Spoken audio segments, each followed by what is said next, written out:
The Steward Demonic Emperor by Night Owl. Chapter 1.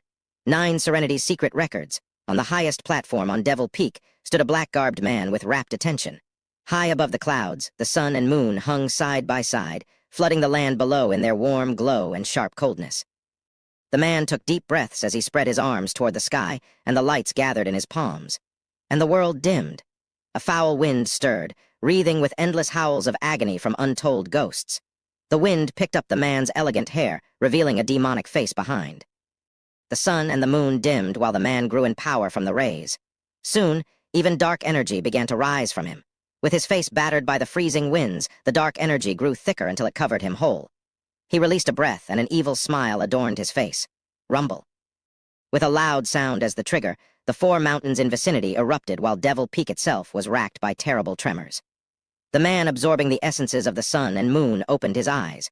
With a space-rending sound, 7 flashes of light appeared. As the light scattered, there stood 7 figures radiating ruthless power. His eyebrows shook but a fraction as the man spoke in an eerie voice. "How are the 7 of you here?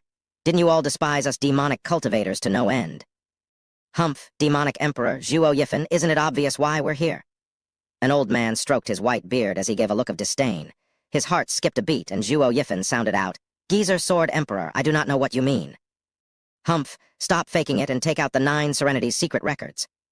A female Taoist stepped arrogantly as she threw her chin forward. Zhuo Yi-Fan paled. It had been only a month since he found the legendary 9 Serenities Emperor's dwelling. After brushing death countless times in the process, he finally obtained the written accounts he wished to study for all his life. How was it that they caught wind of this? He suddenly recalled something, and his face grew darker by the second. "Zhao Chen, come out," shouted Zhuo Yi-Fan.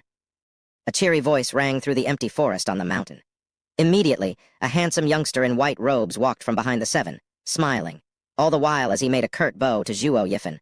"Ha ha ha, master, did you ask for me?" Zhuo Yi-Fan glared with hatred at the hypocrite and said, "Is this your doing?"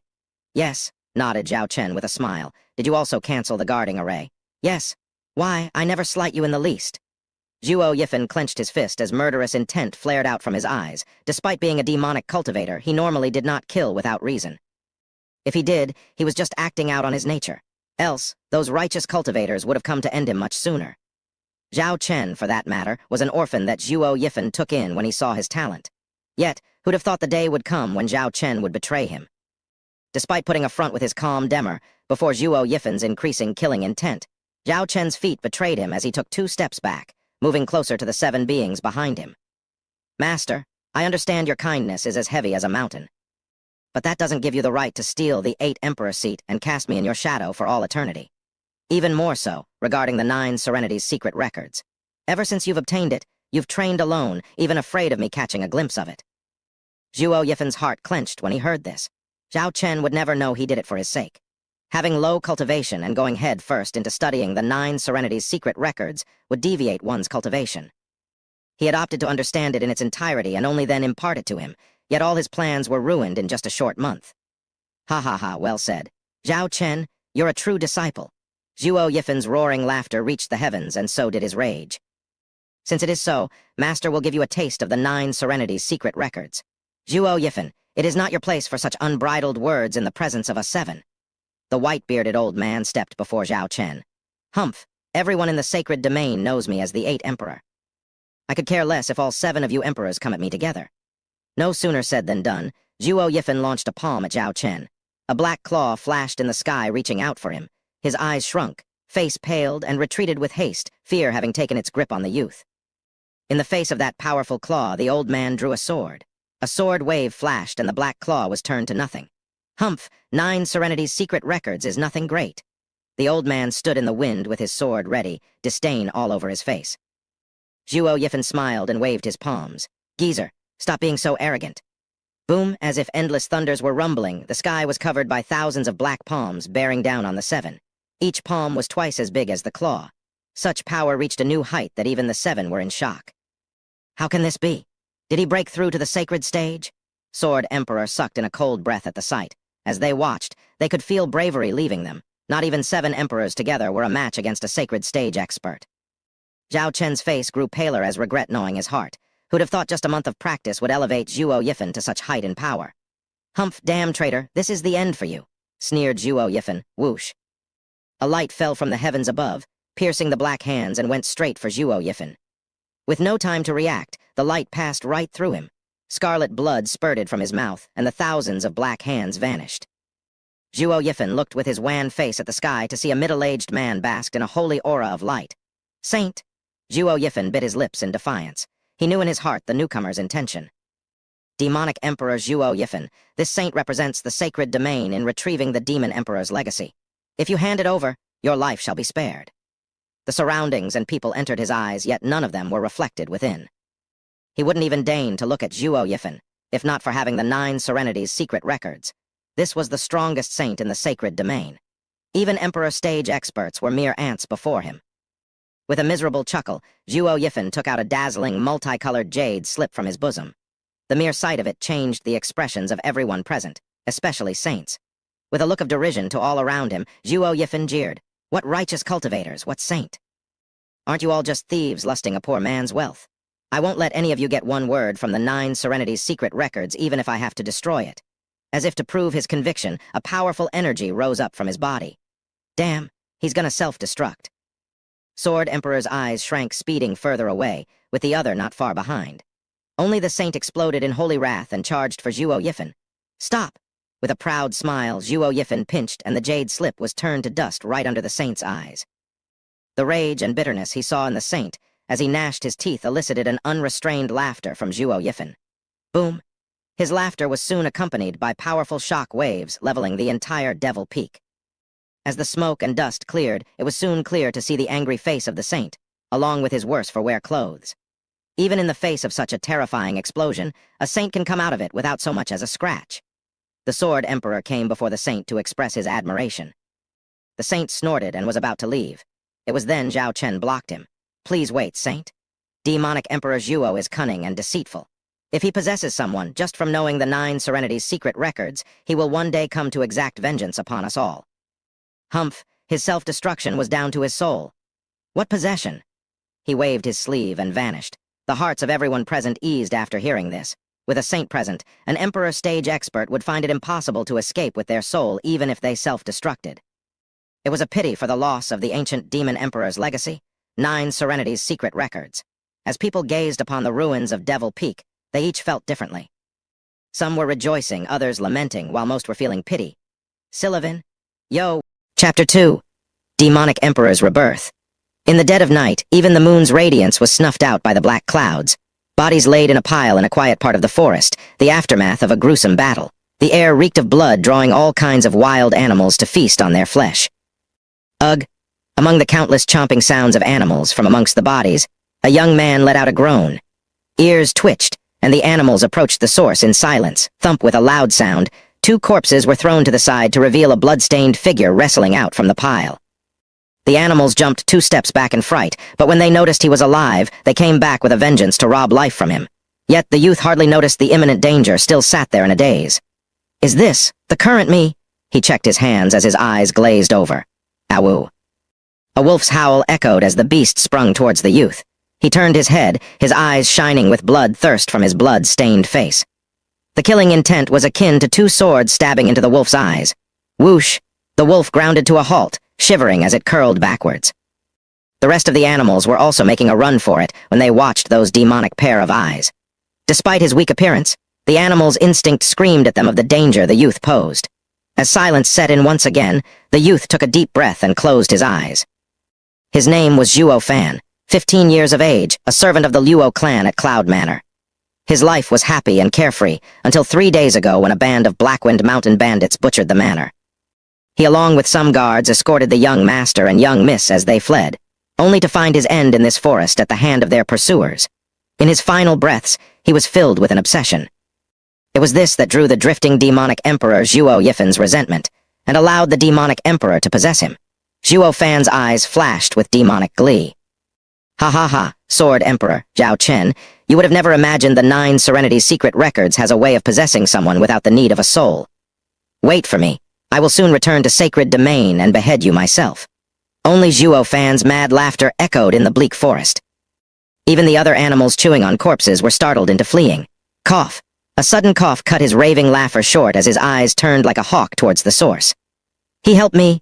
Zhuo Fan rushed to it to see a Luo Clan's guard buried in bodies, with blood pouring from his mouth. Humph, the affairs of mortals have nothing to do with me. His eyes shrank and shook his head as he was about to leave. The previous Zhuo Fan would have done his best in helping the man, but he was now replaced by the demonic emperor Zhuo Yi-Fan. To Yi-Fan, the Luo Clan were nothing but ants to him. Who was so bored as to save an ant's life, he took only 2 steps before stopping. Recalling something, he dropped down cross-legged to inspect his body. Not a moment passed, and Zhuo Fan flashed his eyes open with glee. This kid is 15 yet has never cultivated. His body is untainted. On the Martial Emperor continent, most could cultivate. Even farmers would have a first or second layer in the foundation establishment stage. It was rarer to find a 15 years old who never cultivated once. And the strongest cultivation method is the Nine Serenities Secret Records demon transformation art, who could use others' cultivation, and later allow one to swallow the heavens and devour the earth. Reaching the highest realm of power in this world, needed a pure body to train in it. This cultivation method was something the Nine Serenities Emperor comprehended only after he entered the Emperor stage. Just when he was contemplating destroying his cultivation and starting anew, he suffered at the hands of the other Emperor stage experts. In ancient times, the Nine Serenities Emperor was among the top 3 strongest emperors. For it to make even him consider restarting his cultivation, this cultivation method must be of tremendous might. Maybe it surpassed even a heaven-ranked cultivation method. As such, once Zhuo Yi-Fan obtained it, he began to consider his next course of action. But before he could decide, the 7 emperors and Zhao Chen came and forced him on this path. With a pure body, the effect would be even more pronounced. At this point, Zhuo Fan returned to the guard. He removed the corpses covering him and pulled him out of the rest. Empty eyes watched as he got pulled from the brink of death. The guard smiled. "Ah, it's you, Zhuo Fan. Thank you, I'll repay you when we get back." He, why wait when you can just as well do it now? With a corner of his mouth perked up, Zhuo Fan exposed an odd smile. The guard froze as a chill seized his heart. As they were both from the Luo Clan, this wasn't the first time he saw Zhuo Fan. But this was his first time watching such a sinister expression. It was akin to how a wolf would set its sights on a rabbit. Zhuo Fan. "What are you going to do?" The guard watched him vigilant. Zhuo Fan ignored him as he watched with the same smile, mumbling all the while. Not bad, a second layer of Kai condensation cultivation. Solid foundation material. While other cultivation methods absorbed the spiritual energy around them to refine the host's body, the demon transformation art robbed others of their cultivation to further his own. But how could a normal man steal from a cultivator? When the target was wounded, of course, to the point he couldn't even move. This was the reason for Zhuo Yi-Fan's uncertainty to abolish his cultivation at the time. If such an encounter never happened, he would have been immortal for the rest of his life. It would end in a complete loss, something he believed caused even the Nine Serenities Emperor to hesitate at that time. Only yet, here he was, with a newly possessed body that the heavens dropped on his lap. Truly something only found by luck. Seeing the insidious Zhuo Fan watching him like a rogue watched a beauty, the guard's heart never knew rest as he shouted, "Why, you're not Zhuo Fan?" He, correct? The evil laughter further emphasized Zhuo Fan's malevolent look. "I am the sacred domain's 8th emperor, demonic emperor Zhuo Yi-Fan." Chapter 3. Demon Transformation Art. The guard watched in horror as Zhuo Fan raised a palm over his head and began operating his cultivation method. Black streams came from it, twisting like worms as they burrowed into the guard's body. The moment they entered, the guard's face changed. His horrified visage, twisted from pain, now darkened the pale face from the extreme blood loss. With each passing moment, the man inched closer to turning as black as charcoal. In the dark night, even if one didn't pay attention, no one would claim him to be a human. This perked Zhuo Fan up, riveted in excitement to the sight before him. Demon transformation art might take others' cultivation as his own, but when was it that easy to steal one's Yuan Kai? Even if he did, it would probably reject him. He needed to show extreme caution, especially now when he was building his foundation. Therefore, Zhuo Fan chose to first demonify it before absorbing it. Taking a deep breath to calm his excitement, his hand tightened, and the black streams began to flow back from the guard into his body as the guard himself was withering in front of his naked eye. An hour later, Zhuo Fan took back his hand and sat cross-legged, beginning to refine the new Yuan Kai. The guard collapsed and scattered to ashes. It was as if an ancient corpse was unearthed only to scatter in the wind the moment they made contact. Nine Serenities Emperor's creation not only took others' cultivation, but also their essence. The black energy roamed around his body like a flood. Zhuo Fan sank into concentration as he operated the cultivation method to make the energy flow through his meridians and widening little by little. The entire power of a Kai condensation expert flowed through his untrained body. The force was on the verge of bursting his meridians as his forehead broke out in sweat. But he pushed through, because he knew this power could build a never-before-seen foundation. Such a stable foundation would guarantee an easier and smoother path of cultivation. Time passed 1 second at a time for 2 hours-long hours, as Zhuo Fan gnashed his teeth and sweat poured from him like a river. He loosened his jaw only on the 6th hour, when the black energy, after roaming his body for hundreds of times, gathered in his dantian and settled in the form of a black lake. He slowly opened his eyes and released a long breath. The clouds in the horizon began to brighten, and the stuffed wild animals returned to the depths of the forest. It's dawn. Ha ha ha, I didn't expect for a second layer Kai condensation's cultivation would require an entire night. Zhuo Fan shook his head and examined his body. Bang! A loud sound echoed and the rock crumbled under the Zhuo Fan's frail punch. Zhuo Fan nodded in satisfaction. The Kai condensation expert's cultivation refined his body and improved it greatly. Based on his body's strength alone, he was no weaker than a Kai condensation expert. Next, he inspected his cultivation. He was calm before, but that look scared the living daylight out of him. As for his cultivation, not only did it reach the 5th layer of foundation establishment, the Yuan Kai inside him was that of Kai condensation, and not a foundation establishment. Man, this demon transformation art is fantastic. Zhuo Fan couldn't help smacking his lips, being secretly delighted. Generally speaking, even those rare geniuses from the sacred domain needed a year to reach the 5th layer of foundation establishment. Yet, he needed 1 night to do what others had to work for 2-3 years to attain. It won't be long before I return to the sacred domain. He. Zhuo Fan snickered. Just as he was indulging in his fantasy when he returned, shouts woke him up. Frowning, he walked cautiously in their direction. He was clear on his limitations. Even if he had a 5th layer foundation establishment cultivation, this little achievement couldn't deal with the simplest martial skill. He had no power to retaliate if he met an expert. As such, being prudent took first priority. After all, he wasn't the all-powerful demonic emperor right now. With steps as light as a cat, he neared a bush. Zhuo Fan pushed aside the leaves to see 2 parties in a stalemate. One had more than a dozen men, Luo Clan's guards surrounding an 18-year-old girl and a 6-year-old boy. The other group wore black and was led by an old man, over 20 people. The man was familiar to Zhuo Fan. He recalled seeing him in the Luo Clan as their steward. Then the pair surrounded by the guards had to be Luo Clan's young master, Luo Yunhai, and young miss, Luo Yunchang. Humph, no wonder the mountain bandits breached the tight security of the Luo Clan guards. We had a traitor amongst us. Zhuo Fan sneered inside. He recalled his disciple and clenched his fists. Only in his past life, he was betrayed by his disciples, and the one he possessed now died from a similar result.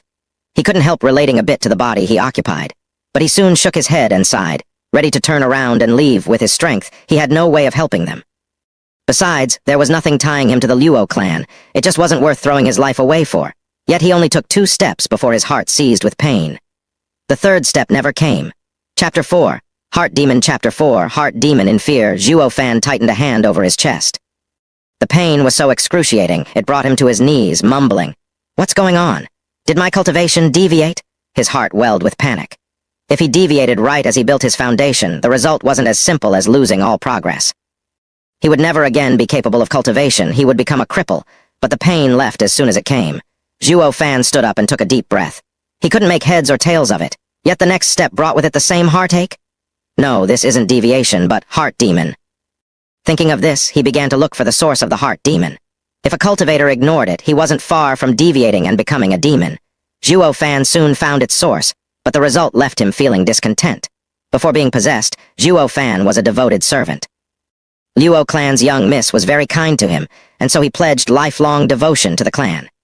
The resentment before death was born out of regret of not protecting the Luo Clan. It was then the demonic emperor's hatred, and his resentment fused, possessing his soul and breathing life into his body. And his resentment became a contract with the demonic emperor, turning into his shackles. In short, the demonic emperor lived so he could replace him in protecting the Luo Clan, or the heart demon would haunt him. Blast it! This punk is the worst. He wants me to be a servant. Zhuo Fan wanted to cry, but no tears came out as he kept cursing. How could the glorious and magnificent demonic emperor Zhuo Yi-Fan, the 8th emperor of the sacred domain, be tied down by some nameless clan? Yet the heart demon couldn't be ignored either. Helpless, he caressed his forehead. It would be better if a punk like you wished for vengeance instead. This way it would have taken me a few years to kill him. Yet you went and ruined my life. Who's there? Show yourself. An aged voice shouted, and Zhuo Fan sensed a thick killing intent aimed at his location. Shaking his head, he sighed and walked out. Since he got found out, he might as well go deal with that traitorous steward's son. Seeing who it was, steward's son smiled with derision. Humph! I wondered who it could be, when in fact it was just a little bastard. Then steward's son turned to Luo Yunchang, paying him no heed. Young miss, I advise you to hand over the returning dragon palm martial art to avoid any unnecessary casualties. I don't think you want that either. Rubbish, geezer son, you traitor. As long as we're here, you won't harm a single hair on young miss and young master. The Luo Clan's guard captain took a step forward. Luo Yunchang glared back, her pretty face filled with resolve. Steward's son, returning dragon palm is a spirit-ranked martial art handed down in the Luo Clan for generations. We will never hand it over. Zhuo Fan snorted inside. He was wondering why the mountain bandits raided the Luo Clan. It was all for a mere spirit-ranked martial art. On the Martial Emperor continent, all cultivation methods and martial arts were divided into 5 ranks: spirit, profound, earth, and heaven. Each in turn was split in low, mid, and high. In Sacred Domain, spirit-ranked martial arts were at every corner and mere trash in the eyes of a demonic emperor such as himself. He had thousands of them already. It was a total waste to die for such junk. Zhuo Fan sighed and shouted bored. Young miss, it's just a spirit-ranked martial art. Just give it to him and I'll just give you another. All eyes quivered in shock, then looked at him like a nutcase. Zhuo Fan, quite the cheeky tone you have there. Taking out a random spirit-ranked martial art. On what grounds can a 15-year-old Luo Clan servant do that? Ha ha ha. Steward's son threw his head back and laughed, eyes filled with mockery. Even the bandits followed with their taunting laughter, not hiding their ridicule, while the guards looked at him in doubt. Even his former friends familiar with him looked oddly. This kid is usually honest. Why does he speak nonsense all of a sudden? Did the mountain bandits scared him silly? That must be it. Only with that, all guards changed their looks into those of sympathy. Zhuo Fan saw through them and just shrugged. His repertoire wasn't limited to spirit-ranked martial art, and even included Demon Emperor's ancient art, the Nine Serenities Secret Records. But they'd never believe him. Zhuo Fan, enough nonsense. Hurry up and look after the young master. Zhuo Fan turned at the scolding voice to find Luo Yunchang in a mask of rage. But her eyes conveyed a trace of pity. Chapter 5. Obnoxious servant perking up into a grin, Zhuo Fan picked up on her intent. Young miss had to be thinking he was insane, yet she still did not want him to die. As they were speaking, she was looking for a chance to hide him behind the guards. What are you waiting for? Get him over here before he humiliates us further. Luo Yunchang shouted at the guards. Before anyone even moved, a bloody blade rested on Zhuo Fan's neck. Wait. Steward's son snickered, his eyes piercing through Luo Yunchang's as he had figured out her plan. He, young miss is as kind as ever, wanting to save even a mentally unstable servant. Luo Yunchang raged. Steward's son, you won't let even the demented live? Ha ha ha, right back at you. If you don't want the innocent to die, take out the returning dragon palm. We don't care if our blades get slick with the blood of one more man. With that, the bandit brushed the edge along Zhuo Fan's face and sported a bloodthirsty grin.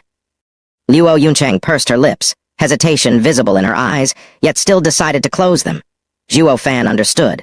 Although the young miss had no plan to save him by taking the martial art out, as his mistress, it filled him with gratitude just from hesitating.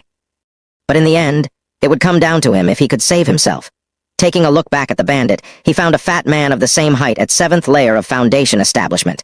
It should be doable. Zhuo Fan clenched his fist and gathered Yuan Kai in his left, eyes flashing with ruthlessness.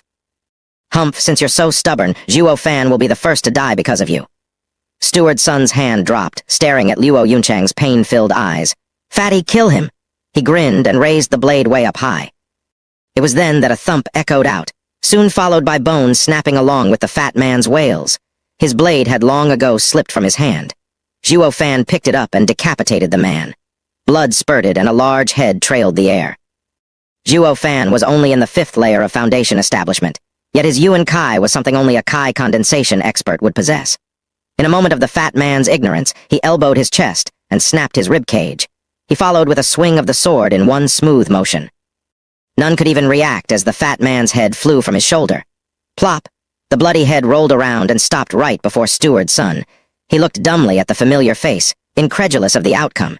He saw Zhuo Fan grow up in the Luo Clan and knew the kind of person he was. He was honest to a fault, a slave begging to be picked on.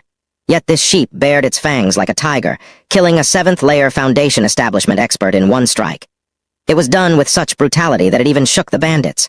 The guards on Luo Clan's side were even more devastated. Was he the same man they used to laugh with? The same honest-to-God Zhuo Fan? Leaving the kill aside, his quick and brutal act was something not even the captain of the guards could match. Every single one of them stood in shock, watching dumbly as blood dripped down Zhuo Fan's blade, to the point they forgot even to breathe. If Zhuo Fan didn't take this chance to leave, he'd never get another. Zhuo Fan's eyes squinted, pressed his advantage and threw the bloody saber at Steward's son, all the while running for young miss and young master. By the time the saber arrived, he was already before Luo Yunchang. One hand held Luo Yunhai while the other grabbed her, running like hell deeper into the forest. Luo Yunchang was still in a daze, letting him pull her. Steward's son saw the target slipping away again and panicked, after them, but the captain and his guards were there to block them. "Humph, think you can stop us?" Steward's son said with cruelty. The captain smiled and shook his head. "No, but we can buy them some time for them to get away." He, with you dead, you still think they can escape?" Only taking one last look in their direction, the captain nodded. "If it was before, perhaps no, but they have that boy." The guards nodded, with their trust in Zhuo Fan beginning to grow in their hearts. They might not know why Zhuo Fan was so bold all of a sudden, but with him next to the young miss and young master, their chances of survival were high. Gnashing his teeth, Steward's son looked darkly beyond them. "That brat dares to meddle in my affairs. Once I get my hands on him, I will flay him. I'll make him wish for death." Chapter 6. Vile servant actually Zhuo Fan carried Luo Yunhai in one hand while the other pulled the tender arm of Luo Yunchang in his mad dash, leaving behind the cries and wails of the guards at their backs. "Wait, we can't just leave them." Luo Yunchang recovered after a while and said anxiously. Zhuo Fan kept going without paying her any heed. "Let go." Luo Yunchang saw him disobeying her and threw his hand off. Zhuo Fan stopped and stared her down. "We need to go back. We can't let the guards throw their life away for us." "Can you beat them?" said Zhuo Fan. Luo Yunchang sighed with a frown. "The others are bad enough, but they have Steward's son in the 6th layer of Kai condensation, while I am only in the 3rd layer and the captain in the 4th. Even if we join forces, we are still no match for him." "What's the point of returning then? Let's go." Zhuo Fan snorted and grabbed her again to dash. It was now that the child in his other hand squirmed. "Stinky slave, how dare you talk back to your master? Apologize to my sister and I won't let you but blossom in pain." Zhuo Fan looked in a daze, the pup bearing his fangs in his arm, then looked at Luo Yunchang. The young miss was angry. Recalling he was but a mere servant of the Luo Clan, only now did his disrespectful words sink in. But so what? He wasn't the real Zhuo Fan anyway. Moreover, they weren't exactly the same revered Luo Clan either. Your family is on the brink of being exterminated, yet you have time to nitpick. If not for the heart demon, the majestic demonic emperor would have never even minded your trifling matters. Brat, think I won't make your butt blossom? Zhuo Fan stared at Luo Yunhai. "You dare, slave?" Luo Yunhai glared back without fear. He grew up in the manor and knew of the gap in their status. How could he ever come to fear a servant's threat? Such a pity the one before him wasn't Luo Clan's servant. With a grin, Zhuo Fan bent him over the knee, pulled his pants and slapped like no tomorrow. The sonorous slaps rang in their ears, striking Luo Yunhai and Luo Yunchang dumb. They never dreamed of this ever happening, a servant daring to slap a master's bum. To the point even the bratty Luo Yunhai forgot about the pain, but he soon got a taste of the scorching sting on his rear. "Impudent?" Luo Yunchang cried in alarm, wrestling her brother from him and into her embrace. "Zhuo Fan, you dare raise your hand against your master?" Luo Yunchang was known in the clan for her gentle nature and warm and refined demeanor, a girl from a wealthy family that never got angry. But Zhuo Fan's act took the cake and made the rage inside her burn like never before. Zhuo Fan avoided her eyes as he sneered. "Not as daring as young miss. To the point of wasting time berating others while the enemy is just around the corner." The noise behind them was getting weaker. Zhuo Fan and Luo Yunchang were clear the guards couldn't hold on much longer. "I only slapped him a few times, but if you do not run, those men will soon take his life." Zhuo Fan pointed at Luo Yunhai. Luo Yunhai was still angry, but Zhuo Fan's words struck close to home. Her brother was the only male left in the clan. She could sacrifice herself, but nothing must happen to him. After some thought, she became serious. "Zhuo Fan, take young master and leave while I stall them." "I refuse," blurted Zhuo Fan. "If you dare leave, I will kill this brat." "You," she was at a loss for words. Never would she have imagined her clan would house such an arrogant and impudent servant that would dare threaten their master. "I've lived in the Luo Clan for all my life and do not know the surrounding. If you leave, me and the brat won't make it." Zhuo Fan continued. Luo Yunchang nodded in silence, her anger cooling. It made sense. But the next words flamed her anger to new heights, staring daggers at him. It won't mean much even if you die, but try not to take me down with you. You! Luo Yunchang turned green but held it in. He ignored the pair and turned to walk. Is there any place nearby where we can hide? Snorting, Luo Yunchang glared at him while ignoring the insufferable servant. But she was a young miss after all, and even though her anger never waned, she still knew to look past it in this dangerous situation. There's only farmland around us for 100 miles, and only the west face of the Blackwind Mountain is the only place few people venture in. It is a forest covered in fog that not even the mountain bandits know in detail. Then, that's where we'll go. Zhuo Fan nodded. Carry your brother and lead the way. Only she snorted and walked forward without sparing him another look. Just how could she stumble upon such bad luck, where the two siblings were now accompanied by an arrogant and rotten slave? She was in front, and he was in the back. It was as if the master-servant roles were reversed. Never had the siblings suffered such humiliation. Just you wait. Once we get out of this, I will put you in your place. Thought Luo Yunchang in Anger Chapter 7. Wraith Array 4 hours later, they found them before a fog-wreathed forest. Zhuo Fan's eyes flashed each time they roamed over the trees swallowed by the mist. This is misty forest, covered in fog year-round. Any who enters will find it hard to come out. Luo Yunchang hesitated. We might lose them there, but we might also get lost for all eternity.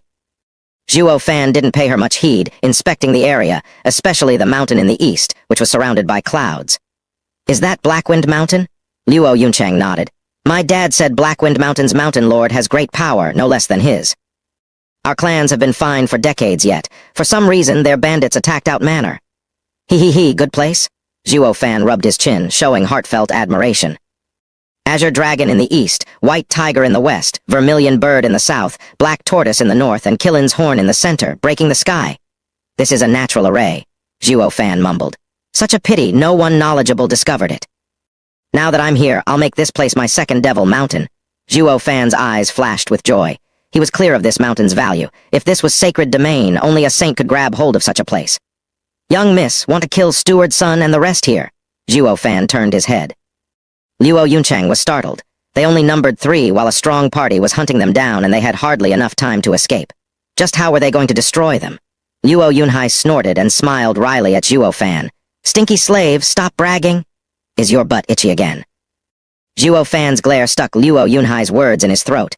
That round of slapping to his rear told him this servant couldn't care less for this young master. Humph, a wise man knows when to retreat. Once I get home, I'll see how tough you are, he mumbled on his sister's shoulder. With her brother in her arms and to avoid the vile servant's wrath, Luo Yunchang asked in doubt. How? With a light smile, Zhuo Fan extended his arm. Young miss, how many spirit stones do you have? Please give them all to me. What do you need them for? Luo Yunchang watched him with a vigilant eye. Ha ha ha, young miss misunderstands. I'm not trying to take advantage of a declined clan and turn into an evil servant that robs it. All my actions are for your safety. Humph, still consider yourself a loyal servant. The way I see it, there's not a viler servant out there who can outmatch you. Luo Yunchang rubbed her pitiful brother's butt as she thought that, but still gave him her ring. This is all my wealth. If you dare lie to me, I will never forgive you. Zhuo Fan took it with a smile and sank in the mist. Wait for me here. Humph, this servant is too outrageous. He even dares to order his master. Sister, you need to punish him for me? Luo Yunhai raved once the servant was gone. She shook her head and looked at the roaming mist. Yunhai, he might be rude, but he's always helping us, much better than those strong hypocrites. We can't reward kindness with enmity. Luo Yunhai thought for a moment, then nodded. Yes, it's all that damned steward's son's fault. Luo Yunchang was pleased and praised him. Yunhai, you're growing up. But then he hissed through his teeth. As for that stinky slave, he should be spanked like no tomorrow. Killing him is too easy for him. Luo Yunchang was silent. Zhuo Fan walked among the white fog, his deep eyes taking in his surroundings. From time to time, his hand flashed, and a spirit stone flew out from the ring and disappeared into the ground. Despite it being his first time here, he was remarkably familiar with its layout. His path never once was disturbed by the fog. In but a quarter of an hour, he traveled across the entire forest. 9 underworld gates open. 4 cardinal wraith array activate. His hands made signs with lightning speed, while he spoke the incantation from the 9 Serenities Secret Records. The wind shifted, and the sky darkened. With wails, gray shadows fell from the sky and hid in the misty forest. The fog reddened, then blackened. The same color as the sky, constant shrieks came out.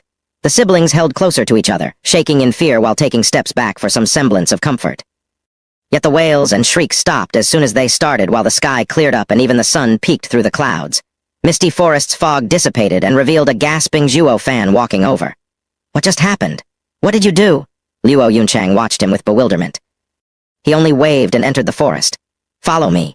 Luo Yunchang was suspicious, however she let her brother behind. Zhuo Fan had a mysterious appearance that made the two not voice their doubts. When they arrived at an ancient tree, Zhuo Fan said, "Stay below this tree for now. I will teach you how to control the Wraith Array, and when Steward's son comes, you can use it to kill them." What? This is an array? Only Luo Yunchang was stunned. Arrays were even more precious than martial arts in this world. No sect would ever dare release even a normal array to outside. Even if the auction had a first-grade array, it would still sell for hundreds of thousands spirit stones. They were rare and in high demand.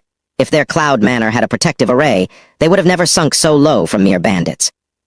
Yet at this very moment, a mere servant casually set up an array. It was impossible that this feat would result in the young miss being shocked silly. Chapter 8. Baiting the enemy. How can you? Forget about how for now and do what I said.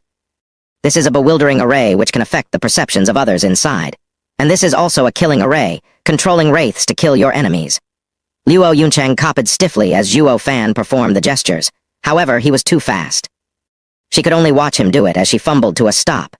Unable to remember the movements as he carried on, stuck on the last sign she did. "Sai, how are you so slow? This is the simplest method." Zhuo Fan got angry and cursed. "If you keep going like this, Steward's son will be upon us. We might as well just serve ourselves on a silver platter. You're as slow as a pig." All her life, Luo Yunchang was handled with finesse and attention a pearl would need. She received others' love and respect. Never has she been mistreated like this, degraded to such a degree. Glittering tears started welling in her eyes as she lowered her head. Yet she persevered. Seeing his sister humiliated, he found courage and shouted at Zhuo Fan, "Stinky slave, don't mock my sister." Zhuo Fan just shook his head, not having the time to bicker with the brat. He found his Yuan Kai was only enough to start the array, failing to control it. If one were to speak of a complete wraith array, even if none of them controlled it, a trash like Steward's son would end up beaten to a pulp either way. However, he only had around 1,000 spirit stones. If not for being a natural array, he wouldn't have been able to set even a damaged one. It was now in the hands of third-layer Kai condensation young miss to control the array. But for her, the method was long and complicated. It was hard to grasp. Worse, they were on the clock. Helpless, Zhuo Fan embraced her from behind and took hold of her hands. "What are you doing?" Luo Yunchang froze up as her cheek blossomed with red. "Don't move and let me guide you." Zhuo Fan led her hands and taught her the signs. Despite catching his intent, being embraced by an unfamiliar man threw her heart in chaos and cheeks burned hotter, since this was the first time it ever happened to her. Each time her mind drifted, a voice would ring in her ear, "Pay attention." She peeked at him and saw how serious Zhuo Fan was, that his actions were not aimed to take advantage of her. Humph, he knows when to be a gentleman. Luo Yunchang calmed down and her body drew nearer to his. Feeling the strong arm behind her, this was the first time in the last 3 days she felt safe. Steward's son. They went towards the Misty Forest. 10 miles outside the Misty Forest, a lanky bandit checked for tracks and reported to him. With cold laughter, Steward's son straightened his white mustache. "Quite a good hiding place. We know the mountain area, but not that eerie place." However, Steward's son looked at the bound captain and his eyes flashed with an evil glint. "Captain Pang, you're up soon. With how kind young miss is, she won't ignore your pleas.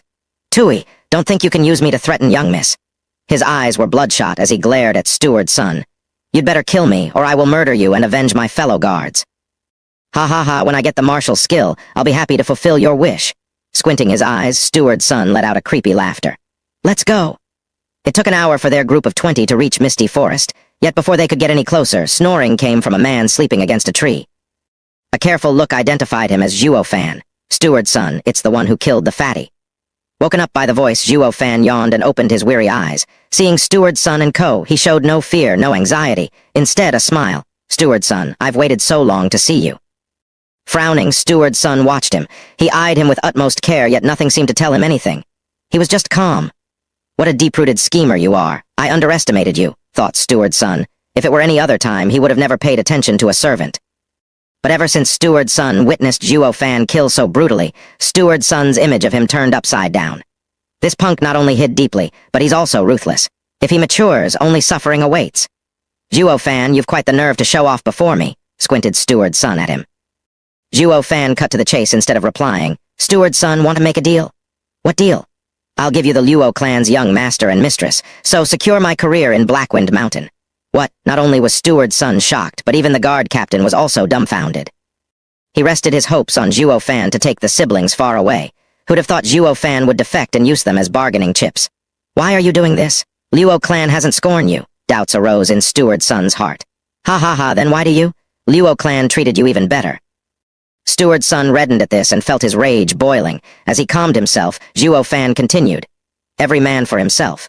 With how much the Luo Clan has fallen, reviving it isn't something one man can do. Why should I walk towards my death? Using them to secure my life is but human nature. He picked the red rope from the ground, who followed into the mist. Young Miss is at one of the ends of the rope. I left a few forks on the rope along the way that only I know about. Steward's son nodded as he grabbed it. Good plan, to use a rope to mark your way. And you even included forks to safeguard the right trail for yourself. A true double-crosser, ha ha ha. He gave the rope back. Deal, lead the way. But don't even think of playing tricks. Only Steward's son, I am an honest man, smiled Zhuo Fan. Steward's son sneered. I would have believed you before, but now who would? The two locked their eyes, each laughing as their looks hid devious thoughts. The captain's hair stood on end. He kept cursing Steward's son as a rotten and vile human, while he barked at Zhuo Fan as one who betrayed their master. Though everyone ignored him as he was escorted by other men as they ventured into the thick mist. Chapter 9. The array's power, the row of people stuck together and held on to the red rope as they walked through the mist.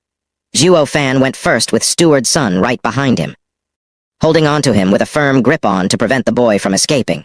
Because of the thick mist, one couldn't even see the figure of the one in front and relied on their hands to feel their neighbor. At the heart of the misty forest, where it was impossible for anyone to escape, Zhuo Fan stopped. What is it? Steward's son was feeling apprehensive, tightening his grip on Zhuo Fan's clothes. With a snicker, Zhuo Fan said, Steward's son, we'll be pairing here. It's best if you travel the underworld river without me. With acute fear, Steward's son discovered he fell in Zhuo Fan's trap. He pulled Zhuo Fan close and slapped him. The clothes were turned to ribbons, but instead of Zhuo Fan, they held a log. When did he escape? He'd been holding tight on Zhuo Fan to prevent his escape, yet reality showed the opposite. Turn back, quick. Steward's son rushed from where they came. As soon as he shouted, the men used the rope to retrace their path. But then, a shout came from the mist. The rope has been cut. It was as if lightning struck them, and they all turned pale. How would they get out of this thick mist without the rope? Steward's son stomped as he gnashed his teeth. Blast it, that brat got us. Bring that damn Pang over. Steward's son, he's gone. Bastard! Steward's son punched the ground and made a meter-wide hole in rage. He was a schemer himself, yet he fell at the hands of a stinky brat. Damn punk, I've played this game longer than you. Don't think a puny misty forest can trap me. Steward's son roared towards the sky. Once I get out, I'll tear you to pieces. Ha ha ha, you'll never have the chance. With Zhuo Fan's mad laughter as the signal, the mist reddened. Why is the mist turning red? They were in shock by the sudden change. They were bandits that killed people for a living, yet these strange circumstances had them on edge. Steward's son, you are wiser than most. Can you tell us what this is? Even though the bandit shouted, only silence echoed back. He felt around him, yet touched no one, as if everyone around him vanished and left him all alone. He wasn't the only one. The people that hung on to the rope began to vanish one at a time. Steward's son could hardly believe what was happening. See, can this be an array? One as old as Steward's son has seen many things and experienced even more. Yet the more he knew, the more he realized how terrible arrays were, and fears grip his heart. An array worked using heaven and earth's energy.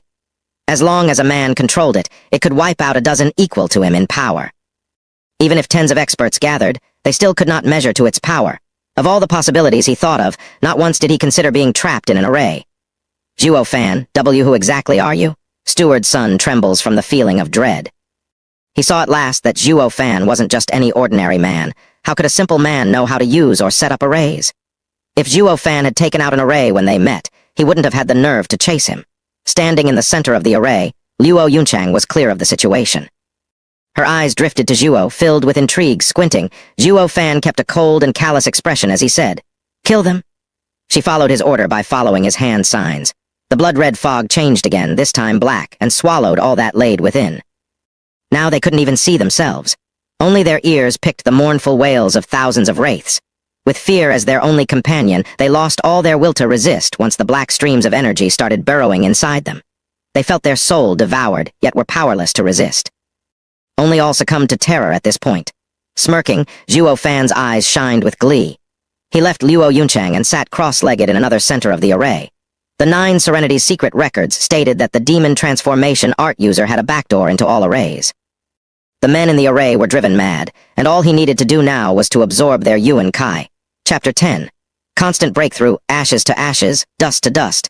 9 underworld wraiths returned to me. Zhuo Fan's hands moved as he stole the array from under Luo Yunchang's control, while also making the clear figures of Steward Sun, and the rest disappear from her mind. Luo Yunchang felt it odd and redo the signs to no avail. Ah! The misty forest was drowned with shrieks and wails.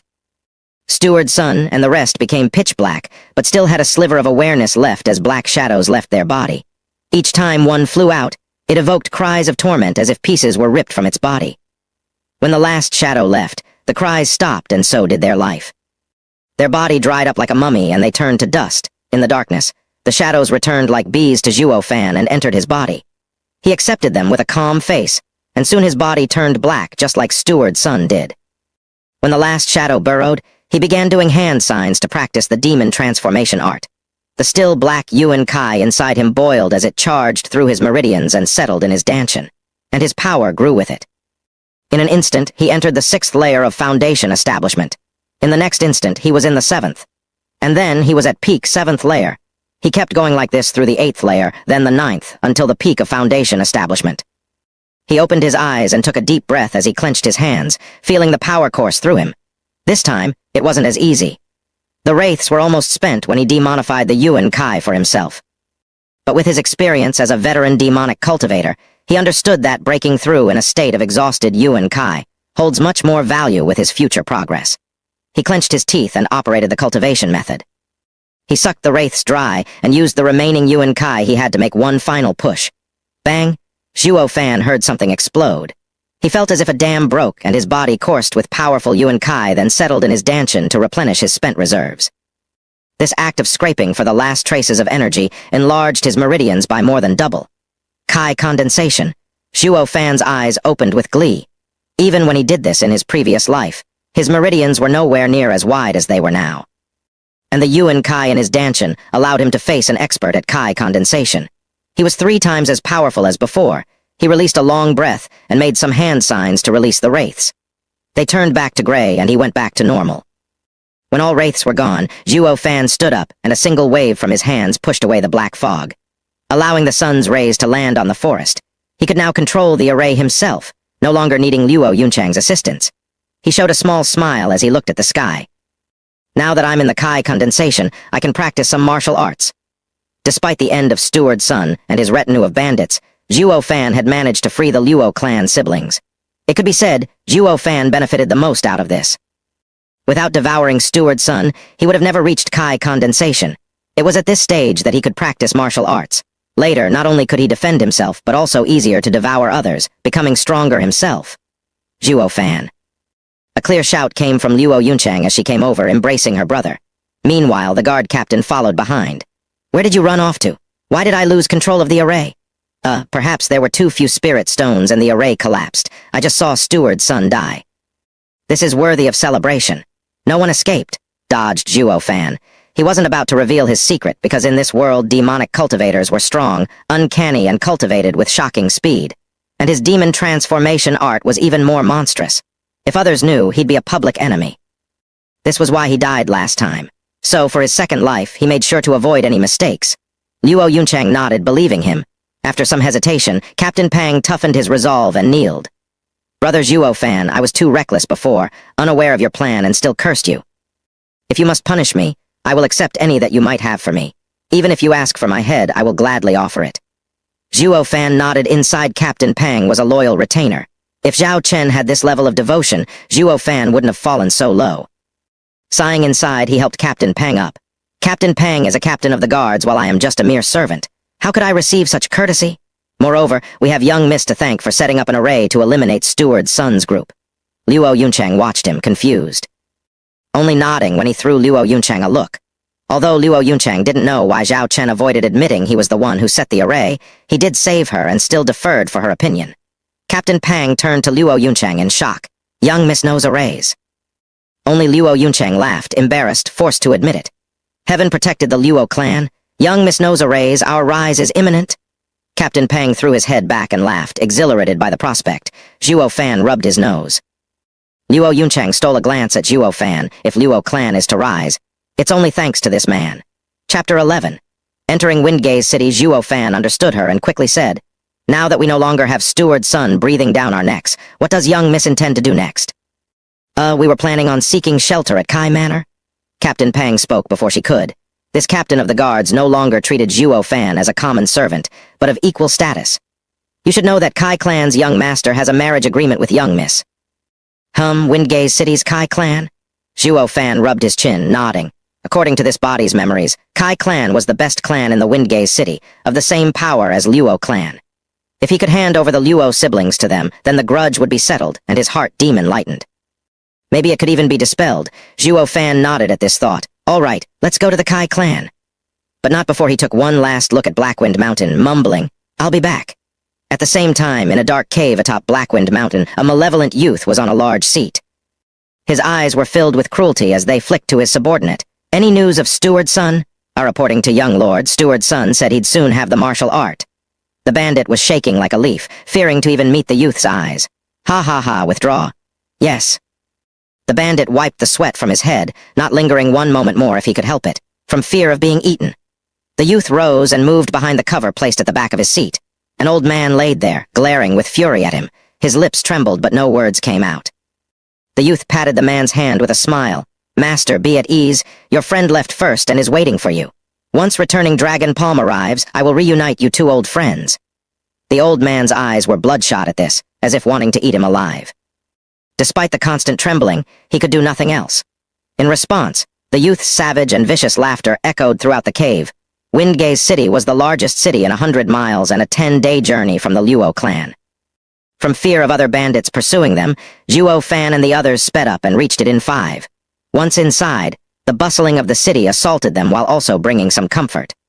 All the tension accumulated over these past days seemed to seep from them. Now that she was finally around other people, Luo Yuncheng's strained face finally revealed a smile. "Yunhai, look there." Pulling his hand, she pointed at a juggling stall. Captain Peng was happy to know the fall of the young Miss Clan didn't put a damper on her spirits. "Brother Zhuo Fan, I seem to recall you never came to Windgaze City." Zhuo Fan just nodded. Captain Peng was stunned at that. Windgaze City's bustle was famous around these parts. He recalled the last time he came here and was so excited he couldn't sleep for 3 nights. Why was it that a homegrown kid who never saw the flourishing city didn't even flinch, of course? How could he know? In Zhuo Fan's eyes, this place was no different than a village.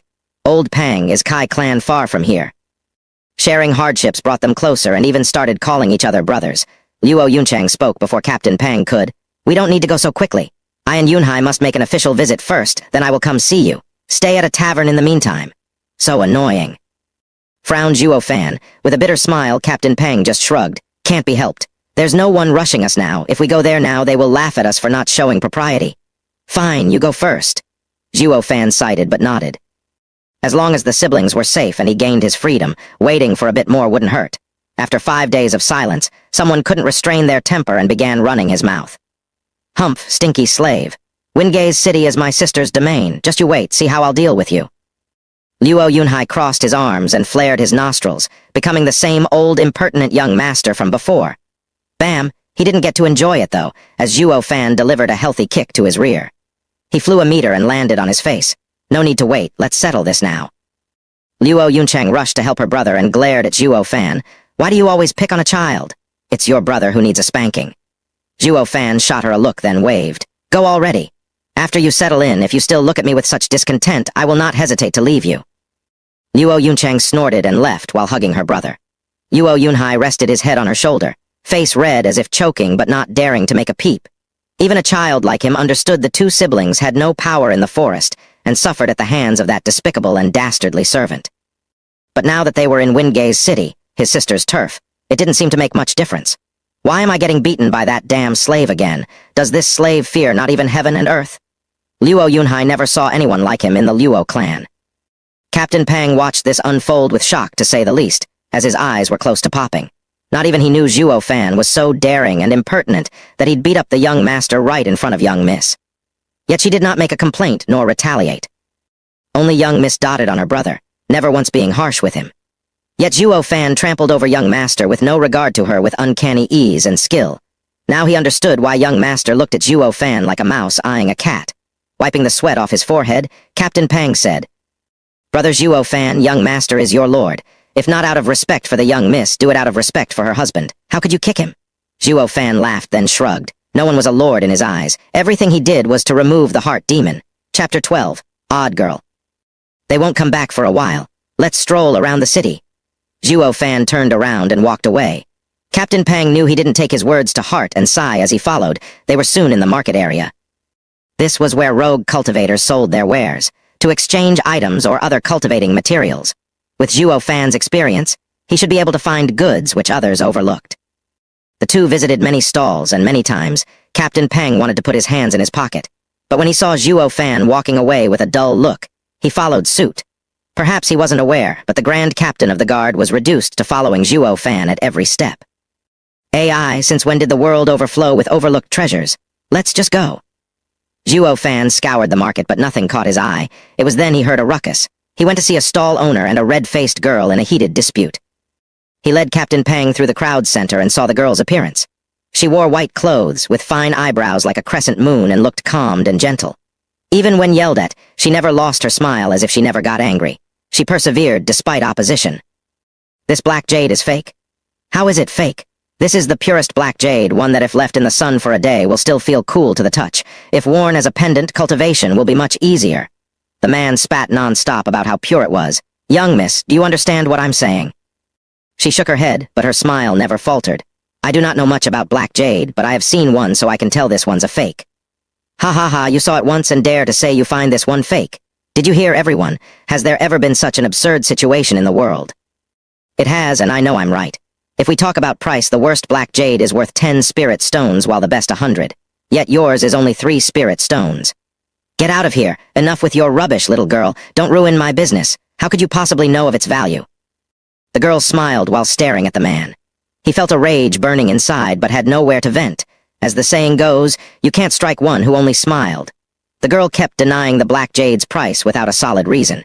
If it was any other person, he would have slapped them silly. But her smile left him powerless to even lift his hand. "That black jade is indeed fake." A man's voice echoed out, and the crowd saw Zhuo Fan watching the girl with a smile. Young Miss eyes are true, but cannot explain where the fault lies. As everyone knows, reality is a matter of perception. What's real can be fake, and what's fake can be real. The girl was taken aback, but nodded while scrutinizing him. Zhuo Fan turned to the crowd. "Everyone, is it possible to prepare a few things? Sulfur, clover." He enumerated some of the most common things, and some people already bought them. Under everyone's eyes, Zhuo Fan threw them in water, stirred, and said to the stall owner, "Please place the black jade inside." "Humph, you're just washing it." He was also confident, even as he placed it inside. But once it entered, the water began to bubble and turn red. It even released a faint hint of blood energy. "How can it be?" The stall owner was shocked. The girl also watched wide-eyed, astonished. "Ha ha ha, no need to be so surprised. This black jade was just an imitation that will show its real color once introduced to water." Zhuo Fan took the black jade and gave it to the owner. "Now you should know this lady was right. That bastard lied to me. He sold it to me for 20 spirit stones." The stall owner gnashed his teeth. "This black jade is only worth 3 spirit stones." The girl declared her assessment, then smiled to Zhuo Fan. "Mister has good eyes. I knew it was fake, but couldn't pinpoint the difference. I thank Mister for his intervention." "It was nothing. I have also seen this once," Zhuo Fan smiled. "Young miss, won't you buy it? It's just 3 stones now." "No need. I only wanted to inform others of the stone's real price." She chuckled and left. Only watching her figure fading into the crowd, Captain Pang sighed next to Zhuo Fan. What an odd girl. Zhuo Fan, on the other hand, breathed out relieved as he muttered, "That girl's eyes are sharp and sinister. It's a good thing she is still inexperienced, or she would have taken the treasure without hesitation." He then turned to the black jade, eyes shining with excitement. But the stall owner was sighing as he packed his things, ready to go home. Chapter 13, Blood Spirit, never thought I'd make a mistake. The stall owner was carrying his bag while walking along a remote alley. He didn't talk, just sighed as he walked. But then a voice came from behind. "Owner, please wait." He stopped with a startle and looked to see Zhuo Fan walking over.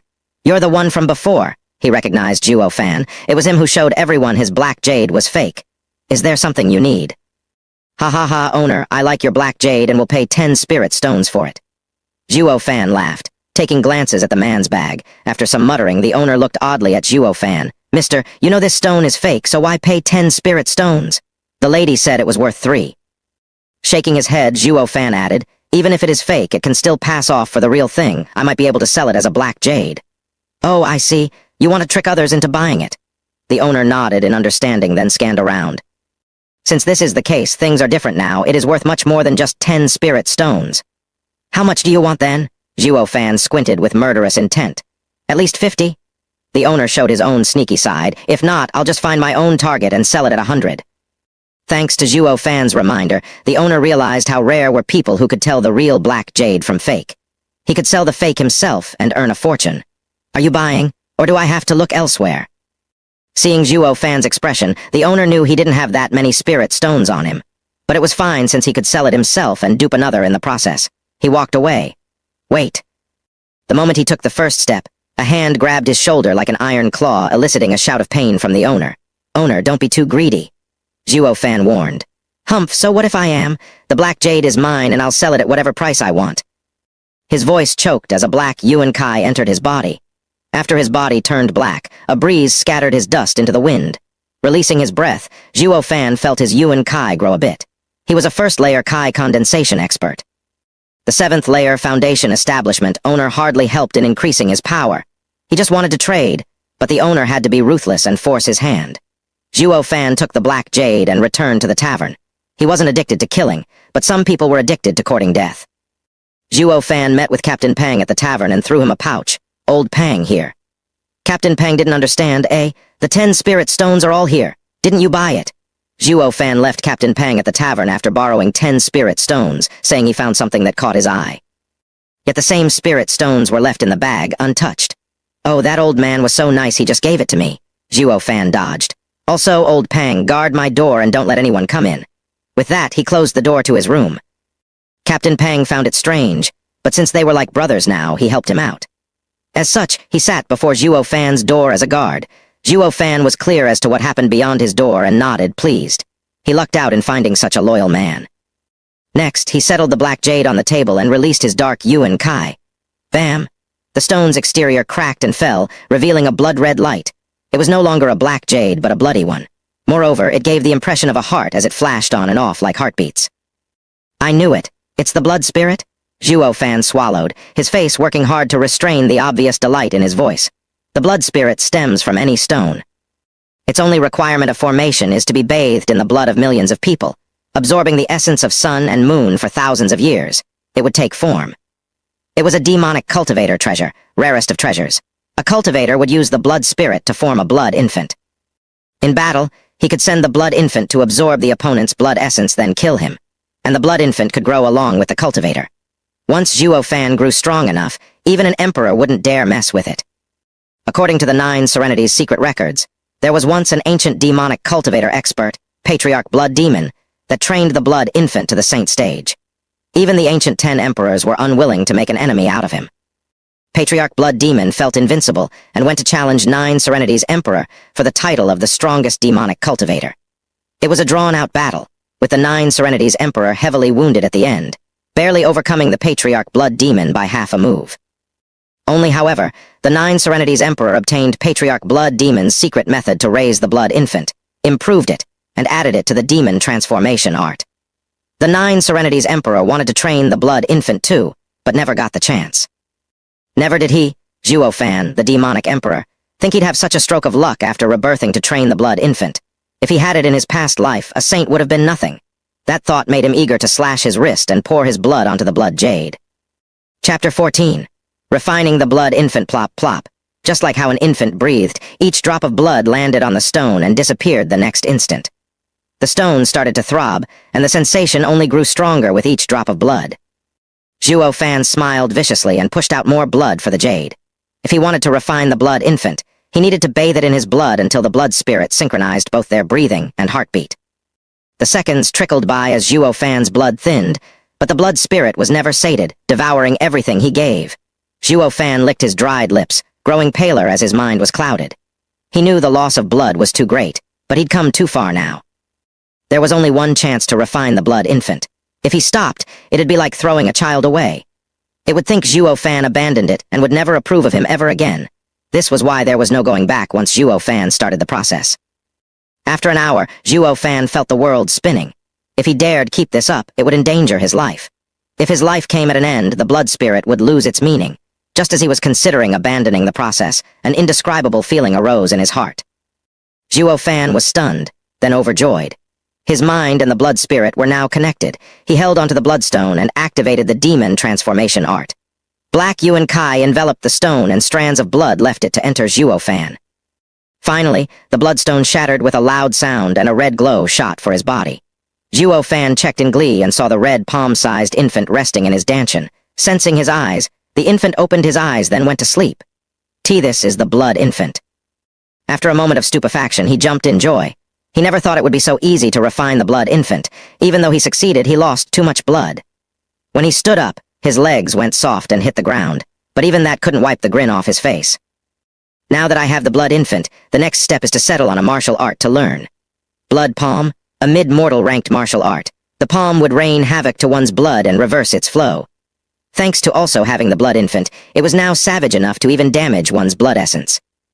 Despite a mere mid-mortal ranked, its power was as strong as a high mortal ranked martial art. It might even surpass it. 10 days later, the door opened with a creak and Zhuo Fan came out grinning. Captain Pang rose to his feet and rubbed his eyes. Why did you take so long? Kai Manor already sent someone over. Seeing the dead, tired old Pang, Zhuo Fan smiled. Old Pang, thank you for your hard work. AI, what hard work between brothers, but we cannot let young miss and young master wait for too long. You're not curious what I've been doing the past 10 days. That is your business. You'll tell me when you want to. Captain Pang waved indifferently, pulling Zhuo Fan with haste towards Kai Manor.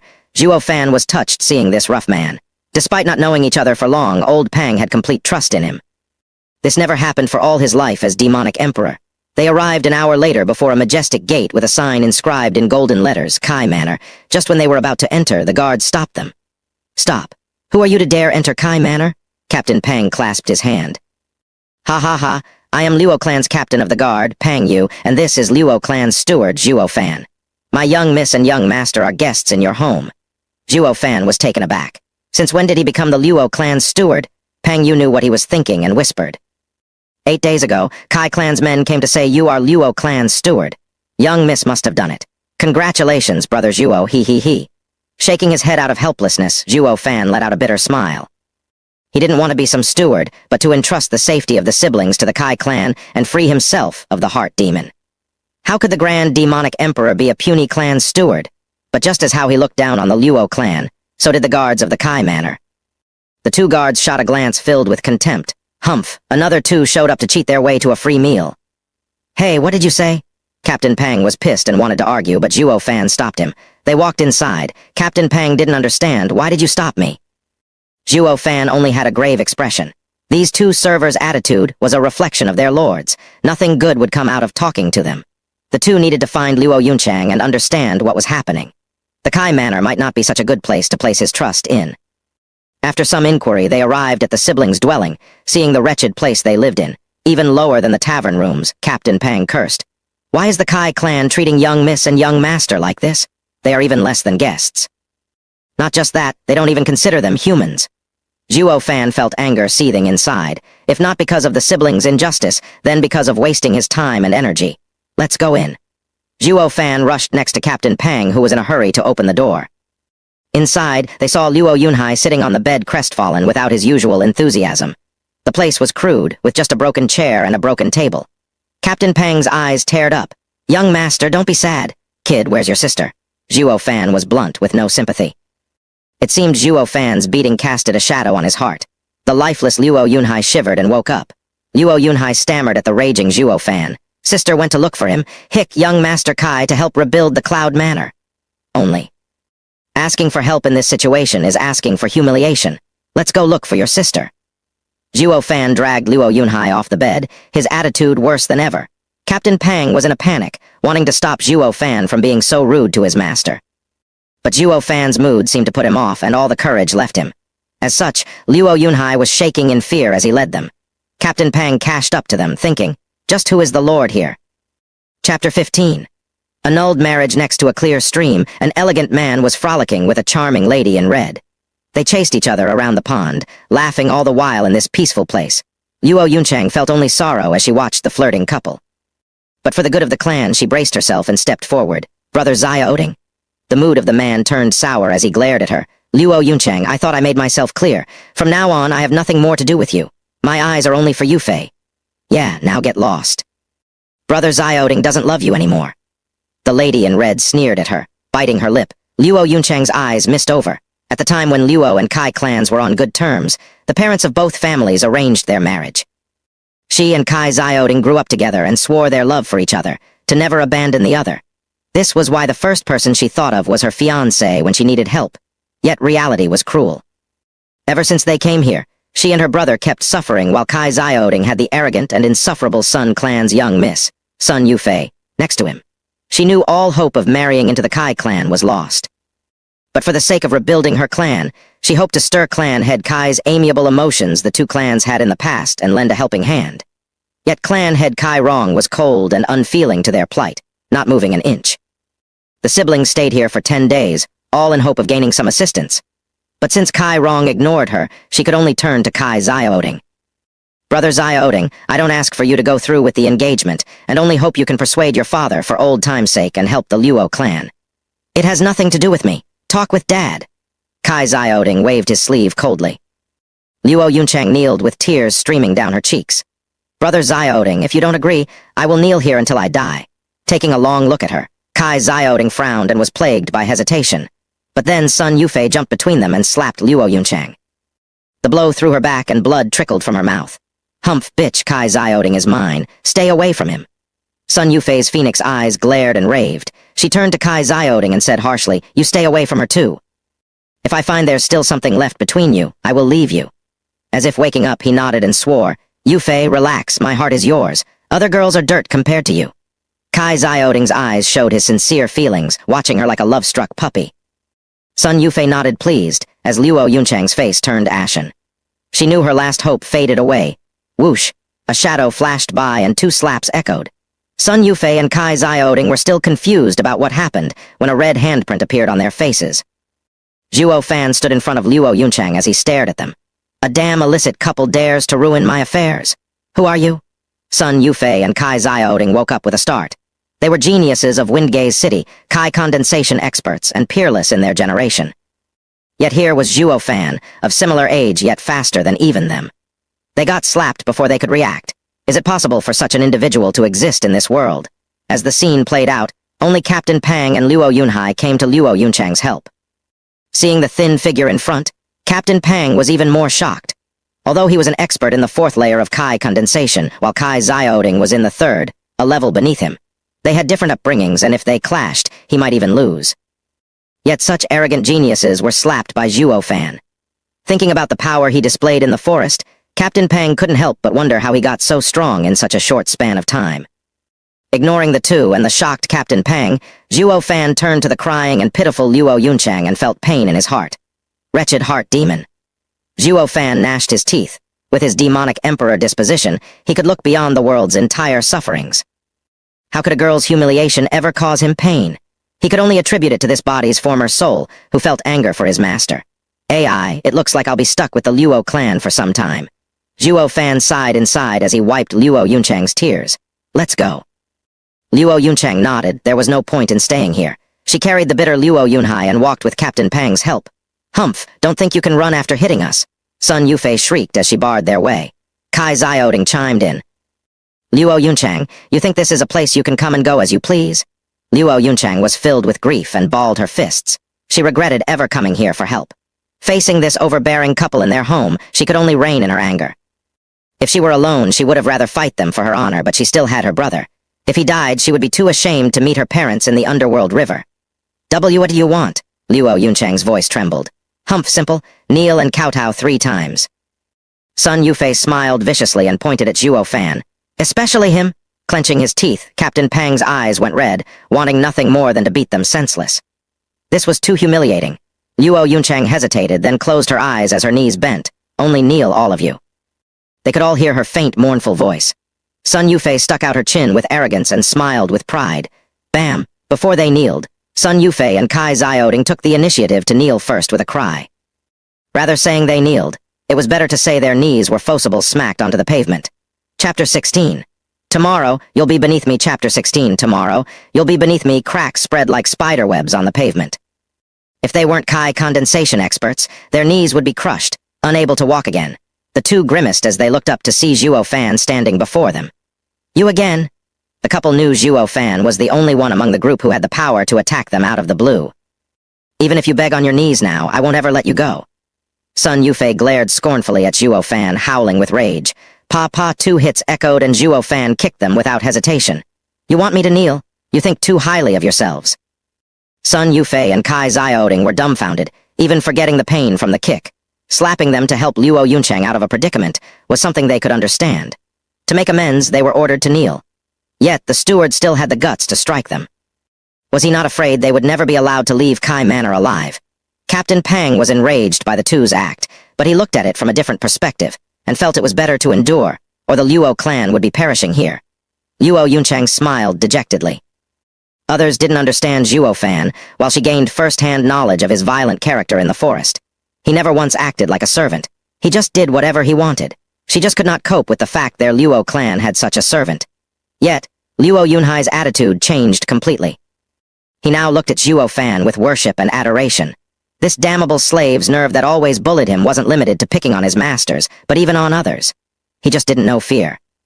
In that instant, the image of the damnable slave turned into an almighty hero coming to rescue the Luo Clan.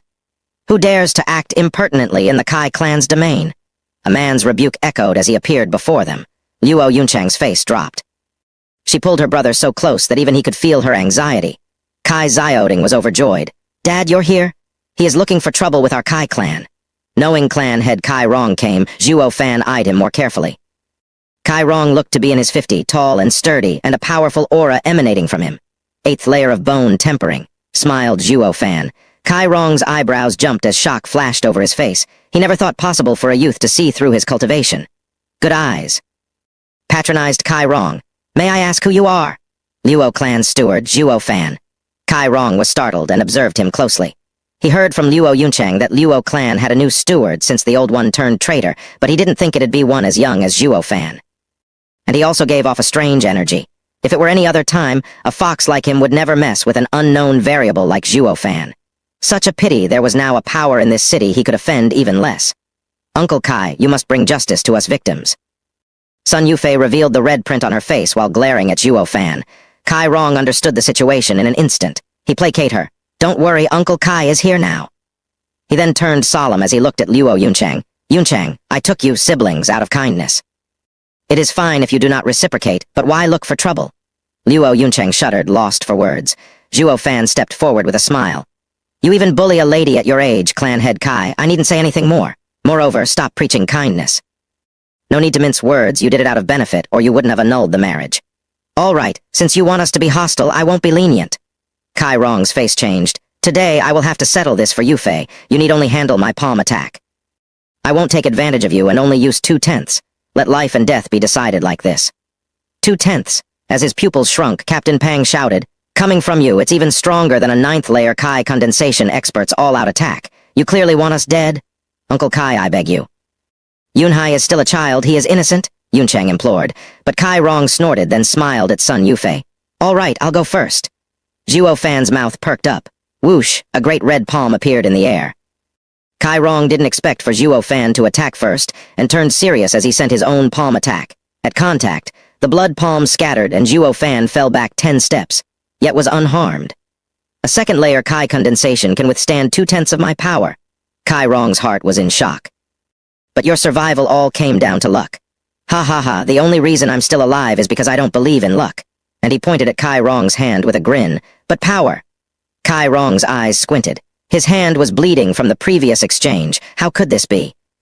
He is just a 2nd layer Kai condensation cultivator while I am an 8th layer bone tempering cultivator. That's a whole stage difference. Furthermore, followed Zhuo Fan, you really think that was 2/10? That wasn't even a 10th. Kai Rong began to recall what transpired. Despite the abruptness of it all, he indeed wanted to release 2/10, but when he released the palm, his blood fell in disorder and the result was obvious to all. Also, take a look at your son.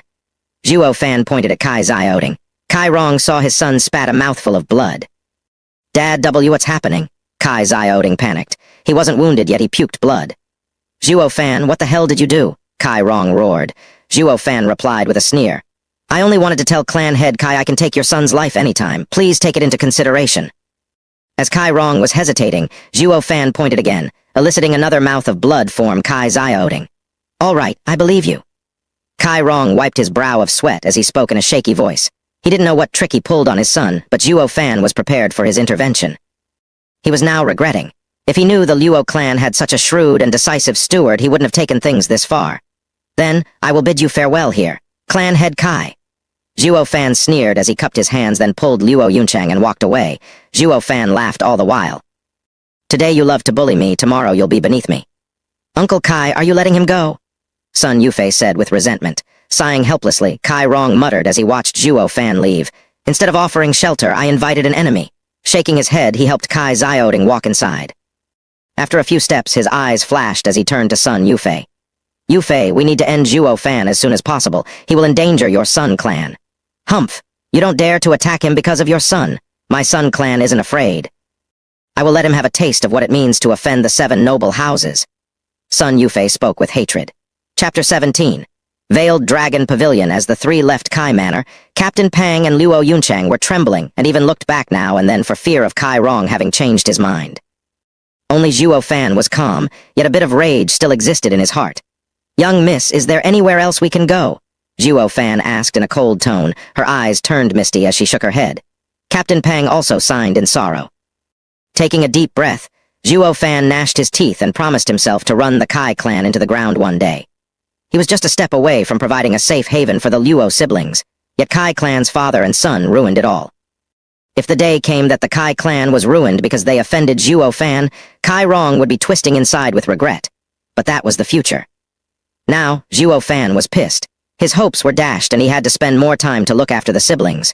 Zhuo Fan mumbled for a while, then said, Young miss, do you know what are the 7 noble houses? What? Where did you hear that from?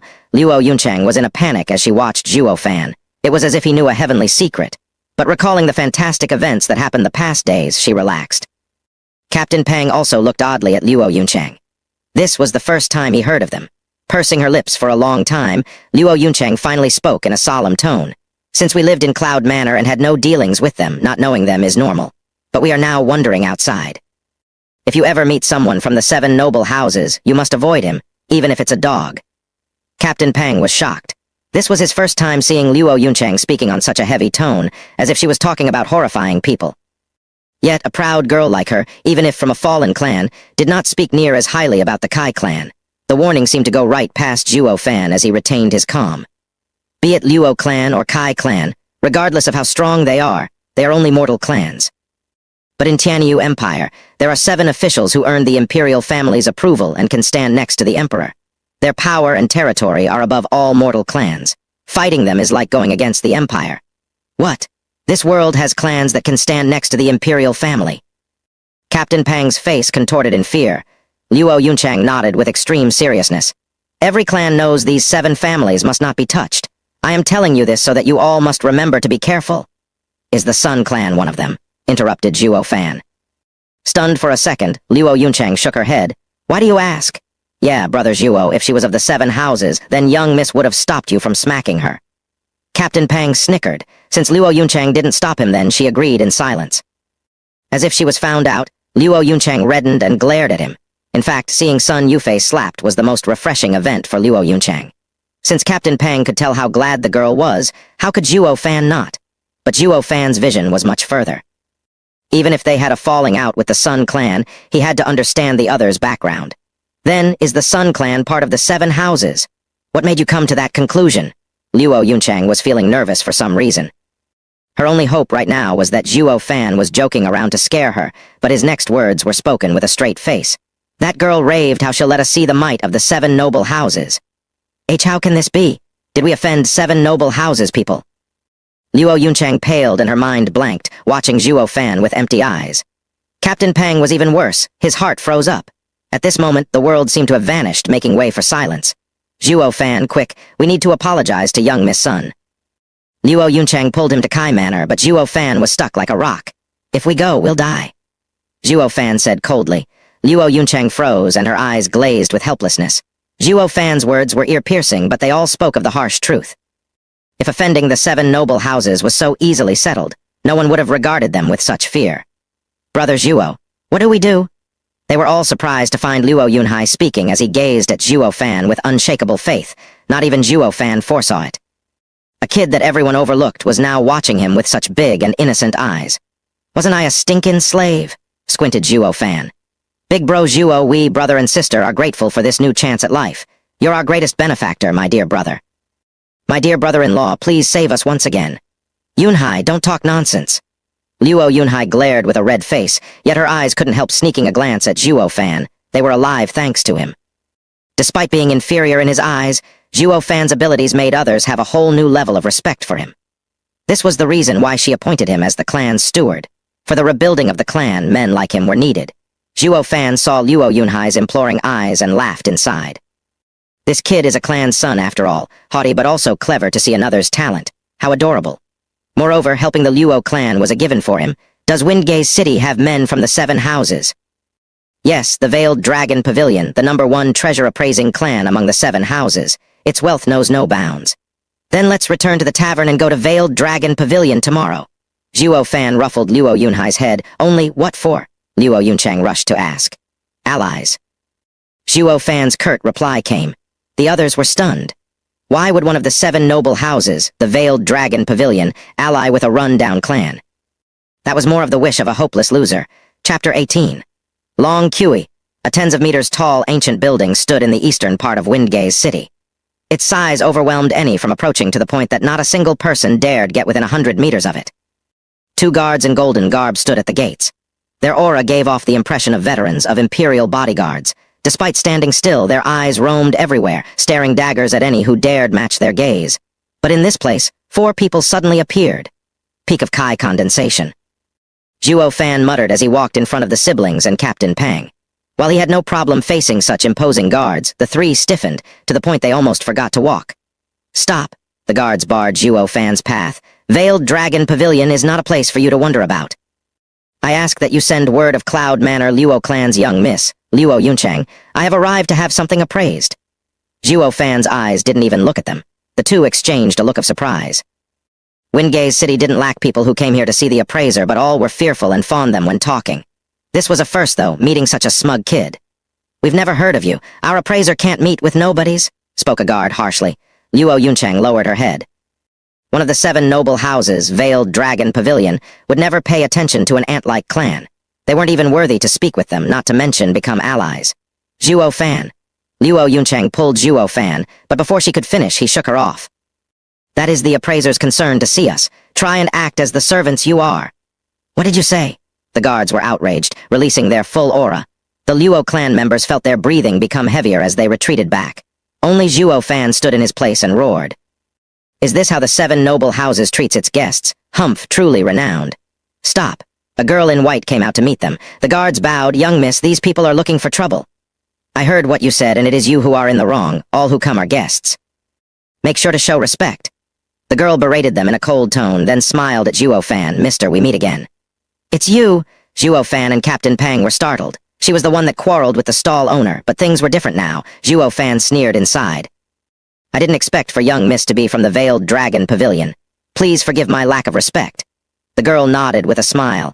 I am Long Kui, only a small appraiser here. I wonder why Mister has come to us. To be honest, I am Luo Clan's steward, Zhuo Fan.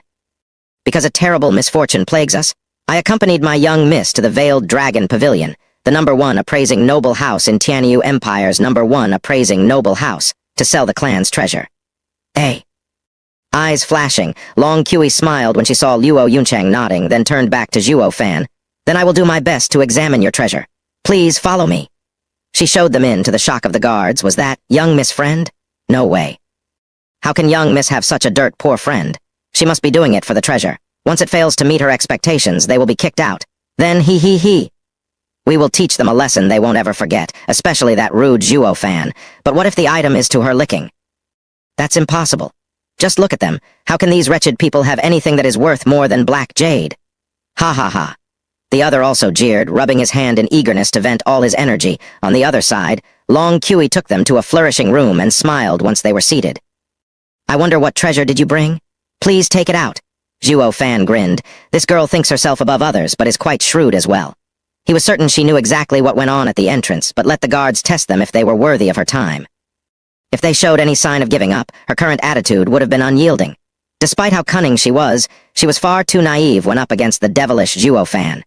Whoosh! Zhuo Fan placed a scroll with countless images before her, which immediately caught her full attention. Taking it in her hands, Long Kui took careful and long looks at the contents. Luo Yunchang and Captain Pang were in a bit of a shock. This drawing was something Zhuo Fan made last night. When they saw it, they only had one thought. What is this thing? Yet from the looks of Long Kui's expression, it must be worth a fortune. "Mr. Zhuo Fan, how much do you want?" Long Kui placed the scroll back and watched Zhuo Fan with a hardened gaze. "Young Miss Long is an appraiser and saw your skill in the market. Please be the first to state a price." Zhuo Fan chuckled, biting her lip. Long Kui noticed from his eyes that this man was also knowledgeable. She couldn't swindle him. "How does 20,000 spirit stones sound?" "What, 20,000? Luo Yunchang stood up in shock. "If you'd take Cloud Manor's wealth when it was at its peak, you'd get 50,000. Yet Zhuo Fan messed around with a brush and came up with 20. Captain Pang was dumbstruck. Only Long Kui couldn't restrain her disdain for the two. "Humph, I am a madam while you are a pack of stray cats." But when she saw the silent yet smiling Zhuo Fan, she turned serious. "The true expert is this steward, Chapter 19. Godai Long Jiu, 20,000, ha ha ha." Zhuo Fan rubbed his chin, shaking his head as he reached for the scroll. Since young Miss Long isn't honest, there's no need to continue. Her body moved back and hugged the scroll, afraid Zhuo Fan might take it. "Mr. Zhao, 20,000 isn't little for a first-grade array, and this is a drawing instead of a jade slip. This price of mine is fair." "Ha ha ha, young Miss Long, I might not be too learned, but I know when you try to cheat me. Give me the scroll." Zhuo Fan reached out but was in no rush to take it as he stared down at her. Tightening her grip on the drawing, Long Kui bit her lip and shouted, "Take it as my loss, 30,000. Young Miss Long still is not honest enough." Zhuo Fan shook his head in disappointment and leaned over to grab for the scroll. Long Kui curled backward, wanting to dodge Zhuo Fan's evil clutches. This drawing was indeed a first-grade array, and this wasn't the first time she saw one. Her original price was quite fair and began with 20,000 because she knew she couldn't swindle the knowledgeable Zhuo Fan. But even so, with how many arrays were out there, she didn't know them all. The #1 appraising noble house in the empire had many arrays in storage, yet this was a rare chance for her to encounter one that was unlike any she saw before. As such, even if she would lose out, she would do all she could to have this array. A pity that the relentless Zhuo Fan stood in her way, unwilling to back down even half a step. As such, she turned to the ignored young miss of the Luo Clan. "Young Miss Luo, this drawing is 30,000 at most. Only the Veiled Dragon Pavilion has the wealth to buy such a drawing in the entire empire. You won't gain a better price elsewhere." She hesitated and glanced at Zhuo Fan. Long Kui knew she had an escape and pushed her advantage to entice her. "Young Miss Luo, you and the Veiled Dragon Pavilion are making a great transaction and will become our honored guest. Our doors will forever be open to you." "Honored guest," Luo Yunchang mumbled. "Isn't this gaining a supporter?" Her heart was overtaken with joy and turned to Zhuo Fan. "What if?" "Not a word." Zhuo Fan roared and glared at her. This foolish woman was swayed in seconds. How could the Veiled Dragon Pavilion stick their heads out for some bullshit guests? To get the best of their power to have their protection, they could only attain it through a trade of equals. "Young Miss Long, I am Luo Clan's steward in charge of all matters concerning it. Please return the drawing." Zhuo Fan's smile was replaced by a cold stare. Luo Yunchang looked in a daze, first at him then at Luo Yunchang. Though his words rang true, since when did a steward's power superseded his lord's? How was he the steward? By the look of things, the lady of Luo Clan is unable to keep the steward in check. Sighing, Long Kui was very reluctant in giving the scroll back, evident by her slow movement. "Such a pity, Mr. Zhuo Fan. Your request is too high and I can't fulfill it. But I am willing to guarantee on our Veiled Dragon Pavilion's fame that this first-grade array won't go beyond 30,000. With the scroll in hand, Zhuo Fan rose from his seat and leaned closer to Long Kui, leaving her flabbergasted. Before she could say anything, he said, "Sorry, it seems I thought too highly of the young miss. You truly don't understand. Does this place have any other appraiser?" What? I do not understand." Long Kui's cheeks were tinted red as her heart swelled with anger. No item that passed her hands hadn't received a correct assessment. The fact she could point out the fake black jade, yet unable to explain why, was her talent. It was because of this that she rose to a top-rated appraiser. In short, she was an expert, yet here came Zhuo Fan mocking her talent, refuting her skill in appraising. It was worse than any physical attack, an insult to her dignity. Mr. Zhuo Fan, your eyes are not wrong, but it is best not to overreach. Long Kui showed a smile that went beyond just anger. All of them could hear the gnashing of her teeth. Yet Zhuo only smiled. Is there any other appraiser here? Long Kui glared. Fine, just wait here, and she left. Luo Yunchang was worried about the anger Long Kui showed. Did we offend the Veiled Dragon Pavilion? Zhuo Fan shook his head with an unusual smile. Moments later, Long Kui appeared again with steady steps, but this time an old man was at her side. Godai Long Jiu. Luo Yunchang shouted in shock and turned to Zhuo Fan. He is the supervisor of the Veiled Dragon Pavilion in Windgaze City, the head appraiser, Godai Long Jiu. Ah, it's Luo Clan's young miss. Even from 100 steps, Long Jiu's voice resounded clearly in their ears. I've met your father 20 years ago. He was full of metal then. I didn't expect for your clan to sell their treasure. Zhuo Fan's heart shivered as his brows knitted. This man's power was a cut above Kai Rong's, to the point not even Zhuo Fan could see through him. It wasn't that his eyesight were poor, or the fact the old man hid his power. The difference between them was just too deep. I see. So Veiled Dragon Pavilion has such an expert, thought Zhuo Fan. Soon, Long Jiu was supported by Long Kui and arrived before them. Luo Yunchang bowed. Grandpa Jiu.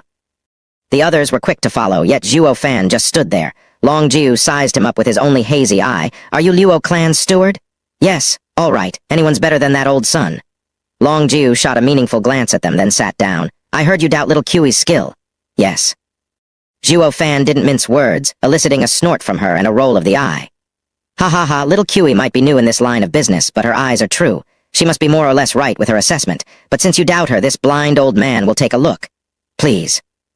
Zhuo Fan offered the scroll.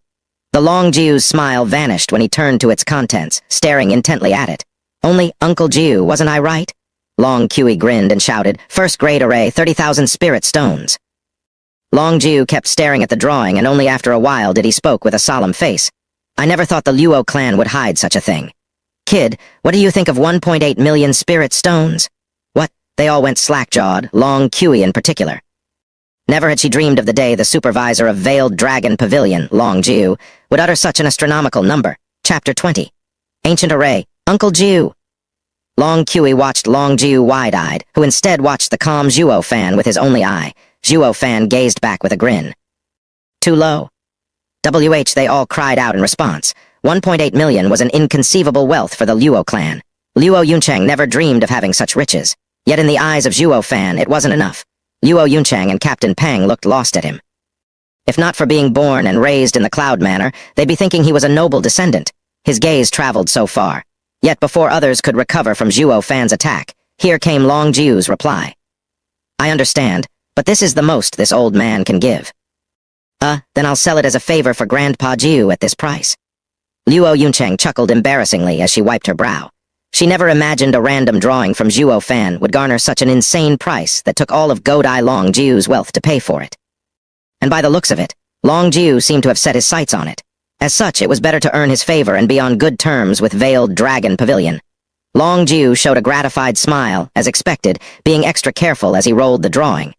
But then, Zhuo Fan slapped the table. Since you can't go higher, the deal is off. Zhuo Fan? Luo Yunchang gave him a look, but he ignored her as he reached for the scroll, squinting his eyes. Long Jiu unleashed his awe-inspiring power. Kid, this old man wants it. Under such tremendous pressure, everyone recoiled, while Luo Yunchang and Captain Peng were overwhelmed from shock. Long Jiu was far above Kai Rong. Offending him would be tantamount to instant death. Yet, Zhuo held his own under the man's power and even sneered. Grandpa Jiu, you're staining Veiled Dragon Pavilion's reputation. Kid, are you not afraid? Long Jiu kicked his power up a notch. Humph, aren't you? Blanking out for a second, Long Jiu took back his power and laughed. Ha ha ha, good kid. With you in charge of the Luo clan, they have nothing to worry about. The others were baffled. The two were a step away from jumping at each other's throat, and in the next instant all went up in smoke. Yet, no one knew the two moved the battle from brawn to mind. Long Jiu released his power to soften Zhuo Fan into selling him the drawing. Instead, Zhuo Fan pushed through the pressure and asked the old man about his honor. Veiled Dragon Pavilion was the #1 appraising house among the 7 nobles. If this coercion leaked then, the damage would be unimaginable. Zhuo Fan bet on his fate and the clan's honor's place in Long Jiu's heart, and won. With a deep look directed at Zhuo Fan, Long Jiu took the direct approach. "Kid, I know you didn't come just to sell this drawing. What are your terms?" Grinning, Zhuo Fan pushed the drawing before Long Jiu. 10 million is a fair offer. Let's start by having you pay us 1 million and the rest slowly." "That's—" Long Jiu eyed the scroll, then nodded after a while. "All right. Until the debt is paid, the Veiled Dragon Pavilion shall owe Luo Clan." Long Jiu took the scroll and left. Yet once he was gone, his voice lingered. "Little Cui, give them 1 million spirit stones and walk them out." Yes." Long Cui was overwhelmed with different thoughts, as she had never seen Long Jiu with such a sour expression. Turning back to Zhuo Fan, it was the first time she saw him sporting such a content smile. Next, she handed 1 million spirit stones and saw them out. At the gate, the 2 guards were eager for them to show up and teach them a thing or two, but Long Cui's respectful attitude threw a wrench in their plans. And when they heard the deal they made included 1 million spirit stones, they were stunned. Never had they imagined a remote place like this could come with such an important deal.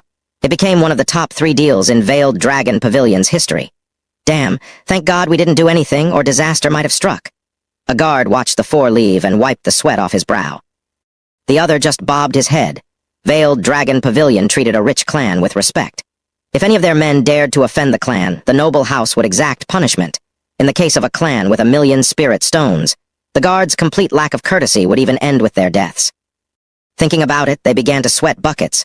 On the other hand, Long Cui returned to Long Jiu, who was now looking at every detail of the first-grade array. "Uncle Jiu, isn't it just a first-grade array? How is this worth 10 million? I never even seen an item worth that much." Long Cui asked the moment she went through the door. Sighing, Long Jiu gestured to her next to him. "Little Cui, look closer. This might be the only one of its kind in the Empire." "This is—" Long Cui's eyes flashed with shock. "An ancient array?" Long Jiu showed how moved he was with every word. "The ancient arrays are a lost art, yet this has essentially proven their existence. It is priceless, and even 10 million is too low." "What? It's that valuable?" Nodding, Long Jiu revealed a childish smile as if he got his most cherished toy, but something occurred to him that soured his mood. "Little Cui, tell Ajai to find 5 experts and watch over the Luo Clan. They offended the Sun Clan today." "Why should we help them?" Only Long Jiu snorted. "Haven't you been listening? We owe them." Long Cui began to recall, so this is what Zhuo Fan and Long Jiu were haggling over. Yet, the veteran Uncle Jiu was defeated in negotiations by a pup. Of course, he was in a bad mood. Long Cui couldn't help but let out a giggle. Chapter 21. Trouble Comes Knocking. Chapter 21. Trouble Comes Knocking. The second day, Zhuo Fan was meditating in his room at the tavern when hurried footsteps closed in. Captain Pang rushed in with an anxious face. "Sun Clan has us surrounded outside."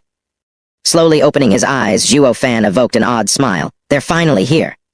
Why are you so calm?" Zhuo Fan walked outside without a care. "I've been waiting for them. Tell the siblings to come out too." Captain Pang couldn't help but roll his eyes helplessly. Zhuo Fan was the official Luo Clan steward and called young miss and young master in others' presence. But when they were alone, he had no such restraints. If it were the past, Captain Pang would have gone the distance in enacting the clan head's rules. But he got used to the tough-looking but soft-hearted Zhuo Fan. He had the habit of criticizing the siblings on and on, but he was the first to jump in front of them when the need arose. Just like yesterday, when he rebuked Luo Yunchang for speaking out of place and coming close to ruining their deal.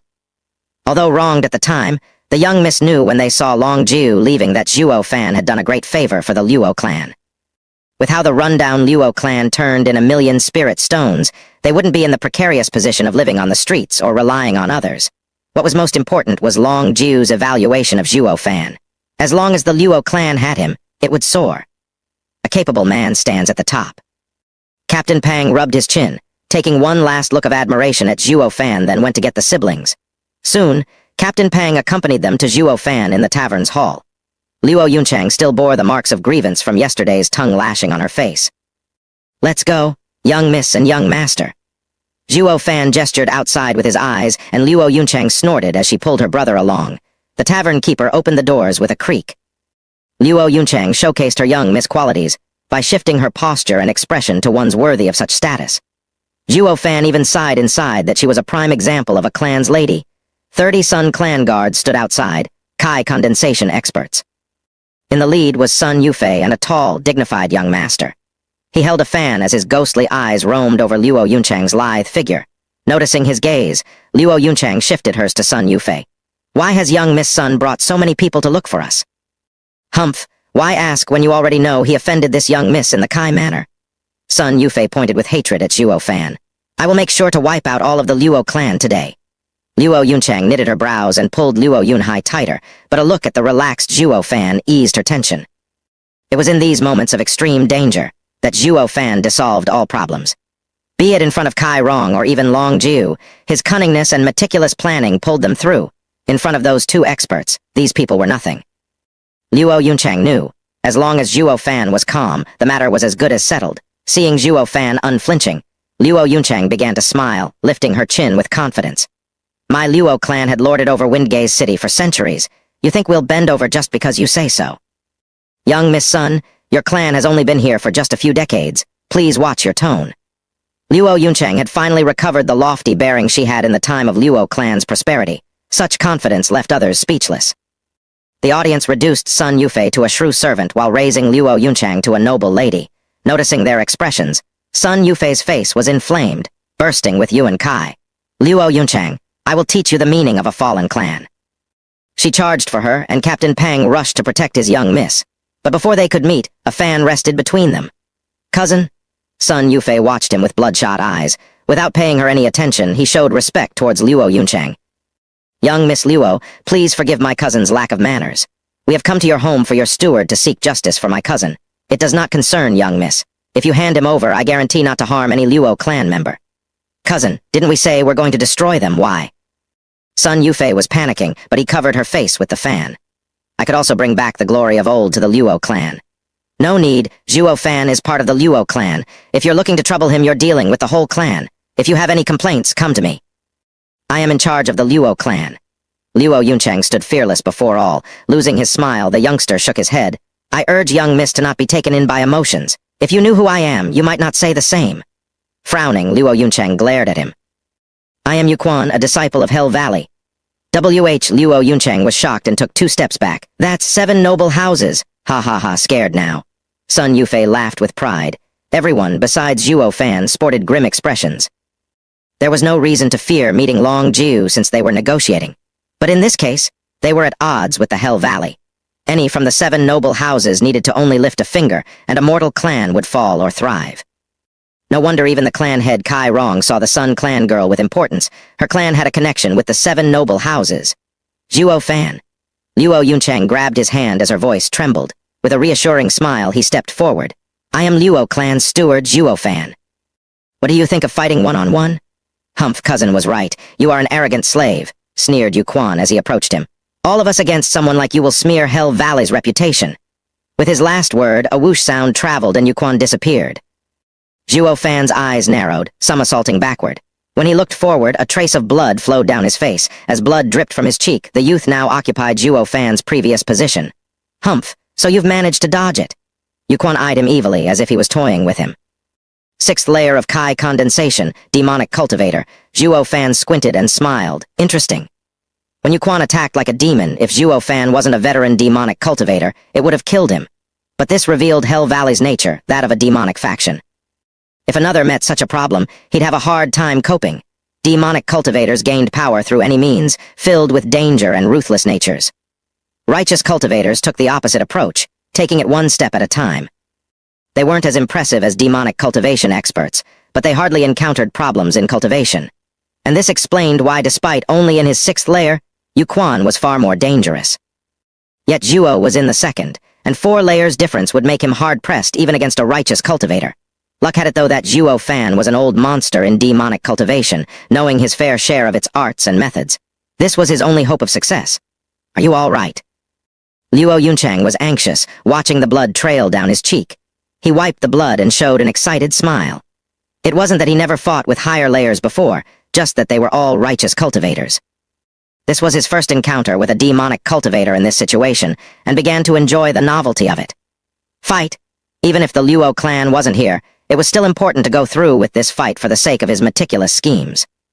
This fight followed no logic, as his boiling blood dictated his movements. The bloodthirsty look in Zhuo Fan's eyes caught Yuquan off guard. Common sense told him his first move should have robbed Zhuo Fan of his life, and even if he escaped by some miracle, he'd be scared witless. But instead of fear, Zhuo Fan showed thrill and thirst for battle. Can it be? Yuquan thought of something but was forced to block. Bam! A blood palm exploded in his hand, pushing him back again and again. When he finally stopped, his hand was dripping blood. Cousin, be careful. Even Kai Rong suffered from this palm. Sun Yufei advised. Yuquan frowned, his casual expression turning grave. This is going to be a pain. Never thought I'd meet someone like him. He saw Zhuo Fan sporting a grin and he sighed inside while also raising his vigilance. If I had known, I wouldn't have caught myself in this. Chapter 22. The most dangerous man demonic cultivation had a single pursuit: power. Meanwhile, the righteous path followed set rules to form a solid foundation and advance one step at a time. Because of this savage pursuit, demonic cultivators were seen as madmen, resorting to any despicable means to further their might. This was why righteous cultivators feared them. Fighting them was tantamount to fighting a madman. With this knowledge in mind, Yuquan began to regret fighting Zhuo Fan. Despite being confident in his success, fighting an unscrupulous demonic cultivator would be sure to come with negative repercussions on his part. I need to settle this quickly. Yuquan's eyes flashed with murderous intent, and dark blue energy came out of his palm. The air around him chilled in an instant, and even Luo Yunchang, who was 10 feet away, felt the cold biting her. She was aware of its danger, and her heart was in a panic. But before she could warn Zhuo Fan, Yuquan turned into a black shadow and charged. All the flowers along the way wilted. High mortal ranked martial art, Hell Claw. Bam! The blackish cold energy struck Zhuo Fan's chest until the latter spat blood along with pieces of ice. Humph, I have your heart. No matter what you're trying to do, it's useless. Yuquan was pleased his sudden strike worked and relaxed. There were 4 layers of power between them, and even if demonic cultivators, no matter the weird techniques or savagery, once one's heart was in a vice, he couldn't use most of his power. It was the same as being powerless. Sun Yufei cheered at her cousin's success. Kill him. While Luo Yunchang and the others were nervous. Nodding inside, despite knowing his cousin was rash and prone to anger, Yuquan had to admit her words this time were true. A demonic cultivator enemy must never be left alive, because a demonic cultivator's vengeance will always be ruthless. Now another dark blue palm aimed for Zhuo Fan's head. Humph, die! Luo Yunchang and the rest were in shock, hearts in their throats. But following an explosive sound, Zhuo Fan's head was fine while Yuquan was flung like a ragdoll, trailing a bloody arc in the air. Blood palm. Zhuo Fan bellowed, staying in the move executing stance. That's impossible. Yuquan crawled to his feet and clasped his chest with an incredulous expression. I sealed your heart, how can you still use martial arts? Humph, there's nothing bro Zhuo Fan can't do. Luo Yunhai stuck his chin out as Luo Yunchang and the others chuckled in relief. But then, Zhuo Fan spat out another mouthful of blood. A sudden hole was now adorning his chest, which leaked blood. What's going on? Luo Yunchang was stunned while Captain Peng rushed to support the collapsing Zhuo Fan. Only Yuquan understood and cackled. He seemed to have exploded his heart on purpose when I used my skill on him to break out of Hell Claw's grip. He won't have long to live. What did you say? Luo Yunchang was nervous. Ignoring her, Yuquan ridiculed the hazy-eyed Zhuo Fan. Such a pity. If you were at my stage, your move would have ended with mutual destruction, but it ended with quickening your death. Even hurt, I can finish you off. He rushed for Zhuo Fan, and though his speed dropped, it wasn't something Luo Yunchang and the others could cope with. No. Luo Yunchang jumped in front of Zhuo Fan with her arms spread. Yuquan sneered. He, young Miss Luo, I would hate to kill you. Whoosh. The Luo Clan members saw Yuquan's claw, but were powerless to stop it from approaching Zhuo Fan's head. Yuquan wanted to kill Zhuo Fan in front of them. Sensing the incoming danger, Zhuo Fan gave out a strange smile. Bam! Suddenly, the blackish claw was caught in a vice-like grip. Mid-mortal ranked martial art, Hidden Dragon Claw, Yuquan raised his head to find a warm face greeting him. It belonged to a youth of around 18, dressed in golden clothes and a scholarly face, yet having a sharp pair of eyes. Long Jai? Yuquan gnashed his teeth. Sun Yufei was in shock. Veiled Dragon Pavilion. Yuquan, do you need to kill for every little mistake? Long Jai smiled. Humph, that's my business, butt out. Shaking his head, Long Jai might look kind, but there was a certain determination in his eyes. I was ordered by Uncle Jiu to protect the Luo Clan. If you want to kill him, you have to go through me. Why is the Veiled Dragon Pavilion suddenly? Sun Yufei trembled, never imagining the Luo Clan could gain the help of Veiled Dragon Pavilion. The Sun Clan was under the protection of Hell Valley, and even though the Luo Clan only had 4 people, they had the Veiled Dragon Pavilion to back them. Based on background, the only clan that could fight the Sun Clan in Windgaze City was the Luo Clan. This deflated Sun Yufei's superiority.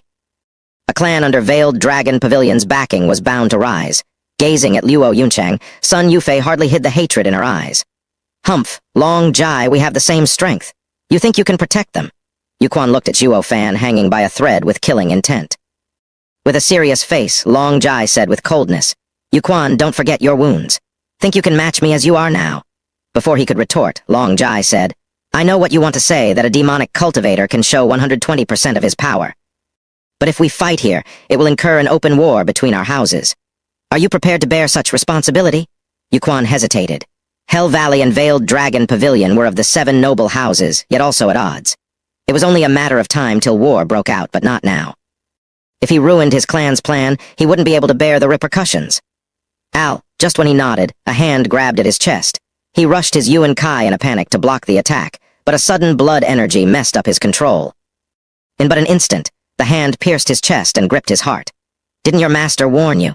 In a battle with demonic cultivators, never let down your guard or you will forfeit your life. A familiar voice reached Yuquan's ears while his eyes were greeted with Zhuo Fan's evil grin. Why you can't? Yuquan was in shock. Zhuo Fan was on the brink of death yet now, had the energy to move around. But what was even more baffling was that he was stronger and faster than when Zhuo Fan first fought him. Everything was clear now. He fell in his trap, and not just him. He turned to the equally shocked Long Jai with an imploring gaze. Save me. Die. Zhuo Fan's demonic voice echoed in the two's ears, and both shouted, No! It was too late. Zhuo Fan already gouged out Yuquan's heart. Blood flowed like a fountain from Yuquan's chest as he collapsed. He didn't want to fight a demonic cultivator since every move was planned and vicious. Cousin!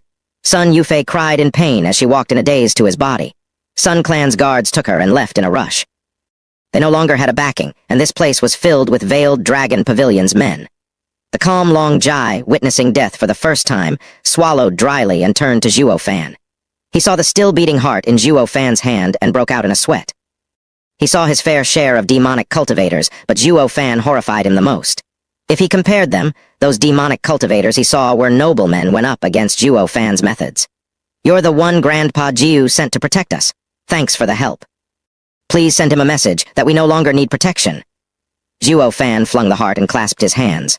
Long Jai returned the gesture with a bitter smile. Then he left without a word like a defeated general. 6 hours later inside Veiled Dragon Pavilion. Bam. Long Jiu smacked the table in a fit of anger as his only eye was on the verge of popping out. Long Jai and Long Kui stood with heads bowed, not daring to make a peep. Never thought I'd see the day Long Jiu, who moved unhindered across the world, was had today by a brat. To think he would ruin all of our clan's plans. Long Kui hesitated and asked, Uncle Jiu, I do not understand. What does Zhuo Fan's sneak attack have to do with Veiled Dragon Pavilion? Foolish child. Long Jiu cursed. Ajai was there and was at odds with Yuquan, everyone saw it. That punk killed Yuquan right before Ajai. You tell me who the blame will fall on? Luo Clan? Long Kui said like it was obvious. Long Jiu laughed as he shook his head. Long Jiu explained, Little Kui, do you believe a small clan would dare to kill a disciple of the 7 noble houses? Long Kui shook her head after thinking it over. Long Jai continued, if even you don't believe it, then Hell Valley and Sun Clan will surely refuse to. They will blame us. What? But that will mean we're the ones down on our luck. Why should we be the Luo Clan scapegoat? Humph luck. All of this is the work of that punk. From Ajai, I understand the kid was on the verge of dying when he arrived. Even if Yuquan wanted his life, he couldn't do anything since Ajai stopped him. Then he sneak attacked him with a stronger move than in the beginning. This clearly states how cunning he was and that he planned ahead. What? Does that mean he knew Brother Long Jai was there from the start and targeted Yuquan? Long Kui exclaimed. Sighing, Luo Clan shook his head in helplessness. Silly girl, not only did he plan against Yuquan, but he also included Veiled Dragon Pavilion and Hell Valley in his calculations. Our houses would fight while his Luo Clan escapes. Only impossible. Isn't he afraid of offending 2 houses? He thought this one out too. When he sold us that drawing, he already ascertained our house's position. If we attack them or ignore the Luo Clan's plight, it is the same as showing weakness in front of Hell Valley, damaging our Veiled Dragon Pavilion's honor. Our only choice is to protect the Luo Clan. Sigh, he had me from the start. This punk is the most dangerous man I have ever seen. Recalling the previous scene, Long Jai had to nod his head in agreement. Chapter 23, Conspiracy, Get Out. In the dead of night, Zhuo Fan was trying hard to staunch the flow of blood from his chest while sitting on the bed. Luo Yuncheng wanted to help him, but Zhuo Fan's bellow drove her out. Despite winning against Yuquan, his victory wasn't a sweet one. If not for his sneak attack, the fight would have been one-sided. a common occurrence when demonic cultivators were involved. But he felt a deep sense of powerlessness from today's fight. Although they were 4 layers apart, he believed himself to be a demonic emperor, that using all his power would have certainly finished off a kid still wet behind his ears. Yet reality showed that not only he couldn't win, but he also couldn't even get the upper hand in the fight.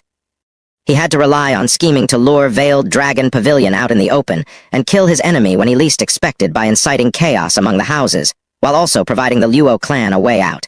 It all went according to plan, yet it didn't leave a good taste in his mouth. Too weak. To get rid of their trouble with the Kai clan and Sun clan, they got tangled up in the 7 noble houses conflict. It was trading one poison for another. All was quiet for now, but they'd have to face the music sooner or later. Yet, with his meager power, he couldn't protect himself, let alone the Luo clan. I need to get stronger fast.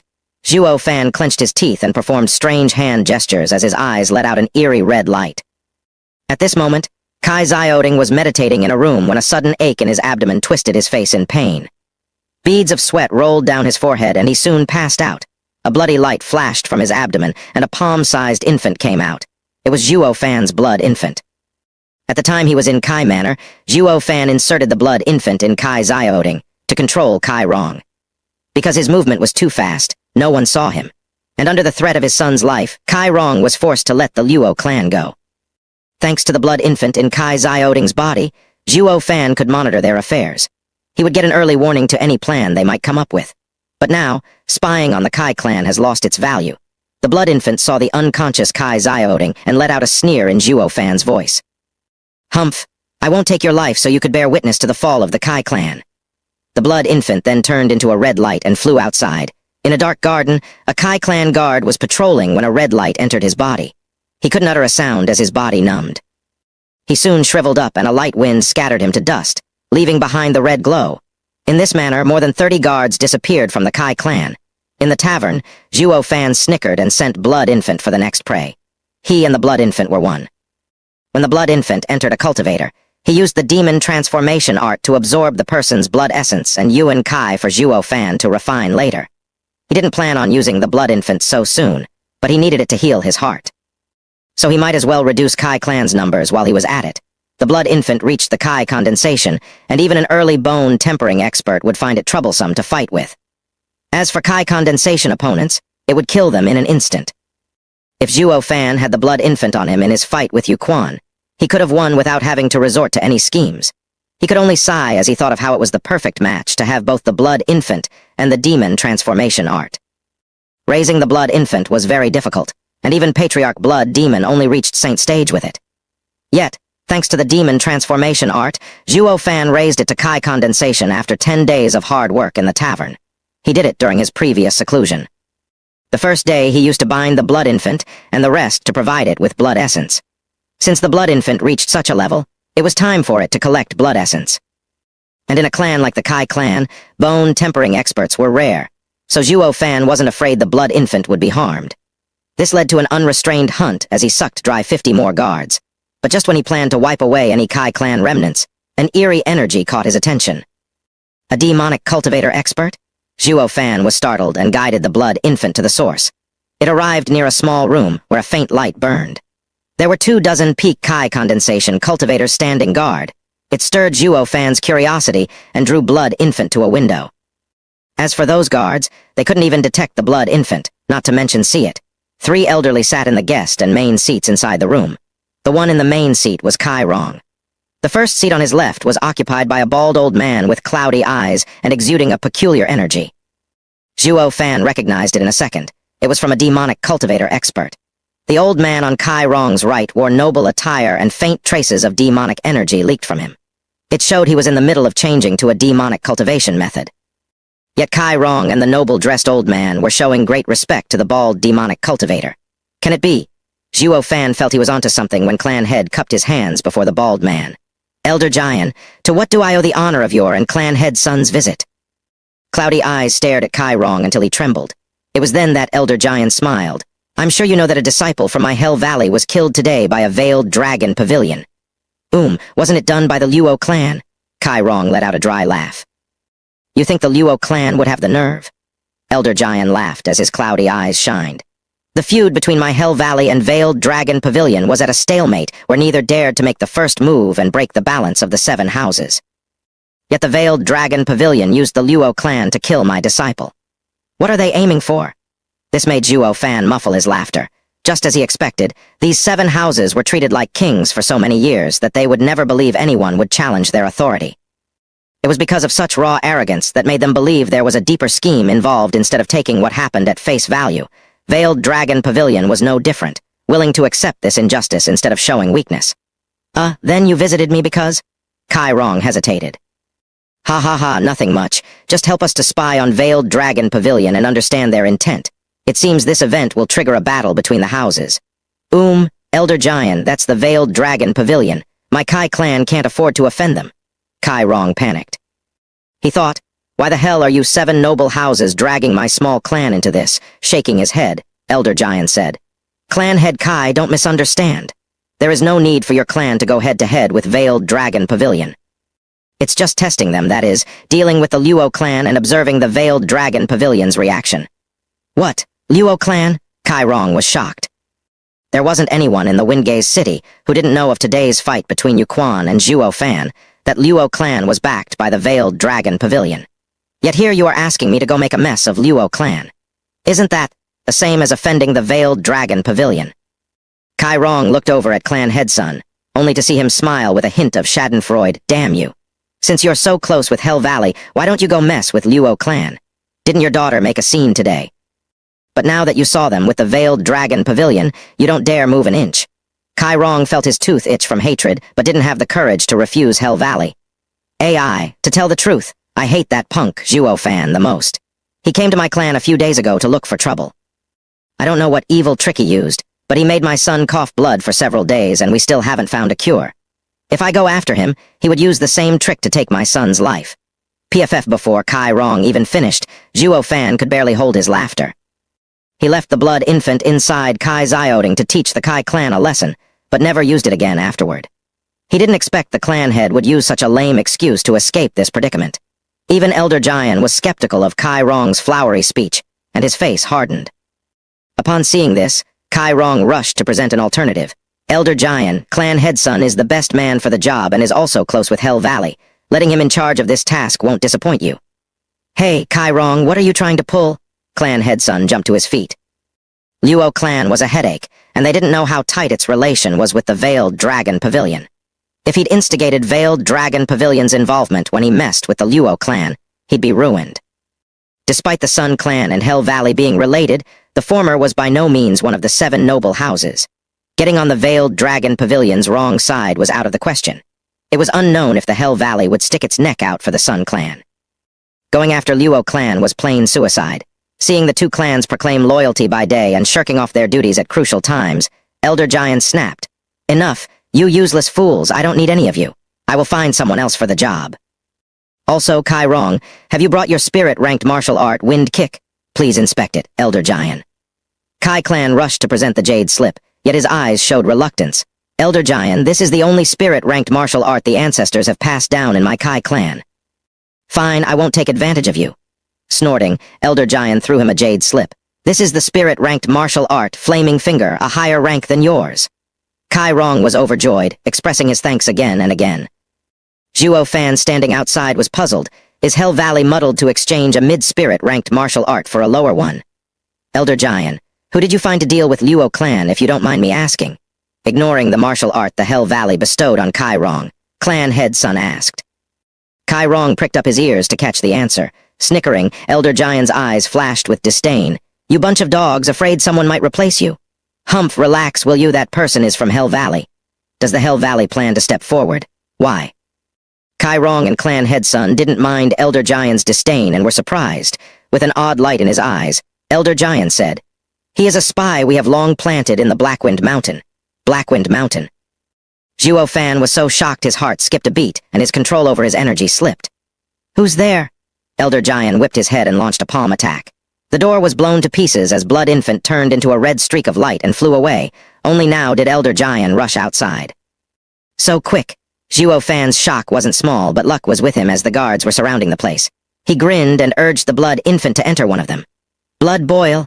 Only the guards were in shock as Zhuo Fan's shout blew up the guard. With no time to dodge, all the others next to him lost their lives. Elder Jian's figure was blocked by the sudden explosion, allowing Blood Infant's escape. Kai Rong and Clan Headsun saw the wretched aftermath and were frightened. What was that? Elder Jian shook his head, yet his face turned grave. I don't know, but it must belong to a demonic cultivator. Chapter 24. Breakthrough again. Whoosh, a red light streaked in the dead of night, passing through doors and entering Zhuo Fan's body. Letting out a breath, Zhuo Fan opened his eyes as he rejoiced. Fortunately, the Blood Infant was quick to escape, or it would have been ruined by the bald elder. He never imagined he'd bump into such a strong opponent in the Kai clan. Even if he couldn't recognize the elder's cultivation, he was certain the elder was no less powerful than Godai Longjiu.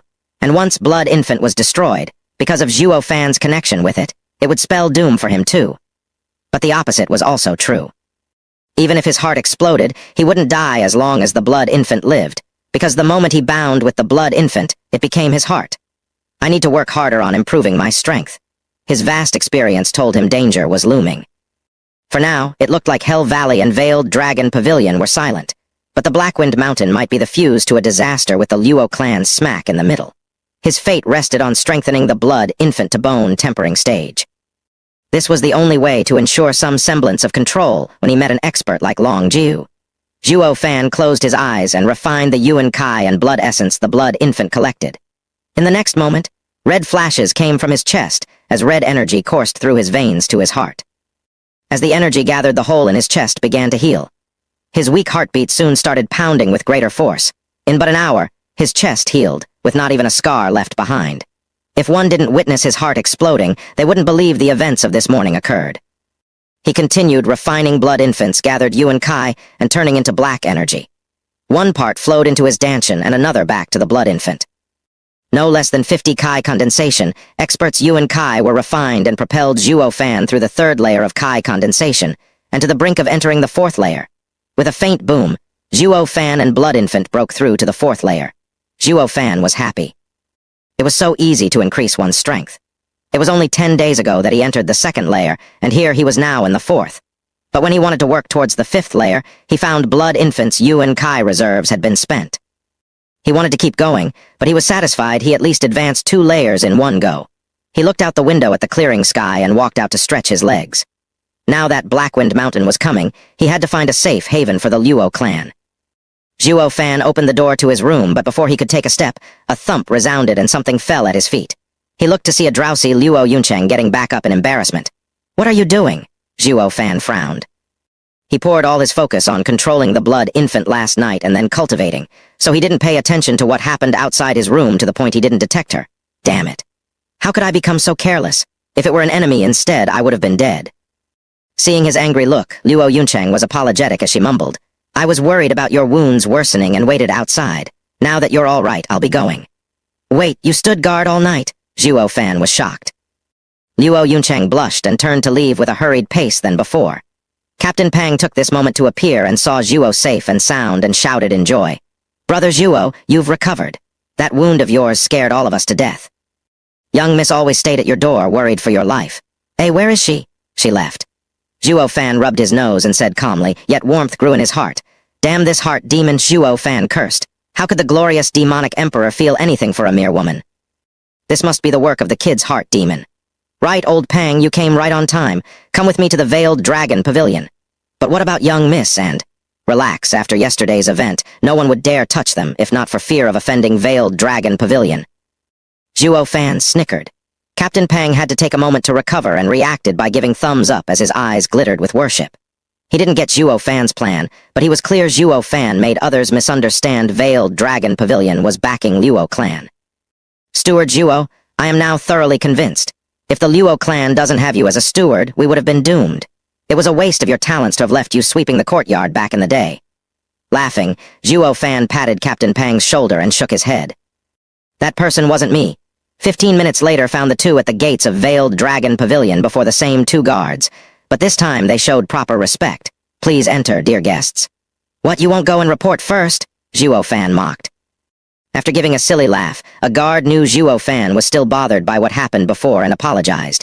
"It was us who were ignorant before and didn't recognize your greatness. You made a deal of 1,000,000 spirit stones. We do not have the right to block such an honorable guest. Humph, snobs. Zhuo Fan sneered, then took Captain Pang inside, leaving the guards still bent and flattering him. They were clearly miserable inside, but still plastered a fake smile on their faces. The two ran into Long Kui. This time she lacked the respect she showed before and snorted in anger as she walked away. How did we offended her? Captain Pang was baffled. Zhuo Fan smiled. Young Miss Long Kui, is this how Veiled Dragon Pavilion treats its guests? Humph, how are you guests? Raising an eyebrow, she glared at him. You don't deserve to be guests when you used us. Rubbing his chin, Zhuo Fan smiled and muttered, still just a girl and so naive. Zhuo Fan's voice was faint, but not enough to prevent the disdain in his voice from reaching Long Kui. She was treated as the jewel of the clan, and never received such contempt, especially from people around her age. Zhuo Fan, who are you calling naive? You, of course. Zhuo Fan smiled. Be it business or the politics between the 7 houses, everything must be taken into consideration when looking to make a profit. Yet you are prone to anger just from being used in someone else's plan. Just how did you survive this long? Compared to you, Long Jai is much more mature.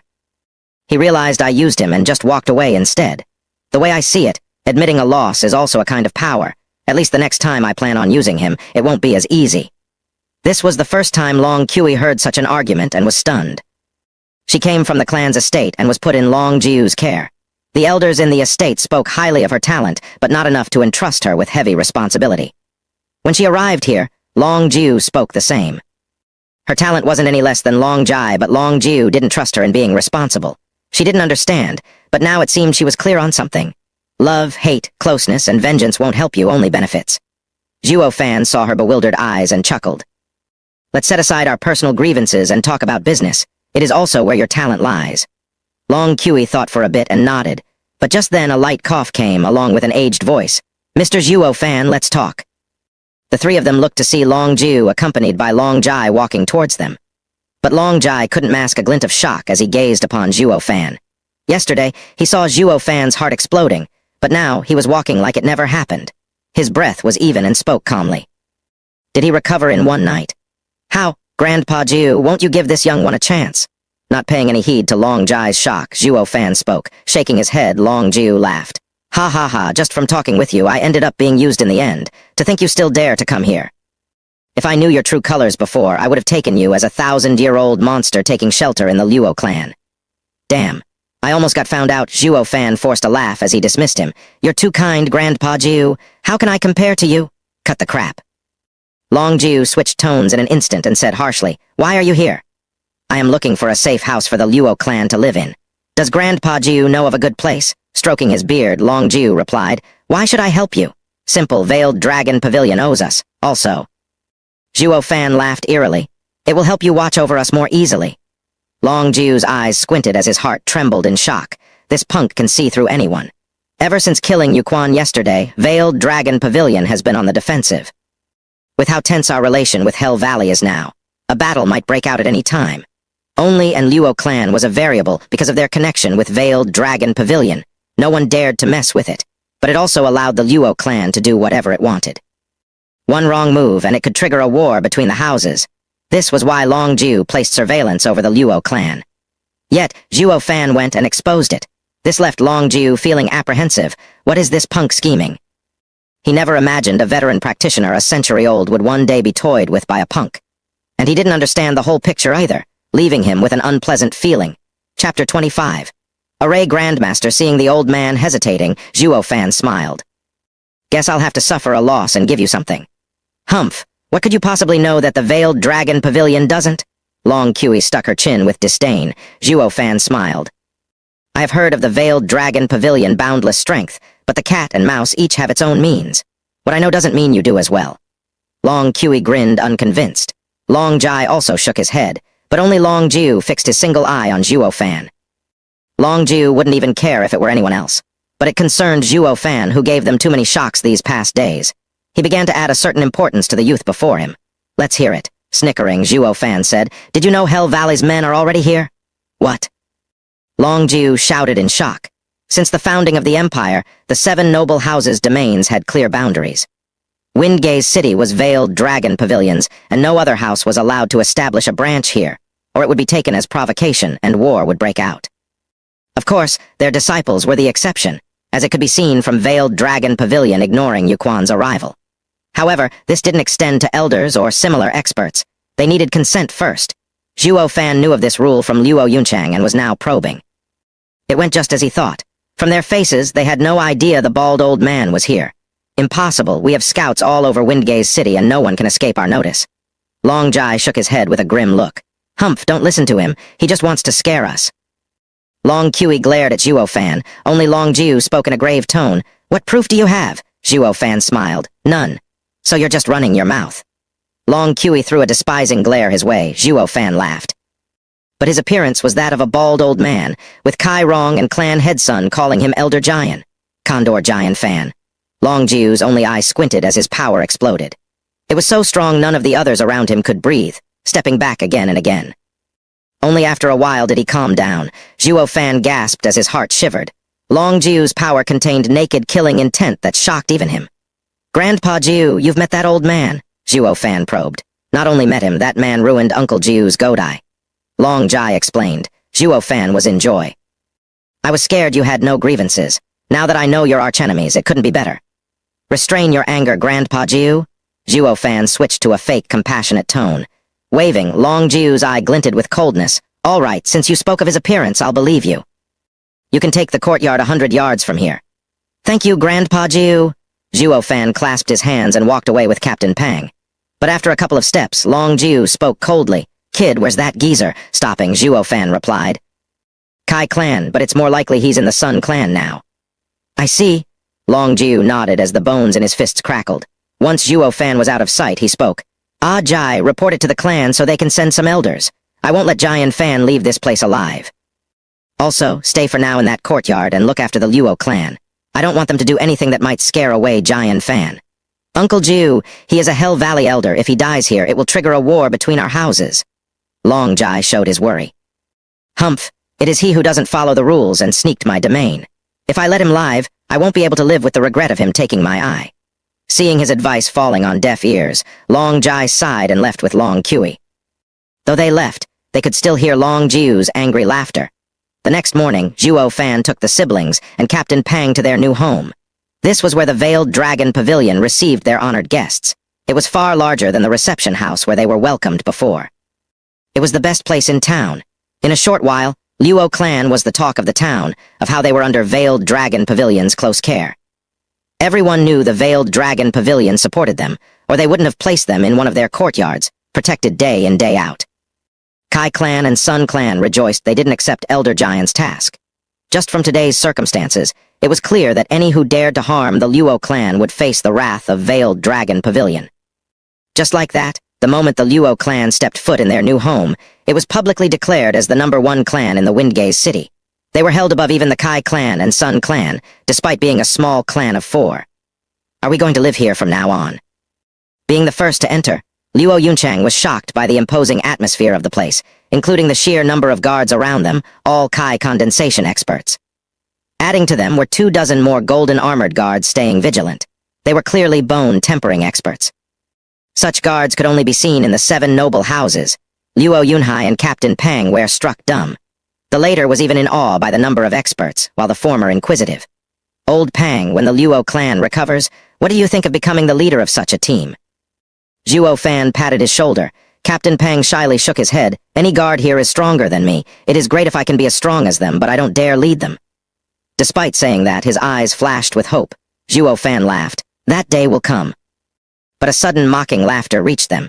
Mr. Zhuo Fan, you not only lie to others, but even lie to your own people. A steward like you is only good at conning. Many turned to see Long Jai and Long Kui walking over. Ever since she realized Zhuo Fan made use of Veiled Dragon Pavilion, she lost all amiable pretense with Zhuo Fan. With Captain Pang's talent, he'd reached the 6th layer Kai condensation at best. Such a man is but a basic guard to us, not a captain. I advise your little clan not to dream for something out of reach. Luo Yunchang and Captain Pang saddened while Zhuo Fan steeled his face. Young Miss Long Kui, as the saying goes, don't mock a destitute youth. Your words are too harsh. Humph, what youth am I mocking? That's just an excuse to deceive dreamers. Every glorious clan built their way over thousands of years to reach the top. Don't think you can rely on your wit to stay under Veiled Dragon Pavilion's protection forever. In my eyes, Windgaze City is but a grain of sand. Even if you're a king or overlord here, you'd only be a frog in a well, oblivious to the vast world outside. Hearing her incessant babbling, Zhuo Fan laughed. Oblivious to the vast world? A frog in a well. If anything worked as it should, the glorious demonic emperor wouldn't have fallen from sacred domain. In his eyes, it was this Tianyu Empire who was the speck, to say nothing of the veiled dragon pavilion. Zhuo Fan? Seeing him angry, Luo Yuncheng pulled his hand with a frown. They shouldn't offend their protector. Long Jai also felt Long Kui crossed the line and shook his head after drawing her attention, but the lady only snorted. "Young miss, lend me some spirit stones." Zhuo Fan said coldly. Luo Yuncheng was startled. She didn't know what he wanted to do, but she gave him a ring containing what he requested. Zhuo Fan jumped on the highest point on the roof and overlooked the area. "Hey, this isn't your home. Get down from there," Long Kui barked. Ignoring her, Zhuo Fan spoke. "Third grade coiling dragon array." Long Kui and Long Jai were shocked. Zhuo Fan's words spoke of the array Long Jiu set up in this place, yet this kid saw through it with one look. Yet before the shock lessened, Zhuo Fan jumped and spread spirit stones around him from the ring.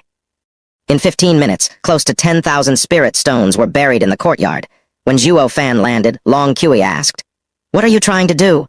Zhuo Fan began making hand signs. In an instant, the ground trembled and dragon roars resounded, followed by 9 golden dragons bursting out of the ground. The dragons spread across the sky above Windgaze City for all to see. Elder Jian, who was in a hidden room in the Sun Clan. He opened his eyes and stared in shock. "Who's setting up the array? Is it that geezer?" "No, he doesn't have the skill to set up one such as this." In veiled dragon pavilion, Long Jiu shot to his feet as he watched in astonishment. "Is that my coiling dragon array? No, my array isn't as strong." On Blackwind Mountain, a sinister youth turned to Windgaze City's direction with a frown. What's going on in the city? Was the plan pushed forward? But he soon shook his head. No, Elder Jian isn't impulsive. What could have happened? Everyone's eyes turned to this strange light. After 15 minutes, Zhuo Fan's hand signs changed, and the 9 golden dragons returned to the earth of the courtyard. It was soon followed by a golden glow that spread all over it. What did you do?" Long Kui stammered. Zhuo Fan ignored her again and showed deep respect as he presented the ring to Luo Yuncheng. "Young miss, I noticed the 3rd grade coiling dragon array lacked in strength to safeguard young miss safety.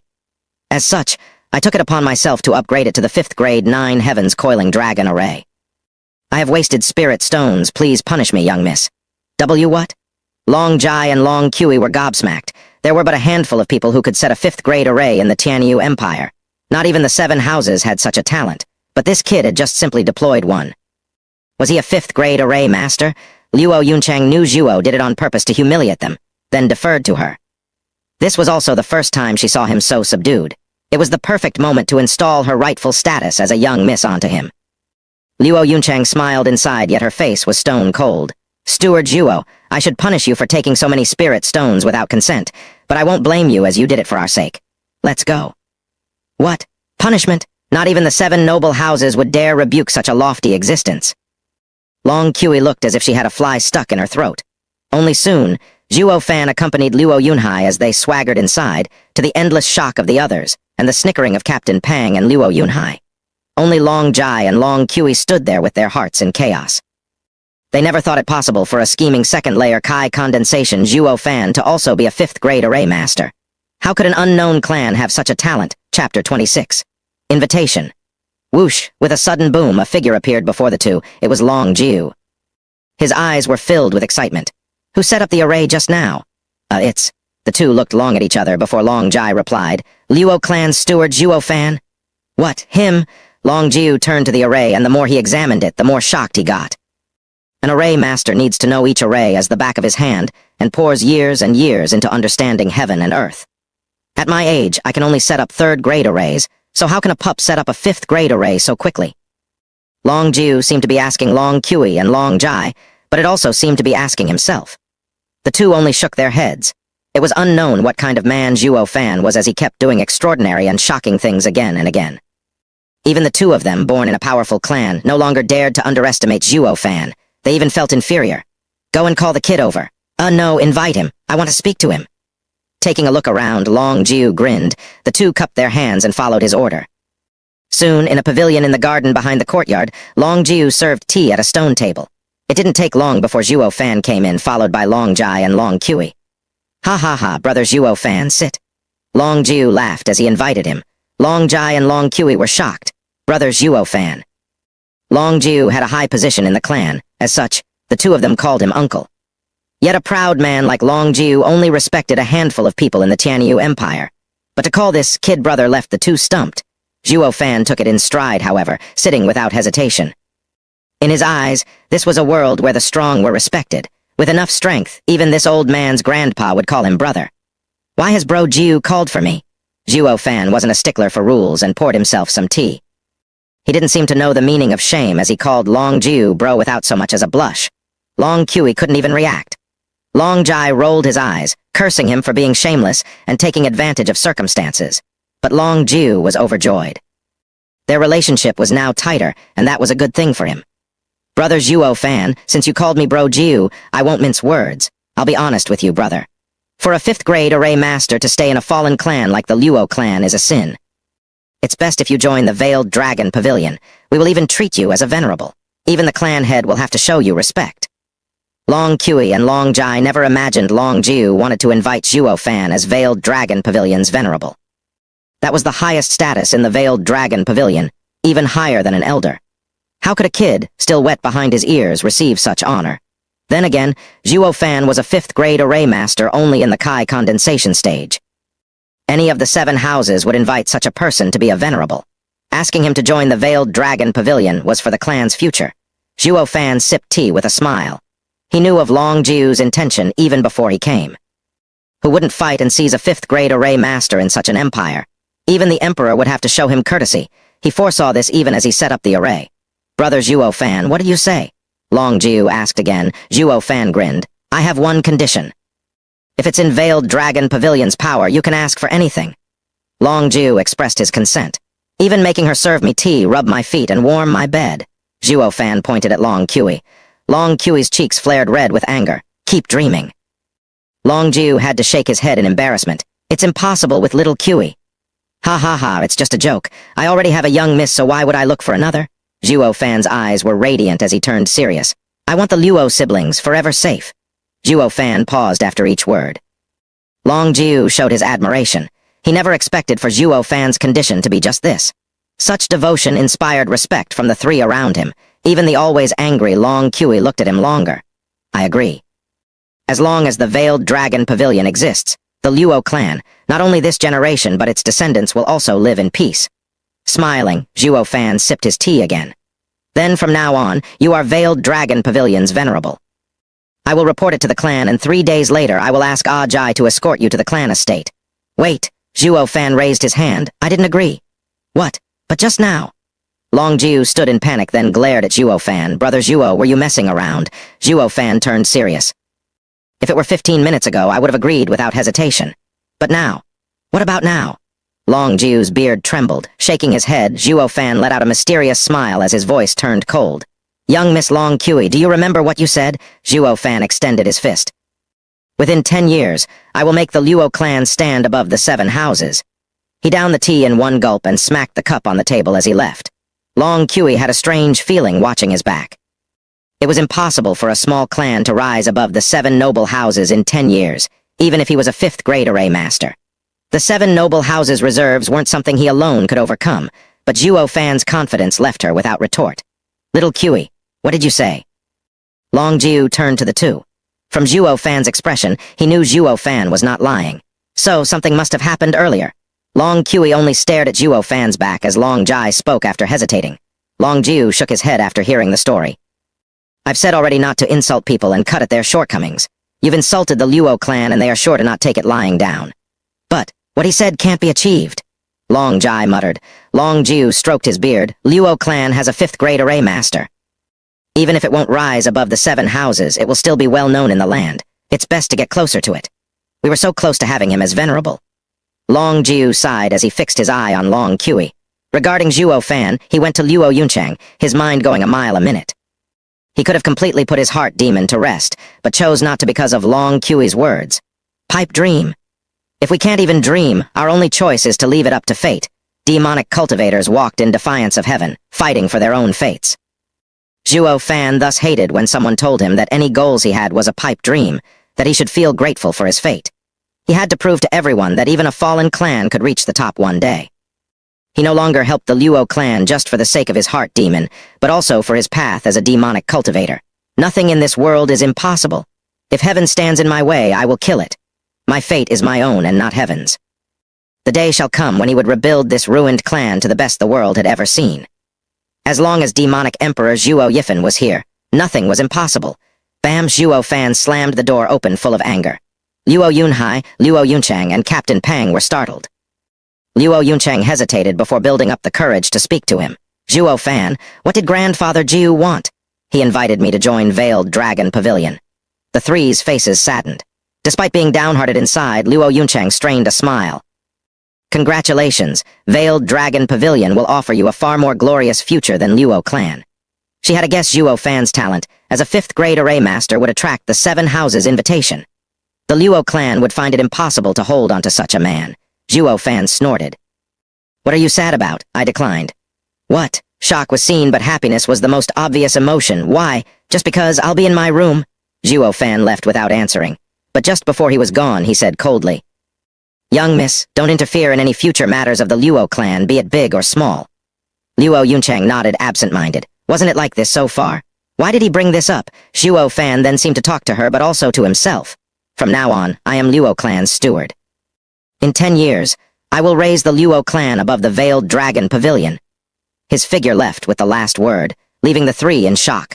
Chapter 27. Capturing a Bandit. For the next 10 odd days, there was not a shadow of Zhuo Fan gracing the small courtyard in the Veiled Dragon Pavilion. Not only Long Kui, not even Luo Clan's members saw him. After his bold words that day, Zhuo Fan worked harder on cultivation, locked up in his room. He only let Blood Infant roam free at night to gather Yuan Kai, his target, the Kai clan. As such, clan head Kai was dejected all this time. His guards shrank in numbers with each passing day, without so much as a trace left behind. This left him wondering if the Luo clan he offended asked Veiled Dragon Pavilion to deal with his clan. In his opinion, only the 7 noble houses had such dreadful power to reap his guards without notice. As such, Kai Rong's heart grew heavier, to the point his son balled up under his blanket, shivering at night, afraid he would be next. To the living, it wasn't death that was scary, but the wait before. Father and son felt the crawling of time and the agony of fear. He also thought of seeking Hell Valley's help. But ever since it got his family martial art, it cut off all ties. This only went to further prolong Kai Rong's agony as he shouted out his frustration one day in his room. No demonic cultivator was trustworthy, but he was in too deep to turn back now. Zhuo Fan took them all in stride with a sneer. As for the Sun clan, he let the Blood Infant pay them a few visits too. However, Elder Jian was there, so there were many close calls to getting caught. And as of late, many great powers have been present there, so Zhuo Fan avoided entering. He only left Blood Infant to monitor at the gates.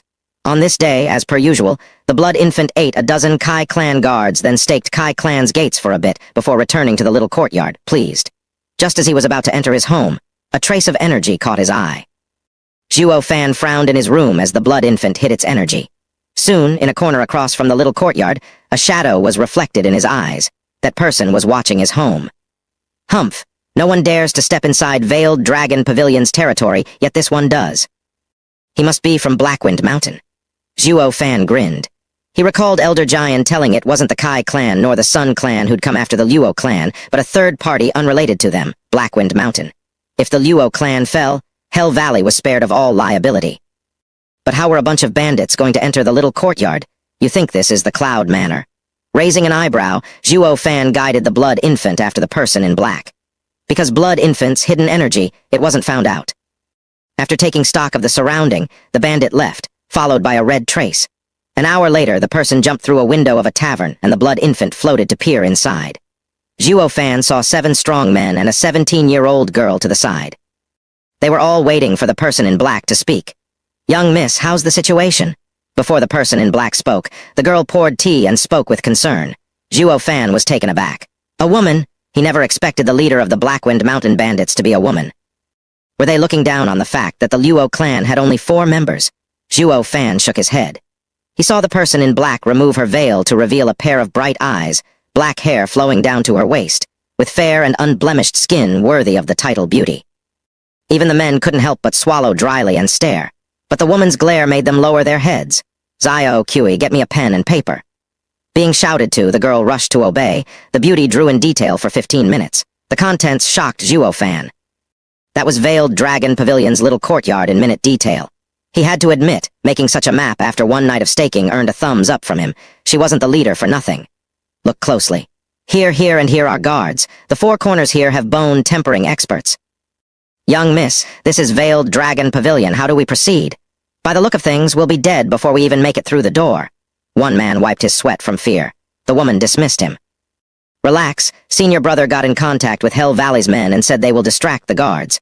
We just need to capture Luo Yunchang and kill the rest. What? She isn't a man, so why capture young miss for? Zhuo Fan was baffled but not worried. Even without the guards, he still had the 9 heavens coiling dragon array. They were ants throwing their lives away. But what caught his attention was that Blackwind Mountain and Hell Valley were connected. They were being exploited just like the Kai clan, but on a much deeper level. Young miss. There's something you might not like to hear, but it concerns our lives. Say it. Waving her hand, the girl spoke calmly. The man hesitated before firming his resolve. Young miss, the young lord and Hell Valley are connected and will listen to him.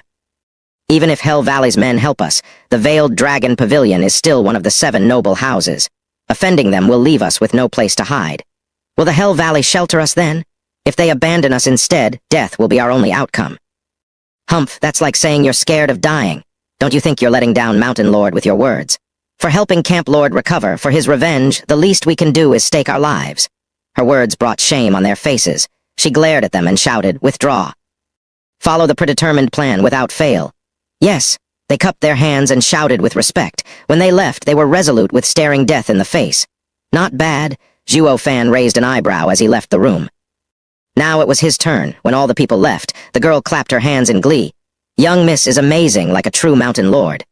Shaking her head, the woman sighed. If Godfather was back to health, he'd do it far better. No one on Blackwind Mountain would have doubted him, nor questioned his orders. Maybe, but they still believe in young miss. The woman shook her head. Zio, Kui, don't comfort me. I only hope to cure my adoptive father once we get the returning dragon palm. Young miss will succeed in her filial duty. The girl giggled. However, it was now that a faint sigh reached them. Girl, filial, and success are different things. Moreover, who told you the returning dragon palm can heal wounds? Who's there? The woman and the girl turned to find Zhuo Fan sitting on the window frame with a smile. No need to panic, I have no ill intent. I just came to chat and clear some things up. Zhuo Fan made a friendly gesture. Who exactly are you? The woman drew Zio Kui 2 steps behind her. She didn't realize Zhuo Fan was spying on them. If he wanted her life, she'd be dead by now. Oh, I haven't introduced myself. Zhuo Fan bowed. I am Luo Clan's steward, Zhuo Fan. What, the Luo Clan? The woman's eyes squinted and gnashed her teeth. Then die. She stabbed with 2 fingers. Piercing lightning danced between her fingers as if it wanted to shatter the skies. Zhuo Fan was a bit startled. 9th layer of Kai condensation, spirit-ranked martial art? He'd never expected for the last to be so strong, and even wield a spirit-ranked martial art to boot. Her power was close to a bone-tempering cultivator. Unfortunately, she met Zhuo Fan. He mocked all those below bone-tempering.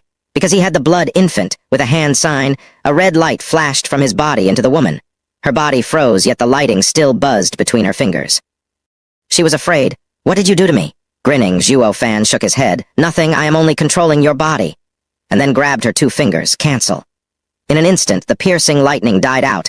Blood infant was born of blood and controlled blood. This, in turn, led to the control of the whole body. Only strong cultivation and Yuan Kai could repel such restrictions. But this was because the blood infant was still weak. If it was in the saint stage, even an emperor would find it hard to deal with. Come with me. Zhuo Fan hugged her waist. She could do nothing but let the strange man embrace her as they went. Young miss. Zio Kui shouted. Zhuo Fan turned and thought of something. Oh, forgot about you. His hand grabbed her shoulder and the lass blanked out. Zio Kui was just a servant that had yet to enter Kai condensation. Thus, as the first rays of dawn graced the earth, Zhuo Fan walked to his home embracing 1 girl and 1 woman. Chapter 28. Interrogation. Whoosh. As dawn approached, Zhuo Fan carried a pretty girl in each hand to his courtyard.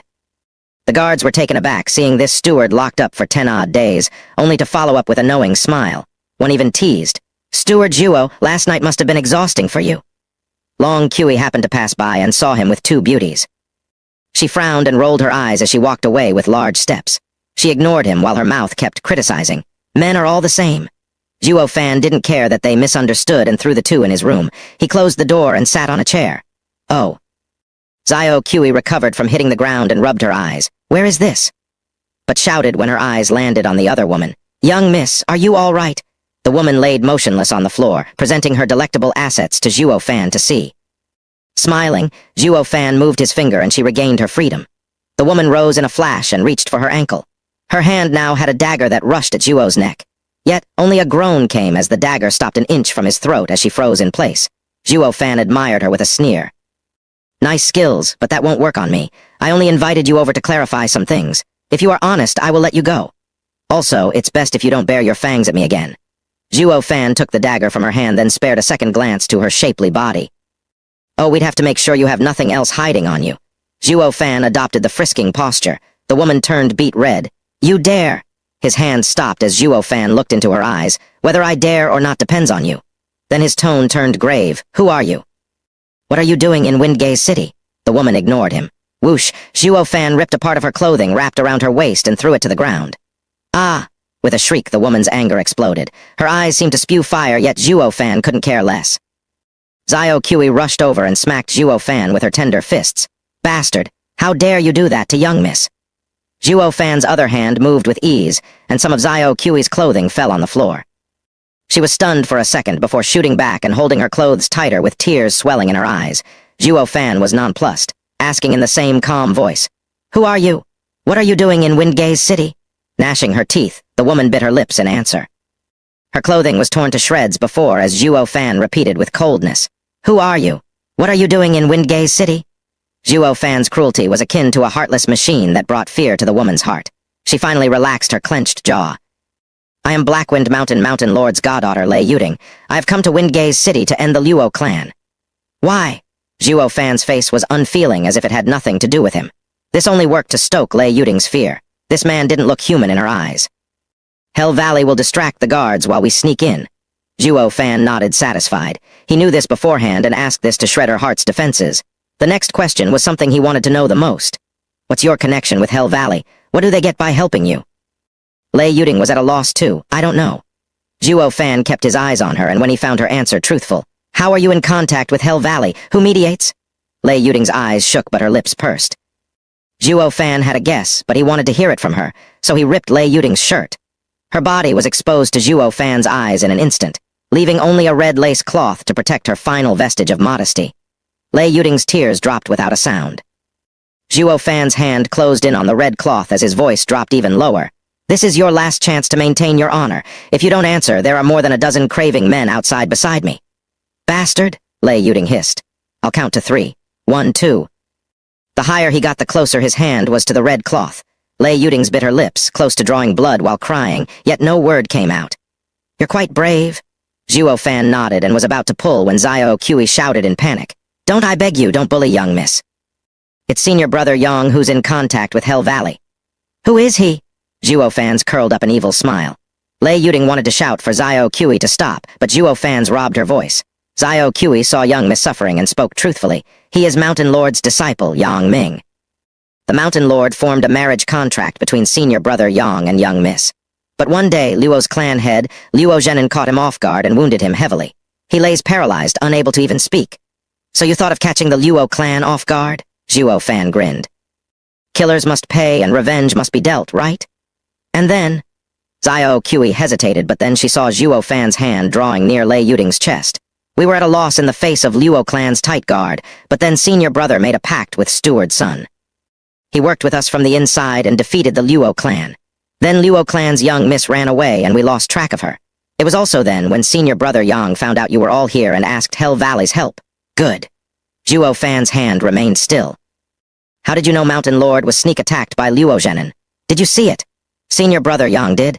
Did your senior brother Yang also tell you returning Dragon Palm can heal him? Zhuo Fan raised an eyebrow as he asked Zhuo Qi, who nodded. She was amazed he got it right. With a clear picture, Zhuo Fan withdrew his hand from Lei Yuding's chest. However, a light voice came from outside. Zhuo Fan, are you there? Luo Yuncheng went inside with Luo Yunhai and Captain Pang. The image rooted them in place. An extra 2 beauties with messed up clothing were inside, with Zhuo Fan's nefarious hand in front of one's chest. Luo Yunhai was slack-jawed, yet his eyes roamed like lightning. Covering her brother's eyes, Luo Yuncheng shouted at Captain Pang, "Get young master out." Captain Pang nodded as he carried Luo Yunhai outside, but not before he threw Zhuo Fan a vulgar smile any man would understand. Steward Zhuo? Luo Yunchang raged. This is Veiled Dragon Pavilion. Why are you making trouble? Shrugging, Zhuo Fan said. Everything I do is for Luo Clan's sake. For Luo Clan? Luo Yunchang laughed from anger. You bring two flosses to mess around with, and you say it's for Luo Clan. Didn't you say you were getting stronger? Didn't you say you'll raise the Luo Clan above the 7 houses in 10 years? Is this how you do it? Zhuo Fan was stunned. Luo Yunchang carried herself with dignity and virtue at all times, even when angry. Why did she snap today so bad that she lost all composure? Shaking his head, Zhuo Fan said, If you knew who they were, you wouldn't be saying that. Luo Yunchang was skeptical. They are from Blackwind Mountain, and I was interrogating them. Zhuo Fan sneered at the two girls with messed-up clothing. This method is the most effective against women, even in the case of bandits. What? They are from Blackwind Mountain. Luo Yunchang's eyes went bloodshot as she used her Yuan Kai to punch Lei Yuding. Give me back my father. Zhuo Fan caught her soft hand. Calm down. I believe Blackwind Mountain and the Luo clan's grievances are connected. The 7 noble houses were probably behind it all. What?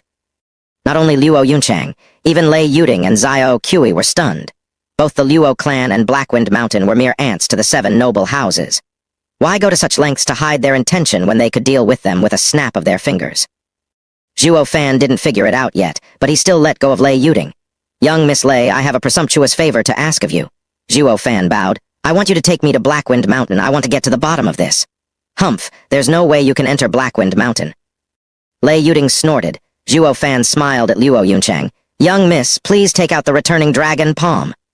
Why? Luo Yunchang took it out anyway. If others asked for it, she wouldn't have been so quick to respond. But since Zhuo Fan was a 5th grade array master, he wouldn't covet a mere spirit-ranked martial art. Zhuo Fan smiled. Young Miss Lei, this is the returning dragon palm you wanted, but this is a martial art. It is unable to heal Mountain Lord's wound. I can only ask for you to take me to Blackwind Mountain to investigate. The chance is Yang Ming had always lied to you. We need to make matters clear, otherwise, Luo Clan and Blackwind Mountain will be crushed by the 7 houses. Senior brother Yang is a good man, not a liar, Zhuo Yi-Fan said. Zhuo Fan only looked at Lei Yuding. How could Yang Ming make Luo Clan's steward defect after decades under Luo Clan and also be in constant contact with Hell Valley? Lei Yuding, do you even know your fiancé? Zhuo Fan's words struck a chord inside Lei Yuding and doubt sprouted.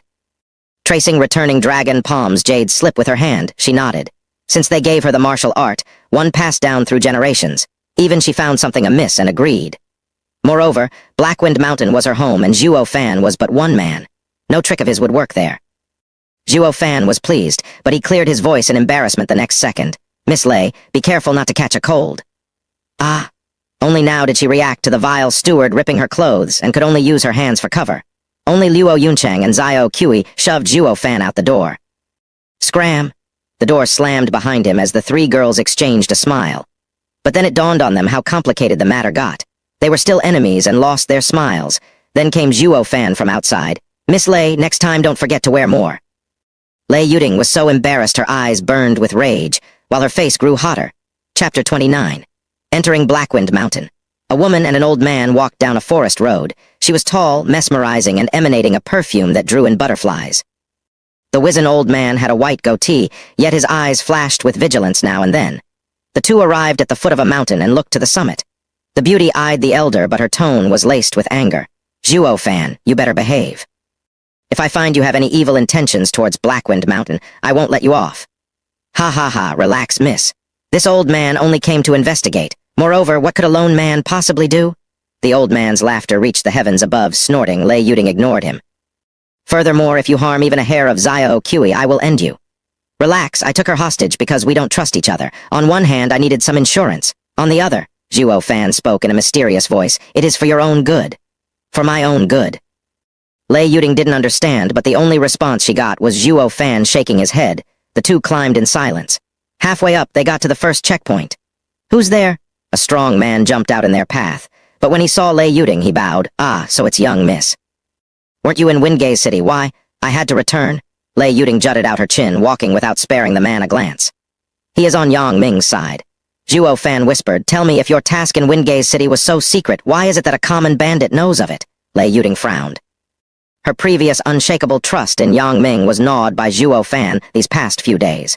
She, herself, started to notice many more inconsistencies in Yang Ming's behavior. The same could be said about the man they just met. He was watching her every movement, but what she used to take it as normal before, now it felt like a warning. You'll see. Once we arrive, Yang Ming will welcome you. Zhuo Fan smiled as he sped up.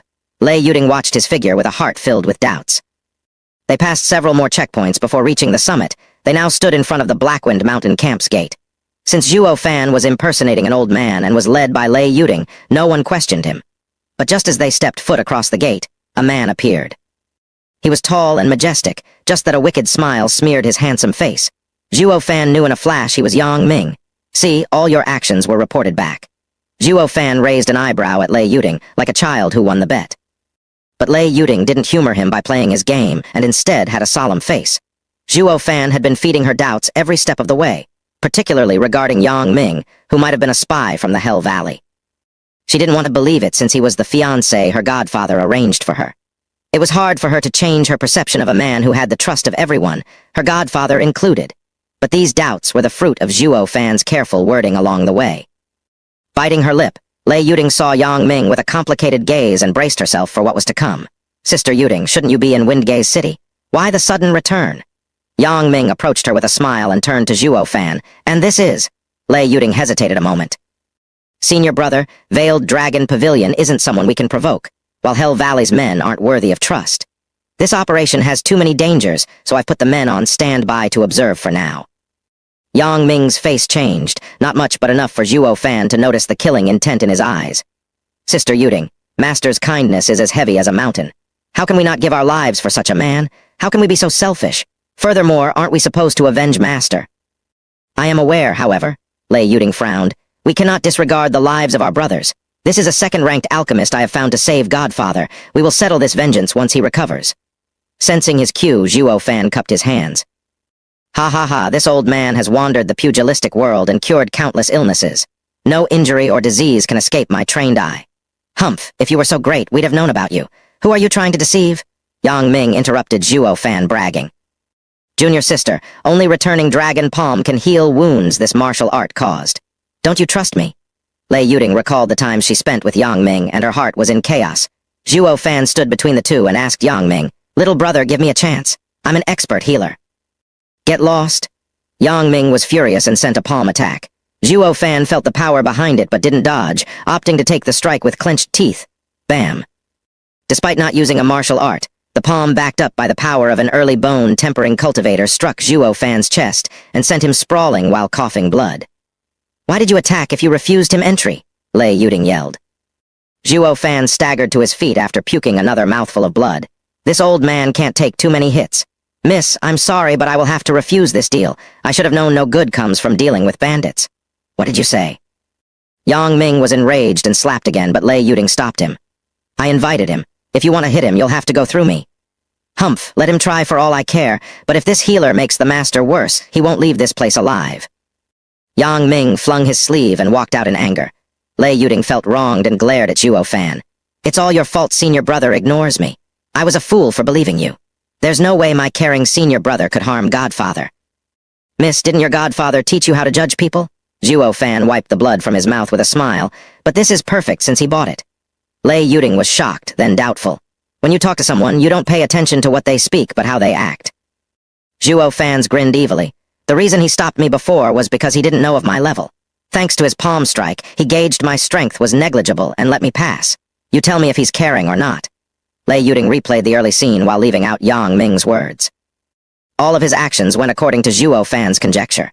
To the point that, when he left, Yang Ming showed a faint smile to her. Can it be? Lei Yuding didn't dare finish. If she did, her heart would be in too much pain and wouldn't be able to stop herself from confronting Yang Ming. At that time, the two would break all relations. Zhuo Fan patted her shoulder. Come, take me to your godfather. Damn swindler, it's fine if you want to act, but there's no point in seeing him. Lei Yuding could hardly rein her emotions. Zhuo Fan smiled while shrugging nonplussed. When you act, you need to be thorough. Moreover, the act hasn't reached its climax. With the final word, Zhuo Fan walked forward and Lei Yuding followed. As they passed, hundreds of eyes focused on them. Lei Yuding felt uneasy from so many stares. What used to be eyes filled with respect, now held only wariness. The two entered the Mountain Lord's room and saw Yang Ming inside. He held a bowl of gruel, feeding the old man on the bed. Hack, I will hold you responsible for anything that happens to Master. Yang Ming smacked the bowl on the table and glared. then took a seat to the side to observe. Zhuo Fan laughed inside as he inspected the patient. When his fingers touched the old man's wrist, he injected his Yuan Kai and what he saw stunned him. It was all clear to him now. He has no external wounds. Zhuo Fan shook his head. Yang Ming rolled his eyes and snorted. Is there a need to even say it? But neither, internal ones. Yang Ming's eyes squinted and his hands tightened. He judged the fourth layer Kai condensation Zhuo Fan as having no skill to speak of, but reality proved him wrong. Yang Ming's killing intent spiked. If Godfather isn't injured, why can't he move or speak? Lei Yuding doubted Zhuo Fan's diagnosis, thinking he was just putting on a show. When you put up an act, try to make it believable. How are you going to explain an immobilized bone-tempering expert having no injuries? Zhuo Fan scratched his nose as he smiled. This old man has concluded he has something foreign inside. Bam. Yang Ming snapped the corner of the table while the old man on the bed glared at Zhuo Fan. He wanted to speak with such ardor, but he was powerless to do so. Yet his emotional gaze said it all. Chapter 30. Mad Slaughter. Nonsense. Yang Ming stormed before Zhuo Fan and pulled him back. Lei Yuding was stunned. Senior brother, what's wrong? Squinting his eyes, Yang Ming turned to Lei Yuding. Junior sister, are you hiding something from me? Lei Yuding froze but shook her head after hesitating. How can I? Yang Ming snickered. Junior sister, after being in contact for so long, you're unable to lie to me. Of course. Lei Yuding felt danger behind Yang Ming's smile. As if a viper had its eyes on her, forcing her to stagger back. Yang Ming flashed with determination. Junior sister, where is Zio Kui? I had her do some things. Lei Yuding stammered. Yang Ming nodded, pleased. But the next second his eyes flashed evilly as he sent a palm strike. The powerful strike to her chest sent Lei Yuding flying. A trail of blood hung in the air. Yang Ming then pressed a spot on the bed, and a trapdoor opened beneath Lei Yuding. Zhuo Fan faked shock and fled. But Yang Ming's quick hand clutched his neck, throwing him inside the hole, and then closed the trapdoor. The old man trembled from fury seeing the two falling in Yang Ming's trap. Bam. Lei Yuding's body ached as she landed in the black cave. But then, with a loud bang, something crashed onto her with such force that she spat blood. Didn't think this kid would have a trap door. Zhuo Fan reached for the ground and felt something soft in his palm. Why is the ground so soft? Ah, bastard! Get off me! A shriek pierced his ears, and Zhuo Fan realized he was on top of Lei Yuding with his two hands conveniently placed on her chest. He rushed away and said embarrassed, Sorry, it was a total accident. Lei Yuding, with a betrayed face, didn't argue. She stood up and raved. Yang Ming, so you're the one behind it all. Ha ha ha. Yang Ming's egotistical laughter came from above. Junior sister, I knew your return was suspicious, and you even brought a second-grade alchemist. You started to doubt me. Why are you doing this? Godfather always treated you well. Lei Yuding wailed in grief as her heart broke. Yang Ming replied with a sneer. I have my own plans. This old man means nothing to me. I didn't hope to deal with you so soon, but you even went as far as bringing a second-grade alchemist to ruin my plan. What, do I mean so little to you? Tears streamed Lei Yuding's cheeks. She spat blood again from heartache. Zhuo Fan shook his head, unmoved by her plight. You only have yourself to blame, but since he had a play to finish, he still kept true to his role as a healer. Little brother, I have nothing to do with your problems. Let me go, I'm innocent. Yang Ming only laughed. Damn hack, if you were useless, it wouldn't have made much difference if I killed you or not. Such a shame you figured out the old man's illness. Illness? What illness? I only thought he didn't move for so long that toxins started to set in and wanted to give him a laxative. Zhuo Fan cried his injustice. This is how I earn my meager living. Why? Yang Ming rubbed his forehead. Curses, it's all a misunderstanding. He took the old man as having skills when he was nothing but a swindler looking to earn his next meal. In the end, what skill can a fourth-layer Kai condensation old man have? Yang Ming shook his head, regretting his rash actions. He wanted Lei Yuding to complete his job, but now he had to do it himself. Damn hack, you ruined everything, Yang Ming roared. Once I come back, I'll deal with you both. Guards, make sure no one comes in. Yes, Zhuo Fan then heard two guards taking positions at the door and Yang Ming leaving. Hey, little brother, I'm not the only one who makes a living like this. Hey, let me go, I'm innocent. Zhuo Fan shouted a few more times but didn't get a reply and was certain Yang Ming was gone. He turned to Lei Yuding to find her sitting blankly. She just found out her fiancé was someone else entirely and felt nothing for her, willing to even kill her. Any girl would feel their heart torn to shreds from this. Rubbing his fake beard, Zhuo Fan spoke. You're not too different from my young miss. You should later share each other's pain and learn from them. Humph later, it's still unclear if we'll survive. Lei Yuding lashed. Zhuo Fan's smile brimmed with confidence. It's all going according to this old man's plan. Relax, we're leaving tonight. But if you want to die, you can take your life now, of course. After all, you've been discarded. Lei Yuding snapped, "If I die, I'll drag you down with me." Zhuo Fan chuckled as he closed his eyes, waiting for the night. Lei Yuding pouted, yet she found bickering with Zhuo Fan had eased the pain inside, and that something faint sprouted. In the dead of night, a crescent moon hung in the clouded sky above Blackwind Mountain. Most bandits were asleep, with the exception of the guards. In the dark cave, Zhuo Fan neared the wall and flashed his eyes open as Lei Yuding was sleeping further behind. He pointed, and a red light flashed from Lei Yuding's body and floated before Zhuo Fan. The blood infant. Zhuo Fan didn't trust Lei Yuding even with an agreement in place. So he took Xiao Kui hostage and placed the blood infant inside her. If she made one wrong move, he'd end her in an instant. It was fortunate Lei Yuding's act was in order, but now it was time for blood infant to show its strength. The blood infant was acting as if it hadn't seen its parent for days, rubbing Zhuo Fan's cheek. He smiled for a moment before his eyes flashed with mad killing intent. Blood infant knew his heart desires and flew outside. The thick stone walls didn't hinder it in the least. The mountain forest was particularly quiet at this time, and the bandits were enjoying their dreams in their rooms. But a red light flashed inside one of them, only to leave the next second to enter another bandit. The previous content's smile faltered, and was soon devoid of life. The blood infant's speed was dreadful, cleaning up a room of 20 bandits in one breath. When it left, the room was robbed of life. In the same manner, the blood infant traveled all over Blackwind Mountain, taking every breath of life along the way. Its final stop was the 2 guards at Mountain Lord's door. Whoosh, one guard saw his partner being assaulted by a red light. "Something went inside you." The other guard froze, not getting what happened, but then Zhuo Fan's voice came from within his body. "Let us out." The guards' hearts were in a panic. Why did the voice of the one trapped beneath them come from one guard's body? Before they could understand what happened, the blood infant dried up its host before the other one's eyes, leaving nothing but dust. It then entered the other guard. The guard was scared to death to the point he lost his voice. It was then Zhuo Fan's voice came from inside him. "Let us out!" It carried with it an undeniable power that softened the guard's knees as he relieved himself in his pants. "Lord, please wait. I'll do it right now," the guard cried. Anyone who had seen their partner turn to dust would have no shred of courage left. The guard rushed in tears to open the mechanism. Rumble! The trapdoor opened and light shined inside. Lei Yuding was roused by the sudden light and looked to see Zhuo Fan next to her. "If you want to live, come with me." Then he jumped. Lei Yuding was amazed at how he did it, but his words made her angry. "Humph! I won't die so easily." She then jumped after him. Chapter 31. Frigid Pool Snow Worm. Returning to Mountain Lord's chamber, the guard begged for his life. "Lord, young miss, spare me. Yang Ming, that bastard forced me." Lei Yuding was clueless as Zhuo Fan waved. "Stand aside." The guard curled up in a corner, then Zhuo Fan walked to the old man's bed. Zhuo Fan smiled at the naked killing intent in the old man's eyes. "I can heal you, but you have to listen to me afterwards." Lei Yuding was moved. "You can heal Godfather?" Zhuo Fan only stared at the old man in the eye. The old man hesitated, but Zhuo Fan dispelled it with a smile. "Relax. I won't do anything that might jeopardize your clan. I am Zhuo Fan, Luo Clan's steward. We have a common enemy, and I am missing a bone-tempering expert that I hope you can fill in for." His words worked to intensify the glare in the old man's eyes. Zhuo Fan grinned, knowing he agreed. With a wave of his finger, the blood infant left the guard and floated in front of Zhuo Fan. At the sight of the bloody light, the guard shivered. This was the one behind his partner's gruesome death. Lei Yuding was shocked, having also suffered at the hands of this light. "Zhuo Fan, what are you trying to do?" "Heal him." Zhuo Fan flitted his eyes over her. "Can this thing heal?" Lei Yuding was doubtful, having seen Zhuo Fan using it to attack and humiliate her before. "What if this thing worsens Godfather's illness?" Zhuo Fan sneered.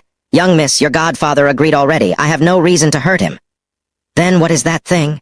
Lei Yuding watched the old man with worry. "Demonic creature," Zhuo Fan explained coldly. "Us, demonic cultivators, refine demonic creatures. Be it for attacking or defending, these creatures are essential." "Do you know why Yang Ming snapped when I said the old man had a foreign object inside?" Lei Yuding shook her head. "Didn't you say it was a blind guess?" Zhuo Fan almost spat blood. "Now I know why he fooled you. You're a blockhead. Did you also believe me when I was fooling him? I see now why he left so at ease, even while you are alive." Lei Yuding blushed and lowered her head. Godfather always told her she had a talent for cultivation, a genius. But Zhuo Fan was the first to call her blockhead. The reason why he flipped was because my words hit him where it hurts. Zhuo Fan spoke gravely. "As for why the old man is immobilized, it's because of a demonic creature. I will now use mine to expel the one inside him." Even so, Lei Yuding was still worried. "Your demonic creature can expel his?" "Ha ha ha." Zhuo Fan laughed as he heard the biggest joke in his life. Based on his early diagnosis, Yang Ming's demonic creature was refined from a parasitic worm, the lowest among demonic creatures. But his was the blood infant, feared by even the 10 emperors of old. How could they ever be equal? Sigh, ignorance is terrifying. Zhuo Fan no longer wasted words on Lei Yuding and waved his finger so that the blood infant entered the old man. A flash of red passed, and the old man's skin crawled. As it started to wiggle, a light flashed over that spot. Wherever the light went, the wiggling stopped. After a few dozen breaths, the blood infant returned to Zhuo Fan's body while the old man began to move his finger. His lips parted to let a faint whisper. Tinger, Godfather. Lei Yuding grabbed his hand as tears fell. But Zhuo Fan frowned and muttered, Damn it. This old man won't move anytime soon. His blood vessels atrophied. He needs at least half a year to recover. I helped him for nothing. Even with his low voice, Lei Yuding picked up his every word. Lei Yuding glared at him. Make no mistake, my godfather owes you and I will do everything to repay it. You won't lose out. He shrugged. He wanted a bone-tempering expert, not a run-of-the-mill cultivator stuck at the cusp of entering bone-tempering stage that he could easily deal with. It was at this time the old man's body trembled and an inch-long snow-white worm crawled out of his mouth. Ah, Lei Yuding shrieked, but when she saw the worm, her anger got the best of her. So you're the cause of my godfather's illness. Lei Yuding poured all her power into the lightning between her 2 fingers and stabbed at the worm. Stop, Zhuo Fan grabbed her hand. Lei Yuding saw his eyes flash with an odd light. What are you doing? We need to kill this parasite? You know nothing. Zhuo Fan looked for a box to put the worm carefully. Before closing the lid, he dropped a few drops of blood essence and smiled with satisfaction as he hid it in his chest. Never did he expect to earn so much on this trip. This creature was called frigid pool snow worm, one that lived in the coldest waters and was very rare. It was a parasite that would die if the larva didn't find a host in 2 hours after hatching. But the cold pool it lived in hardly had any living beings, and most of the worms would die soon after being born. A demonic cultivator would raise it into an inferior demonic creature, since most poisonous worms or insects could be turned into parasites. This was why many demonic cultivators considered the frigid pool snow worm a mere parasite, albeit a rarer one. Yet even in the sacred domain, one would be hard-pressed to find someone who knew of frigid pool snow worm's fatal flaw. It would only leave its host when it was on the brink of death. Just now, the blood infant used the demon transformation art to kill its larva and make it believe its life was threatened so it would come out willingly. Another way was to kill the old man. By destroying all its larvae, the worm had now become a common parasite. However, a treasure such as this could be refined into an unprecedented demonic creature in Zhuo Fan's hands. He started to let out an evil smile. His grin only made the other 3's hearts shudder, thinking Zhuo Fan was worse than Yang Ming. Carry him, we're returning to Windgaze City. Zhuo Fan then turned to the remaining guard with a kind smile. Thank you for opening the door for us. With a strained nod, the guard squeezed a smile, then a steel grip lifted him by the throat. But now you're expendable. No, Lei Yuding was late in stopping him. Black energy burrowed into the guard and he soon blew up in a cloud of dust. She froze seeing Zhuo Fan kill a man for the first time. He was so ruthless, he didn't even leave a corpse. Lei Yuding recalled how she spent the last few days next to such a murderer and fear swelled inside her. Even the old man's eyes squinted. He was a seasoned cultivator, yet also felt his courage falter from Zhuo Fan's act. Lei Yuding looked at her godfather with a heavy heart, unsure if joining Zhuo Fan was a good choice. But one thing was certain, she should never ever make an enemy out of him. Sighing, she resigned in carrying her godfather behind Zhuo Fan. Bodies were strewn everywhere they looked around the camp. Each man had a peaceful death, but it was this calm expression that struck the greatest fear in the 2's hearts.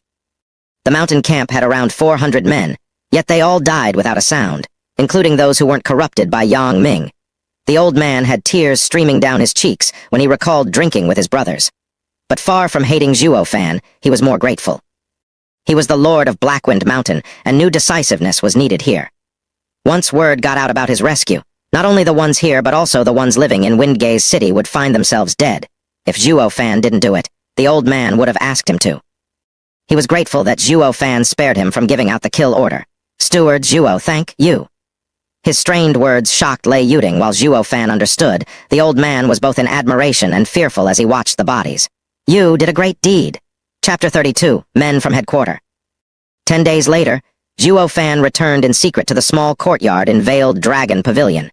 This trip took them half a month, but Zhuo Fan made sure to tell Lei Yuding to place the Blackwind Mountain bandits in the city on standby, since the bandits were still, so was Hell Valley. On the way to his home, Zhuo Fan found that Long Jai and Long Kui weren't around and set for a guard to put the old man in a room while he went to look for Luo Yunchang. 15 minutes later, Zhuo Kui cried when she saw the door open. She ran in tears to Lei Yuding. "Young miss." Lei Yuding wiped the girl's tears and bopped her nose. "Silly girl, they weren't hard on you, were they?" Zhuo Kui shook her head. "All Luo Clan, besides that evil steward, treated me with kindness." Girlie, don't talk bad about people when they're present or they will put you in your place." Zhuo Fan then walked next to the rest of the Luo Clan's members who smiled at Zhuo Kui's antics. Luo Yunhai approved. "You dumb girl, bro Zhuo likes to spank people the most. You messed with him, now see how he messes up your rear." Zhuo Kui hid behind Lei Yuding. Zhuo Fan rolled his eyes.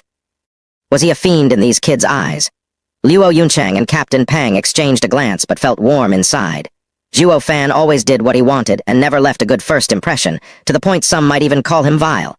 They experienced this firsthand. But once they got to know Zhuo Fan, they would discover that he was a trustworthy person.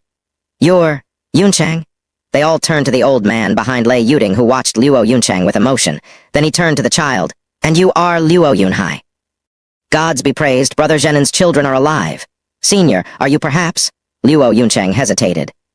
The first thing Zhuo Fan did when he returned was to bring her to Blackwind Mountain's lord to understand the relationship between Blackwind Mountain and Luo Clan, and why Hell Valley set its sights on them.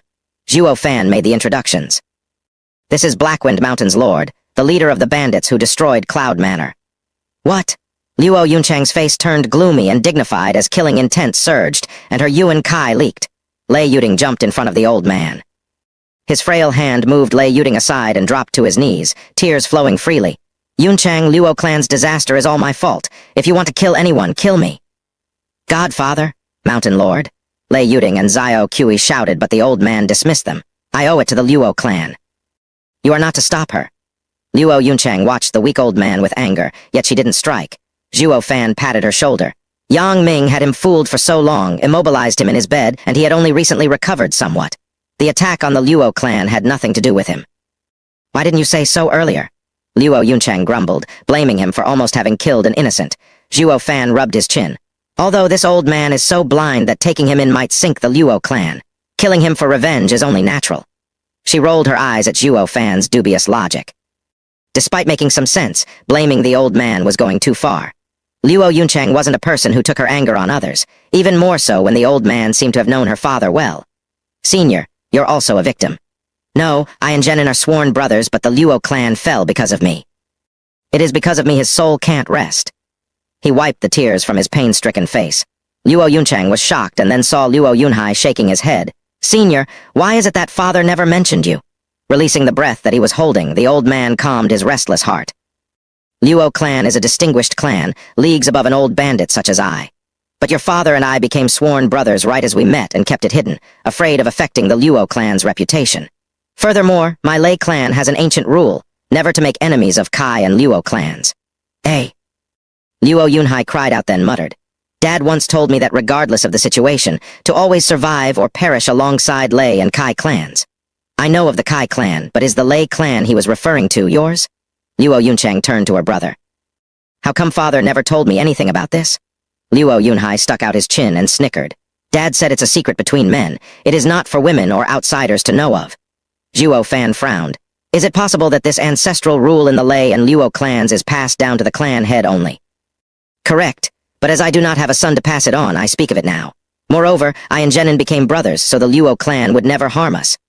But then he recalled how Luo clan fell because of him and shook his head in shame. "Old man, do you have a martial art passed down in your clan?" Zhuo Fan asked. The old man nodded. "I passed down my clan's spirit-ranked martial art, lightning finger, to Tinger as I have no son, but that bastard Yang Ming took the jade slip instead." Bam! Zhuo Fan clapped. "That's it, that's what they are after." Then he rushed out the door. "Wait here." Everyone was stunned, clueless as to what he wanted to do. Zhuo Fan passed like a storm through Veiled Dragon Pavilion's gates guarded by the same pair of guards. They didn't even try to stop him. "Bro, Zhuo Fan shouted as he searched for Long Jiu. He soon saw a closed door with Long Kui and Long Jai acting as guards and knew Long Jiu was inside. He rushed over as he shouted. Long Kui blocked him, enraged. "Shut up. Uncle Jiu won't receive guests today. Get lost." "Humph, I'm not a guest. I have important matters to discuss with Long Jiu." "Stand aside." Zhuo Fan wanted to charge in, but Long Jai and Long Q's power barred him entry. Important is it? Don't mistake Uncle Zhu's appreciation of you for weakness. This is Veiled Dragon Pavilion, not your backyard. Long Qi glared at him as she stood her ground before the door. Brother Zhuo, Uncle Zhu can't see you today. Please go back.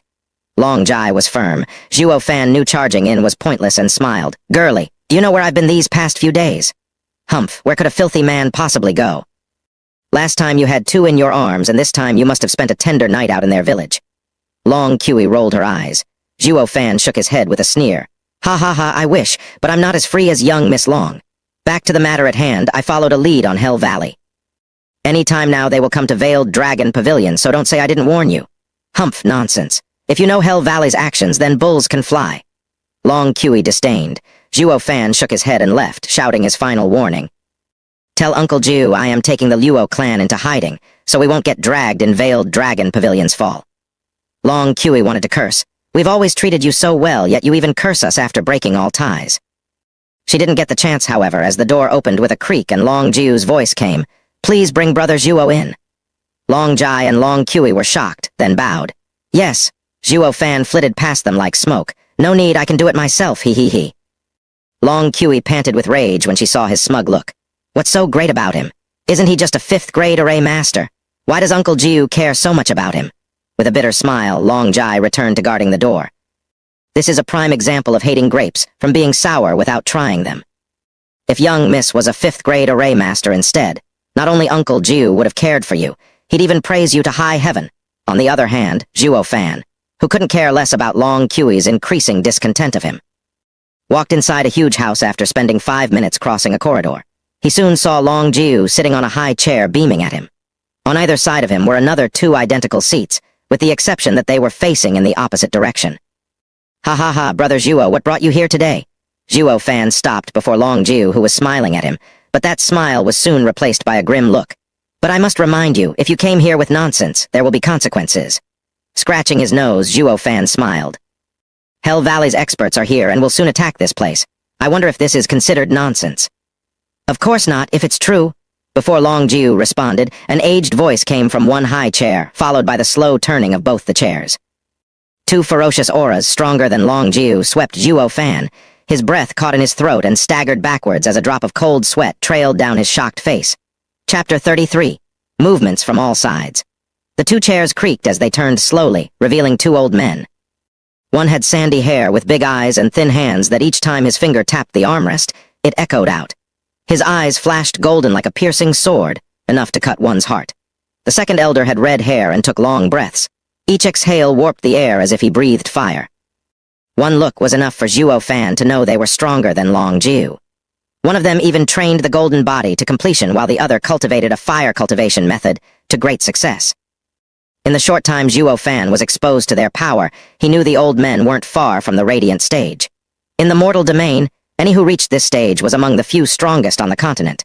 So this is the power of the Veiled Dragon Pavilion. Zhuo Fan sighed inside. The blonde elder glanced at Zhuo Fan. Are you that Zhuo Fan old Zhu couldn't stop praising? Yes. I heard you're a 5th grade array master. Zhuo Fan nodded. Before grasping the 2's character, he refrained from acting casually. Junior has a trivial understanding of 5th grade arrays, but nothing seniors could consider as worth. Ha ha ha. A 5th grade array master is a venerable in the Veiled Dragon Pavilion, and we 2 are just elders. Even we have to show you respect. The blonde elder let out a friendly laugh, unfitting of his stiff expression. The red-haired elder's rough voice boomed. Hey kid, old Zhu said you're quite arrogant, that you can raise an unknown clan above the 7 houses in 10 years. Listening to you shout bro Zhu sure is arrogant enough. How come you're so shy when facing us too? Zhuo Fan smiled. I have met with bro Zhu many times and got to know his limits, but this is my first time meeting the 2 of you. The elders were surprised. Long Zhu's face twitched and snapped. Kid, you say you saw through me, is that it? And here I thought you were bossy to anyone you met, when in fact you acted like this only around me. You think this old man is all washed up? He, of course not. I consider bro Zhu my friend, and with how a broad-minded senior you are, you would never lower yourself to my level. If I were to act the same with a one-track-minded person, I'd be dead. Zhuo Fan shook his head and continued. That is no longer arrogance, but idiocy. The 3 smiled inside. The blonde and the red-haired elders even showed approval. Just as old Zhu said, this kid can see through others while also handling each of them with flawless flattery. His words might irritate old Zhu, but as a senior, he won't bicker with a junior. I like this kid, ha ha ha. The red-haired elder laughed, while the blonde elder nodded. If I didn't know you have no intention to join Veiled Dragon Pavilion, I would have insisted on having you join us, ha ha ha. Zhuo Fan might be cupping his hands with a smile, but a sneer laid in his heart. In the off chance this glorious and fallen demonic emperor couldn't rise again, he would still not join a party that didn't even have a radiant stage cultivator. Quite the opposite, in fact. If you old fogies are stuck in cultivation, this old man will give you pointers.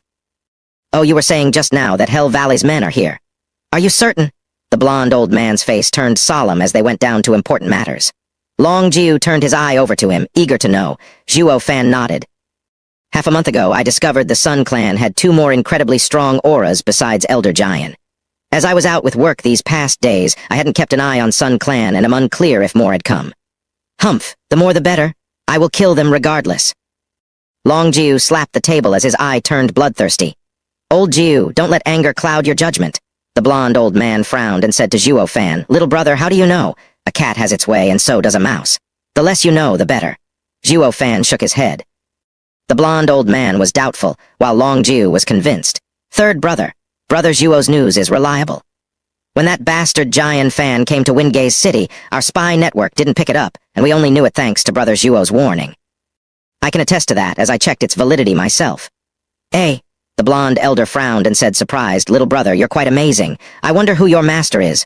Overlord Nine Serenities? Zhuo Fan blurted. They were stunned. This name was domineering to the extreme, but when did this continent have such a persona? Zhuo Fan smiled to himself. In the sacred domain, it would hint to the Nine Serenities Emperor's location, but in the mortal domain, no one was the wiser. After all, the folk here were too far away, enough to keep such ancient rumors from reaching their ears. Your master must be a hidden expert to train Brother Zhuo to 5th grade array master. The blonde elder didn't press for more. Brother Zhu, do you have a recovery pill? Zhuo Fan popped a question. Long Jiu nodded as he took out a bottle. Is someone from Luo Clan hurt? A recovery pill was a 3rd grade pill, not too expensive and neither too common, valued 100,000 spirit stones at the minimum. But since Zhuo Fan wanted it, Long Jiu was bound to acquiesce. What could this pill be worth when the two were close as bros and there was even a 10 million debt binding them? Zhuo Fan took the pill, then cupped his hands. Thank you, Bro Jiu and elders. I will be going now. Damn punk, this was your aim all along. Long Jiu cursed. You disturbed us for some meager pill, so now you must suffer my punishment. Zhuo Fan laughed as he dismissed him. I'll tell you something else then. Hell Valley will attack in 2 days. Better bump up security. Then he walked out laughing.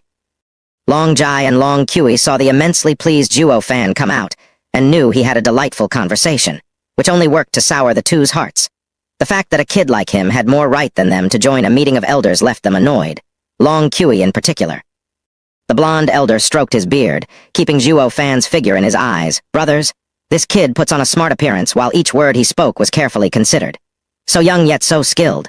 I can't help but wonder whose disciple he is. Veiled Dragon Pavilion will have to get in touch with his master. The two nodded. On the other hand, Zhuo Fan went straight home. Along the way, he even spotted quite a few suspicious individuals prowling around. A great fight was about to erupt. He soon returned to Luo Yunchang. Thanks to the old man's briefings, Luo Yunchang was now privy to the ups and downs of past events, and was beginning to sympathize and relate with them. Since both of them have suffered at the hands of a common enemy, their alliance became more solid. Zhuo Fan relaxed seeing this and threw a bottle at the mountain lord. Take this. I hope you'll be up to your peak in no time. What's this? Lei Yuding asked. Recovery pill? What? Lei Yuding was stunned. She knew of its value. Even if Blackwind Mountain robbed for a whole year, they'd still be unable to gather the spirit stones to pay for it. Yet he threw such a precious pill just like that. Was Luo Clan that rich? Seeing through her, Luo Yunchang patted Lei Yuding's hand. Sister Yuding, be at ease. Veiled Dragon Pavilion owes us 10 million. A 3rd grade pill is nothing? Lei Yuding's shock left her slack-jawed. No wonder Veiled Dragon Pavilion was protecting them free of charge. Wait, was Cloud Manor that wealthy? But Zhuo Fan rolled his eyes at Luo Yunchang's radiant smile. Women are all the same. They all love to compare. Meanwhile, in a dark room of the Sun Clan sat 4 people. 3 of them had their faces hidden, though unable to hide the vile energy they gave off, while the 4th was Hell Valley's 8th elder, Condor Giant Fan. The handsome youth standing before them with a creepy smile was Yang Ming. also known as Yu Ming in Hell Valley. Yu Ming, Elder Giant began, you hid for more than a decade in Blackwind Mountain. You've done well, but this isn't a job for a girl. There was an incident, but it was taken care of. Yu Ming smiled. Whoosh, a black light trailed his face, drawing blood. Yu Ming was appalled Elder Giant would strike him. Staring at him, Elder Giant said unfeelingly, "This secret plan had been going for a decade. If your overconfidence ruins the house's plan, I will make you beg for death." Yes. Yu Ming bowed as cold sweat formed. "Leave." Elder Giant waved. "We'll begin 3 days from now." Yu Ming was at the door when he caught Elder Giant's sneer. "No Luo Clan member is allowed to live, especially." "Only Zhuo Fan?" Yu Ming paused after each word. Nodding, Elder Giant's killing intent surged. "Even if Veiled Dragon Pavilion used him to kill Yu Quan, his hands are stained with your junior brother's blood. No such person shall live in this world." "Yes." Yu Ming gnashed his teeth, his smile bloodthirsty. Chapter 34, Battle Approaches. Zhuo Fan was sitting cross-legged on his bed when he opened his eyes. He was but a step away from entering the 5th layer of Kai condensation. But his lack of Yuan Kai blocked his advance. If he had known, he would have spent more time on Blackwind Mountain to absorb more people's Yuan Kai. But since he was pressed for time, he only let Blood Infant do the killing, wasting good materials in the process. With the battle knocking at his door, he refrained from letting Blood Infant roam. It would be a huge loss for it to die if Elder Giant bumped into Blood Infant. Zhuo Fan muttered. "I can only hold it in. It will not be long before they attack." Yet, his last word was followed by a terrifying power looming ever closer towards his direction. He ran out of the house and jumped onto the roof to see a man was already there, floating in the sky, Long Jiu. He too felt the power approaching closer and closer, as his single eye squinted with the release of killing intent. Despite this place being 100 meters from Veiled Dragon Pavilion, Zhuo Fan shivered from the intense desire to kill. I knew it. They're profound heaven experts. Even if Zhuo Fan couldn't pinpoint Long Jiu's power, figuring out his stage was easy. Hovering in the sky was all the proof he needed. As for the other 2 elders, they were even stronger. Thinking of them, he swept the area, but Zhuo Fan saw no shadow of them. They had to be laying an ambush to trap Giant Fan. Zhuo Fan sported a wicked grin. The 3 elders' plan showed Veiled Dragon Pavilion's decision to fight Hell Valley to the death, regardless of consequences. This left no room for amicable conciliation, while also securing the Luo Clan's safety. "Zhuo Fan, what happened?" Luo Yuncheng with Lei Yuding and the rest came outside. Zhuo Fan guessed Mountain Lord hadn't finished digesting the pill since he didn't come. Zhuo Fan sorely lacked a peak expert. He yelled, "What are you doing? Get back inside." Their little power was nothing to a profound heaven expert, unlike Zhuo Fan, who relied on the 9 heavens coiling dragon array. Luo Yuncheng knew the gravity of the situation from Zhuo Fan's tense face. She took her brother and the others to hide in the house while also saying, "Zhuo Fan, be careful." Zhuo Fan nodded. A sudden cawing echoed in their ears and a black cloud floated above Veiled Dragon Pavilion. With a laugh, a black-robed old man walked out of the cloud. The few strands of hair on his head drifted in the wind as his evil eyes narrowed on Long Jiu. But even so, he couldn't help spare the small courtyard a glance. "Condor Giant Fan, how dare you step into my domain?" Long Jiu's one and only eye was bloodshot. His bone-deep hatred seeped into every word he uttered. Snickering, Condor Giant Fan laughed. "Long Jiu, Veiled Dragon Pavilion killed Hell Valley's disciple, Yu Quan. You're saying I can't even come to seek justice?" "Justice? Since when did Hell Valley know the meaning of the word?" Long Jiu's breathing grew ragged from the grudge he carried. "Who then plotted against me in Drifting Leaves City? Who then set a trap for me and ruined my Purple Lightning Gold Eye? Purple Lightning Gold Eye Zhuo Fan didn't expect the people in the mortal domain to cultivate such a remarkable ability. The legend of the Purple Lightning Gold Eye went back to the time of the 10 Emperors, pertaining to one of the top 3 Emperors, Heavenly Emperor's Mystic Eye. It released a golden light, divine lightning that could crush heaven. Even a saint stage expert would fall from his gaze. Yet this amazing cultivation method appeared in the mortal domain. He was curious as to how in heaven's Long Jiu managed to cultivate it. If it was cultivated to the 6th heaven, it was a pity to have it ruined. Even he, the demonic emperor, would feel the same hatred as if having his wife stolen or his father killed. Ha ha ha. Giant Fan wasn't the least bit ashamed and laughed instead. "Who is to blame for your idiocy? Relying on your eye, you became a top expert in the Veiled Dragon Pavilion. Without this crutch, you've degenerated to become one of the 9 elders, stuck to defend Windgaze City. Oh, the horror. Giant Fan?" Long Jiu's energy blew with his rage, and even his eye was on the verge of bleeding. "I will have my revenge." Long Jiu charged as a golden dragon coiled around his hand. Mid-spirit ranked martial art, soaring dragon claw. Roar. The dragon roared and left Long Jiu's arm, baring its fangs at the enemy. Zhuo Fan sneered and simply waved his hand. A black mist formed chains as it left his sleeve, binding the golden dragon. With a twist of his hand, the golden dragon wailed and shattered to pieces. Mid-spirit ranked martial art, hell chains? Zhuo Fan mocked. Long Jiu, you were a dragon with your eye before, but you are now a mere bug. The name of Godai Long Jiu will never rise again. Before he could finish, a palm appeared before him and a claw grabbed his wrist. Veiled dragon claw. Zhuo Fan was unable to escape the vise, but he wasn't too worried as he laughed. Humph, think you can face me with mortal-ranked martial arts when even spirit-ranked martial arts are useless? He. I don't need to take your life, just... Grinning, Long Jiu threw Zhuo Fan to the ground. The blonde and the red-haired elders jumped from nearby to attack him. Not good. Zhuo Fan started panicking. Only now did he realize Long Jiu's ploy. Long Jiu wanted to trap him with two others, cutting off his escape. Long Jiu is set on killing me, but... Zhuo Fan grinned. Now, the black cloud revealed two men in black as they converged on Long Jiu. This left Long Jiu and the elders in shock. But thanks to Zhuo Fan's intelligence, they had a contingency in place. Old Jiu, hold fast. The blonde elder moved swiftly towards Zhuo Fan with the red-haired elder behind him, ignoring Long Jiu's fate. Long Jiu grinned as a golden light shined on his palm and a dragon-shaped sword appeared. As long as you kill Zhuo Fan, I can die in peace. Third-grade spiritual weapon, dragon sword. The two men in black stopped in their attacks and dodged the incoming sword attack. Whoosh. A golden light passed just an inch from them as a thunderclap followed behind it. The light split the sky in half, and only after 10 breaths did it recover. The two men in black felt dread while retreating 10 steps. They didn't expect Long Jiu to use a treasure to deal with them. Good. The blonde elder shouted in glee. Long Jiu's attack scared the two men. He wrapped himself in golden light and charged at Zhuo Fan. Attacked from two sides, Zhuo Fan was like meat on a chopping board. Old Jiu, take a look. See how third brother ends him. The blonde elder laughed as he attacked. Despite not using a martial art, ear-piercing sounds were heard as his hand moved. Zhuo Fan began to sweat as his eyes squinted, feeling death breathing down his neck. Boom! But then a purple light exploded. It not only blocked the attack, but even forced the blonde elder to cough blood. The red-haired elder rushed to check on him while the blonde elder ignored his wounds and stared at the rolling smoke. As for Long Jiu, he was shocked. When the smoke scattered, it revealed a panting Zhuo Fan. But this time, he was no longer afraid and even grew rampant, having escaped death. That was close. Didn't think Veiled Dragon Pavilion would send 5th and 3rd elders after me. Devastating Gold Dragon and World-Burning Fire Dragon, your reputation precedes you. The two elders were staring, not at Zhuo Fan, but at the thing on his shoulder. Soul-devouring crow Zhuo Fan frowned.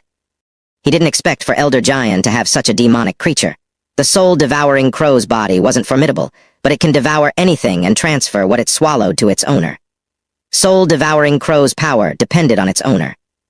But one thing was certain, soul-devouring crow was among the strong demonic creatures. Zhuo Fan's eyebrows shook as he looked into the crow's eyes. One was black, while the other was golden and released a purple light. Even faint thunder sounds came out. Third heaven, purple lightning gold eye. Chapter 35, Purple Lightning Gold Eye. That's my eye. With just a look, Long Jiu saw through the secret of Crow's eye. He used to move unhindered thanks to that same eye and even earned the name Godai Long Jiu, but the Godai was now his enemy's weapon to be used against him. Impossible. Long Jiu shook his head in denial. Zhuo Fan's laughter was unrestrained. Long Jiu, did you ever think that your precious purple lightning gold eye will one day be put to use on my demonic creature? If you want to kill me, you'll have to first overcome this eye. Then he began making hand signs. The crow flew and purple light glinted in its golden eye, rumbling as it charged at Long Jiu. Watch out! The blonde elder woke Long Jiu out of his stupor in time to defend with his dragon sword. Boom! Long Jiu was struck down by one purple lightning after another and was blown away coughing blood. The two elders rushed to Zhuo Fan in panic. They knew that as long as Zhuo Fan stopped his hands, the crow would stop moving. But how could Zhuo Fan not see such an obvious flaw? Sneering, he gestured again and caused 2 explosions. The purple lightning struck the two elders. They bore the brunt as it sent them flying and blood leaked from their mouths. Zhuo Fan was shocked by how vicious the purple lightning gold eye was.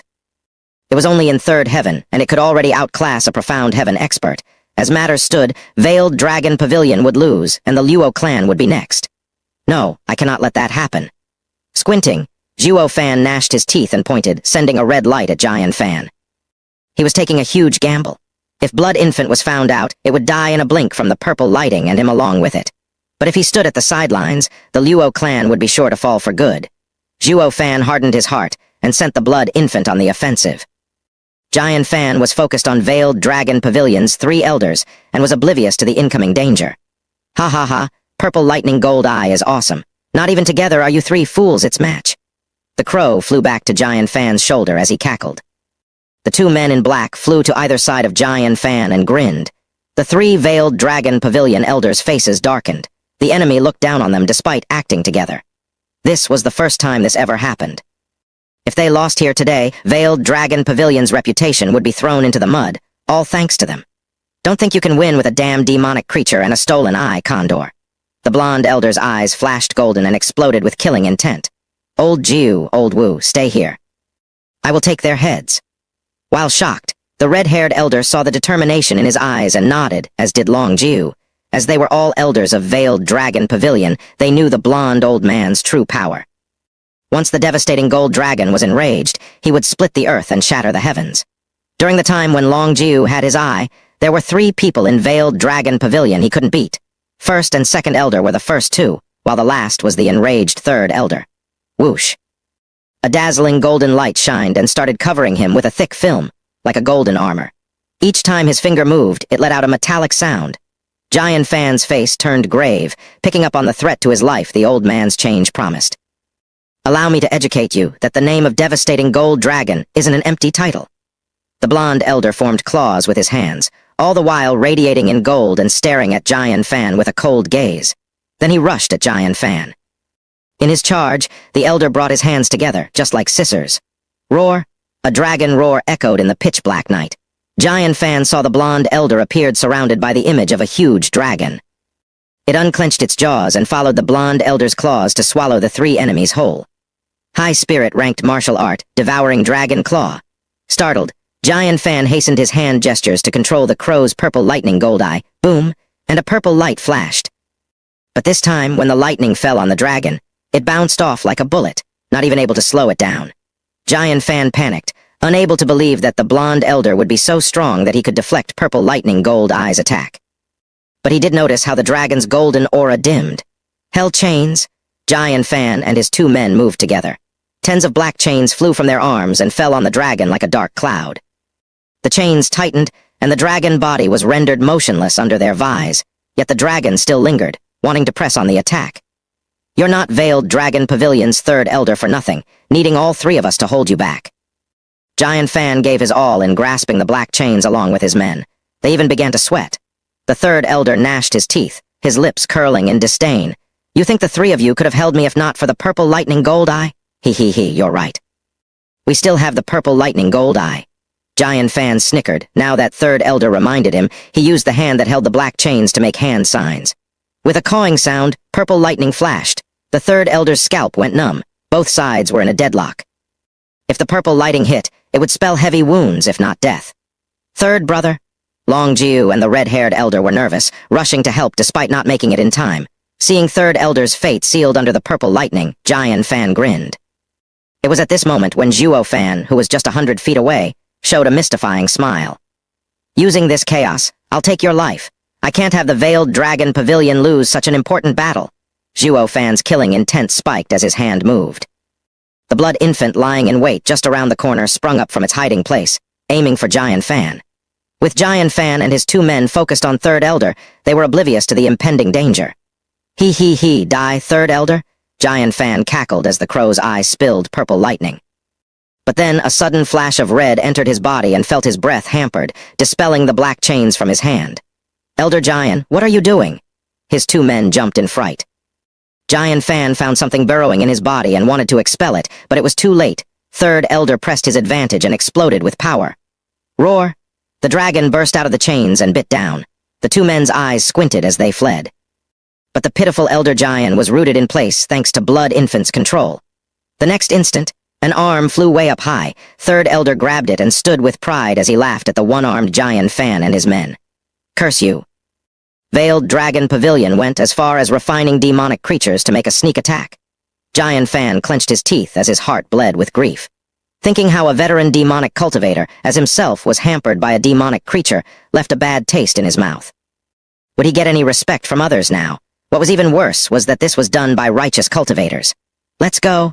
Zhuo Fan knew he lost the advantage and there was nothing to gain from fighting a losing battle, yet Long Jiu wasn't one to let them go. After them. Third Elder's feelings were mutual and shouted while pursuing them. The blood infant returned inside Zhuo Fan without anyone's knowledge. He smiled. It's best for Hell Valley to put this blame on Veiled Dragon Pavilion. Their hatred isn't light anyway, and a bit more won't affect them. Zhuo Fan justified his actions, just that he couldn't help the purple lightning gold eye to catch his attention. One way or another, I'll have to get it. Zhuo Fan rubbed his chin as his eyes roamed around. Few things caught the demonic emperor's eye, and the celestial emperor's purple lightning gold eye happened to be one of them. Kill! But then, a group of men in black charged into Veiled Dragon Pavilion. They were all bone-tempering experts. However, Veiled Dragon Pavilion had a contingency in place, and Long Jai led his own team to repel the enemies. Mere moments after the two sides clashed, Long Kui came out to meet them with her own team from the small courtyard. During the profound Heaven Experts battle, they remained hidden, waiting for the right moment to strike. They waited for all of Hell Valley's men to charge in so they could kill them all in one go. Hell Valley acted as if they didn't expect an ambush, and retreated with Long Jai and Long Kui hot on their tails. No sooner did they retreat after the initial attack, leaving the Luo Clan and the ones in the small courtyard. Aren't they baiting? Only Zhuo Fan was calm, having known Hell Valley's plan. He was waiting for the true mastermind to come out. Soon after, Yang Ming appeared leading Blackwind Mountain bandits. Zhuo Fan smirked. Hell Valley had paid a heavy price to have the Lei Clan wipe out the Luo Clan. I wonder how far are they willing to go? Chapter 36, Lone Sentry. Bam! The little courtyard's door was kicked open and Yang Ming and his bandit gang stormed the premises. Get the returning dragon palm and kill the Luo Clan. Yang Ming extended his hand. Whoosh. A breeze passed, followed by Zhuo Fan landing from the roof and barring their path. People, the way is closed off. Please go back for your own sake. The bandits stopped in shock. Yang Ming stepped from among them and snickered. Are you from the Luo Clan? Zhuo Fan nodded. I am Luo Clan's steward, Zhuo Fan. Zhuo Fan? Yang Ming exposed a savage grin. Here I was wondering where to look for you, and yet you were kind enough to jump right in my path. Whoever brings me his head will get a reward. Yang Ming shouted to the bandits around him. Oh. Under Yang Ming's enticing offer, the bandits shot for Zhuo Fan like cannonballs. Zhuo Fan sneered inside. What could second-layer Kai condensation cultivators possibly do? In but a breath, Zhuo Fan's hand moved like a shadow, touching the head of the first victim that dared to step close and sending out black energy through the use of demon transformation art. Under the shocked gaze of the rest, the victim turned to dust and was swept away by the wind. Even Yang Ming was scared, never seeing such a ruthless killing method despite his stay in the Hell Valley, which was filled with its fair share of demonic cultivating monsters. If he was scared, the bandits were horrified. Despite Zhuo Fan having killed a weakling, how he did it drew a far greater reaction out of them. That's the best demonic method? Yang Ming's eyes flickered on and off. Gone was his disdain for Zhuo Fan, now replaced by endless caution. Who the hell are you? There's no way the Luo Clan could have someone like you. With a sinister smile, Zhuo Fan pretended to caress an imaginary beard while speaking in an aged voice. Little brother, did you forget? This old man is but a swindler. It's you. Yang Ming realized he was the old guy accompanying Lei Yuding before. Since he was here, that meant killing intent flashed as Yang Ming spoke. Where are they? Zhuo Fan shook his head. Are you dumb or what? Since I'm here, of course they're here with me. Yang Ming's heart tightened. If the old man and Lei Yuding came out, his control over the Blackwind Mountain bandits would crumble. I should have killed you too from the start. Yang Ming's Yuan Kai exploded. His bone-tempering power caused the bandits to flinch back 3 steps. Zhuo Fan only shook his head. You wouldn't have attacked, not until you saw Zhuo Kui. For you to have hidden for so long in the Blackwind Mountain shows your careful nature, unable to accept the smallest mistake. Until you knew for certain Zhuo Kui's location, you'd never kill her master. Yang Ming's heart was in upheaval. Never for the likes of him could he imagine a stranger had such a piercing analysis of him that could see through his every move. He was far more cunning than even the old men in the Hell Valley. He had to die. As Zhuo Fan words landed, the bandits began to doubt. Yang Ming couldn't drag this any longer, for fear of exposing himself for good and ruining the house's plan. He chose to attack Zhuo Fan. Zhuo Fan's demonic method left him in shock. But as Zhuo Fan was but a 4th-layer Kai condensation cultivator, he could kill him in one blow. Zhuo Fan was taken aback by Yang Ming's sudden attack and retreated. Have you no dignity? How can a bone-tempering cultivator use all his power against a Kai condensation cultivator? Yang Ming cackled. You think I'm as dumb as Yuquan to be caught off guard by you? His finger extended and lightning blossomed. The same move used by the Luo Clan, lightning finger. For early bone-tempering Yang Ming to use a spirit-ranked martial art on Zhuo Fan showed the desperation he had in wishing to kill him. And yet, despite his opponent's fierce momentum, Zhuo Fan stopped and spread his arms as he welcomed Yang Ming with a mystifying smile. Yang Ming was unnerved, but not enough to curb his attack. Zhuo Fan then curled a finger and a yellow light encased him. Yang Ming collided with the light and bounced off while coughing blood. What is that? Yang Ming was dumbstruck in the face of such a light. He only felt as if Zhuo Fan's finger held the power to send him flying. How did he do it? Wasn't he just a Kai condensation punk? Didn't Yuquan give him a heavy wound? How is he so strong? Zhuo Fan chuckled at Yang Ming's puzzlement as his hand moved. You're a bit stronger than Yuquan, but still trash. The only fate of trash is death. Zhuo Fan's eyes flashed with killing intent. A golden dragon burst out of the ground and swooped down on Yang Ming. Its majestic power brought everyone else to their knees. Yang Ming felt fear and wanted to curse. Blast it, the house lied to me. Didn't they say this punk can only sneak attack? How does he have this much power? If that dragon attacks, not even my bones will remain. Only a profound heaven expert has such power. The Blackwind Mountain bandits were terrified. Didn't Hell Valley bait all the experts? Why was one still here? No one from the 7 houses is trustworthy. Stop. Just when the golden dragon was poised to strike, a shout came. The bandits knew it belonged to their young miss and hope rose within them. Zhuo Fan snorted. Yet the next moment, tens of black chains descended from the black cloud above. They not only tied the dragon up, but also crushed it. Zhuo Fan looked with contracted pupils. The black cloud was the same one the 3 elders from the Hell Valley relied on before. There was another one. Frowning, Zhuo Fan knew the black cloud hit another elder. He. A man descended from the black clouds and landed in front of Yang Ming. Lei Yuding also arrived next to Zhuo Fan and glared. Didn't I tell you to stop? Anyone who stands in my way is my enemy. Why should I listen to you? Zhuo Fan didn't look at her, only staring at the newcomer. Lei Yuding snorted. Sigh, that old giant Fan told me to watch over the Blackwind Mountain bandits. I thought it was a waste of time and did not take it seriously. The man waved. You Ming leave? No, Elder Yun. I want to get Zhuo Fan's head myself, for junior brother Yuquan's revenge. Yu Ming glared at Zhuo Fan. Bam! The man gave him an unexpected slap, sending him flying. You think you can? The man sneered. You can't even match his skill, so go back to Hell Valley. This doesn't concern you anymore. Elder Yun, Yu Ming was distracted seeing the unfeeling gaze in the man's eyes. He never saw Elder Yun like this. Yu Ming was among the best in Hell Valley and no elder ever looked at him with such cold eyes. W.I.? The man snorted. Despite your scheming heart, I used to see you as a man of talent, worthy of raising. But now that I met this youngster, I realized you are nothing more than an insect. The man then turned to Zhuo Fan with a smile. Child, you have one chance, join Hell Valley and all our differences shall be made void. Or, whoosh. He swiped and a black chain tightened tens of Blackwind Mountain bandits. He pulled a bit, and all that was left were pieces of flesh. Or follow in their footsteps. Shock spread to those still alive to see this, and Lei Yuding glared in rage at him. Rubbing his chin, Zhuo Fan smiled. Wasn't Hell Valley using Blackwind Mountain to save its reputation? Why kill them? With how smart you are, I'm sure you can figure it out.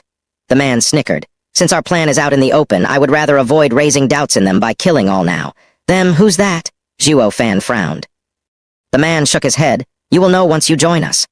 Zhuo Fan only laughed. To me, Hell Valley is the same as he is to you, a mere insect. He pointed at Yu Ming with a taunt. The man's ire grew. Kid, don't you fear death? Zhuo Fan snickered. Can you deliver it? The man jumped and hacked his palm in rage at Zhuo Fan. Die! Zhuo Fan made a gesture and a yellow light blocked the attack. Yu Ming saw them clash with jealousy and hatred. He was considered outstanding and was sent on an important mission to Blackwind Mountain. But Zhuo Fan's sudden appearance ruined everything. It even caused the elder to abandon him. Zhuo Fan, you'll see. Yu Ming wiped the blood from his mouth and fled. Lei Yuding chased at once, and the two were gone moments later. Zhuo Fan, on the other hand, faced the man with the help of the array. Seeing her go, he sighed, Foolish girl. And he sent Blood Infant to follow them in secret. Chapter 37. Fighting a profound heaven cultivator. The man struck 3 times, and Zhuo Fan countered with a hand sign which erected yellow light. After 20-odd hits, the man floated in the air and sneered. You're really something to be able to control the 3rd-grade coiling dragon array at such a young age. It's most unfortunate you met me. He then rushed towards Zhuo Fan again as the latter formed a golden dome of light to stop him. Having foreseen this, the man gathered 20% more power in his palm before striking. The dome crumbled under the devastating blow, and he continued to speed towards Zhuo Fan. Humph!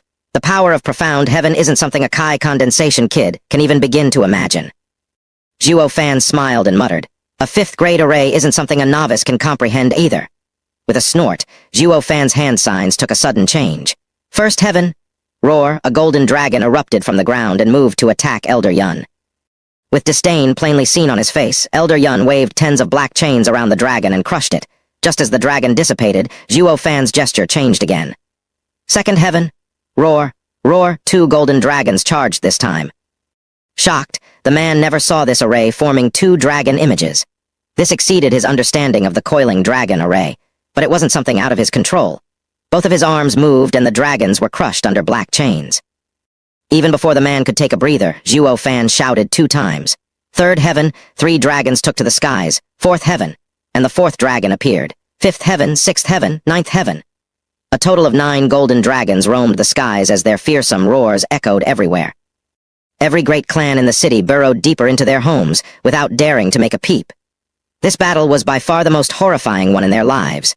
The man was gasping for breath and looked appalled at the majestic scene.